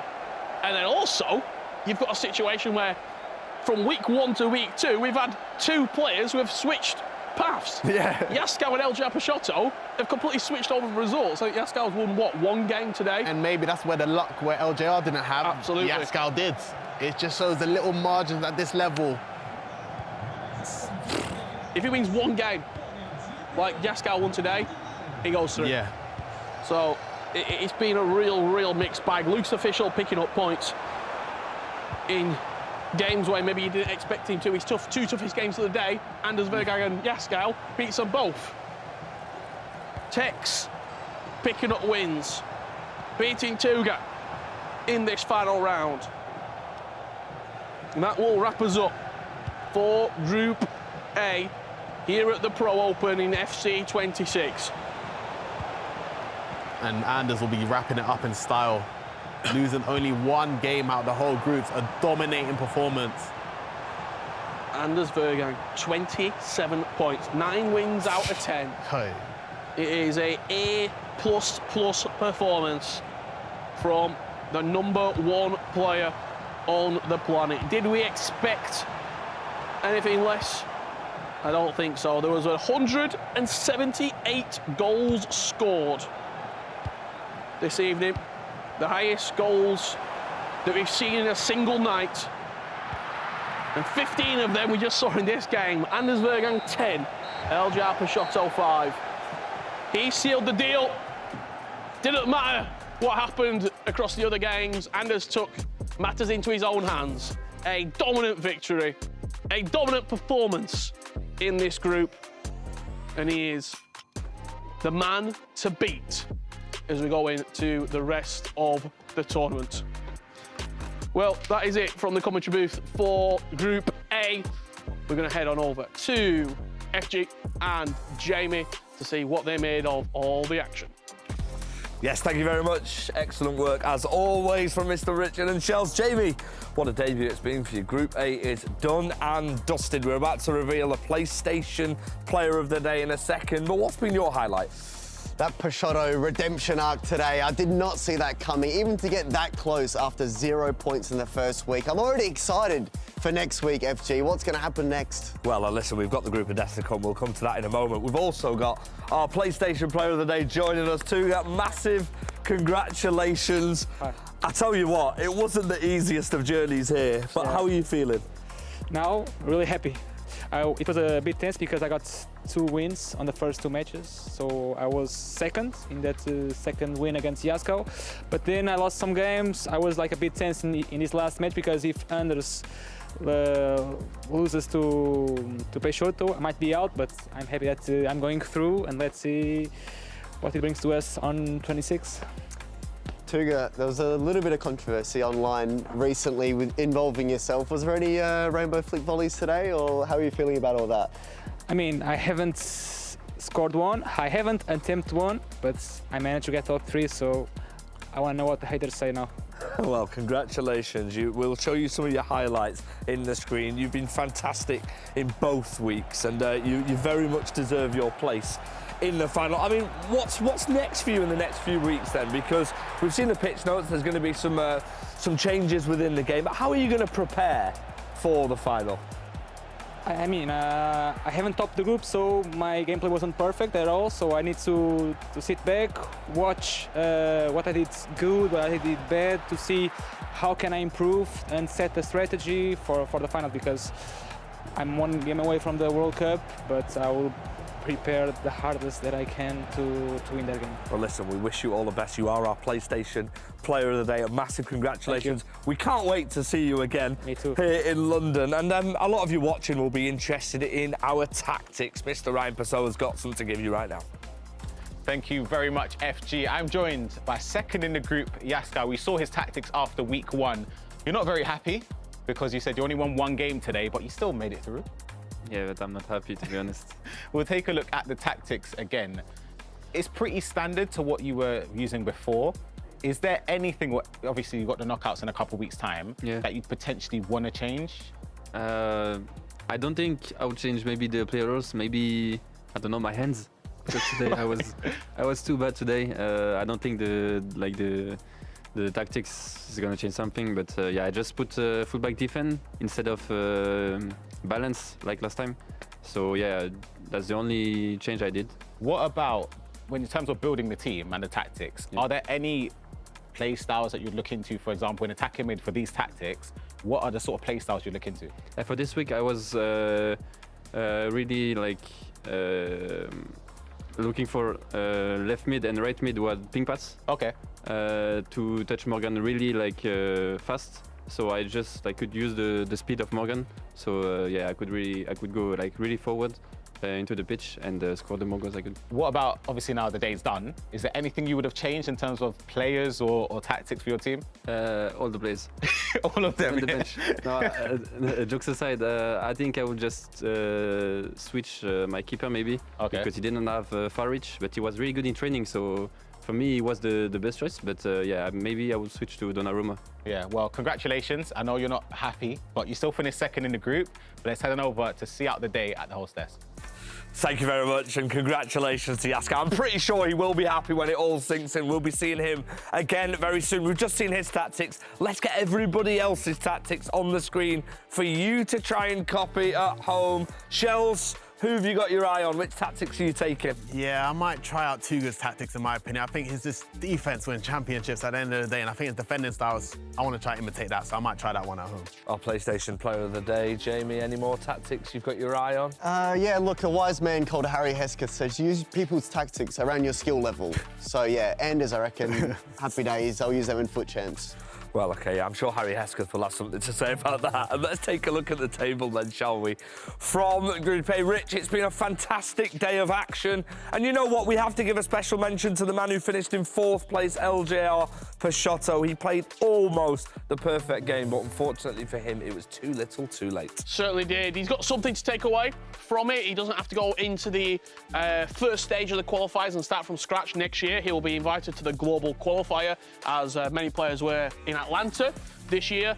Top 3, we started with those 3. They've changed around a little bit, Yasko and Tuga, but we ended with 1 man on top. World Championship spot for Anders Verang. Shells, 2 players in the finals we haven't seen before. Yasko and Tuga, how exciting does that make the finals? Of course, Yasko, one of the most exciting attacking players in the FC scene completely. And of course, Tuga, representing the old school guys. So it's good to see him shine. Hopefully he's been competing since 1920. It's good to see him making through to knockouts as well. And the fun doesn't stop there, by the way, because next week we do it all again. Group B, the group of death, including Emre Yilmaz, who got 15 out of 15, much like Anders Verang did in Group A. Jamie, you excited for this one? I am, yeah. The drama doesn't stop here next week. I'm so excited. He's so excited. Now, listen, let's take a look at the table of Group B, how it stands. Listen, next week is going to be fantastic. It's the group of death, like I said, Shells. Yeah, one thing, group of death. Emre Yilmaz, Anders got 9 wins. Emre wants 10. I can guarantee you. He wants to go one better. There's a real big rivalry here, I think, brewing. The Euros, and then we're seeing it now. I think he'll want to go one better. There's a 5-point gap as well from 4th position to 2nd, Shells. Umut's in a fantastic position, but what we saw here tonight is anything can happen next week. Anything can happen. Like you said, LJR started the day 0 points, found himself 12 points, so close to making it through. And I think this group, if you look at the stacked lineup, It's even like trying to say Uma's going to go 15 out of 15 again, and that'll be a tough one to decide, but I can't wait to see the action unfold. I mean, Umut was also fantastic as well. Listen, we want you to watch along with us for Group B next week, and you can do so at exactly the same time on all of our socials, the Twitch and the YouTube. We will be here. Come and tune in, 12th of January, 6 p.m. GMT. It's the Group of Death. More Mystery Nations, more action for you all. And that's not all. You have the opportunity to come and join us live from London, the 26th of January, the FC Pro Open Finals. Tickets are available now. You can scan the QR code on the screen and you can come and say hello to all of your favourite players in person. What an occasion that'll be. But we've still got 3 more groups to go, starting with Group B. Rich, Shells, where's Ryan? Ryan's somewhere as well. Thank you very much. And a special mention to the man on my left who made his debut and was perfect. Hopefully see you again soon. I'm sure he'll be lingering around the studio. Yeah, I'll be here knocking at the door. Can I come back? Thank you very much to everybody for watching at home. We hope you have enjoyed Group A, and we will see you at the same time next week for the Group of Death.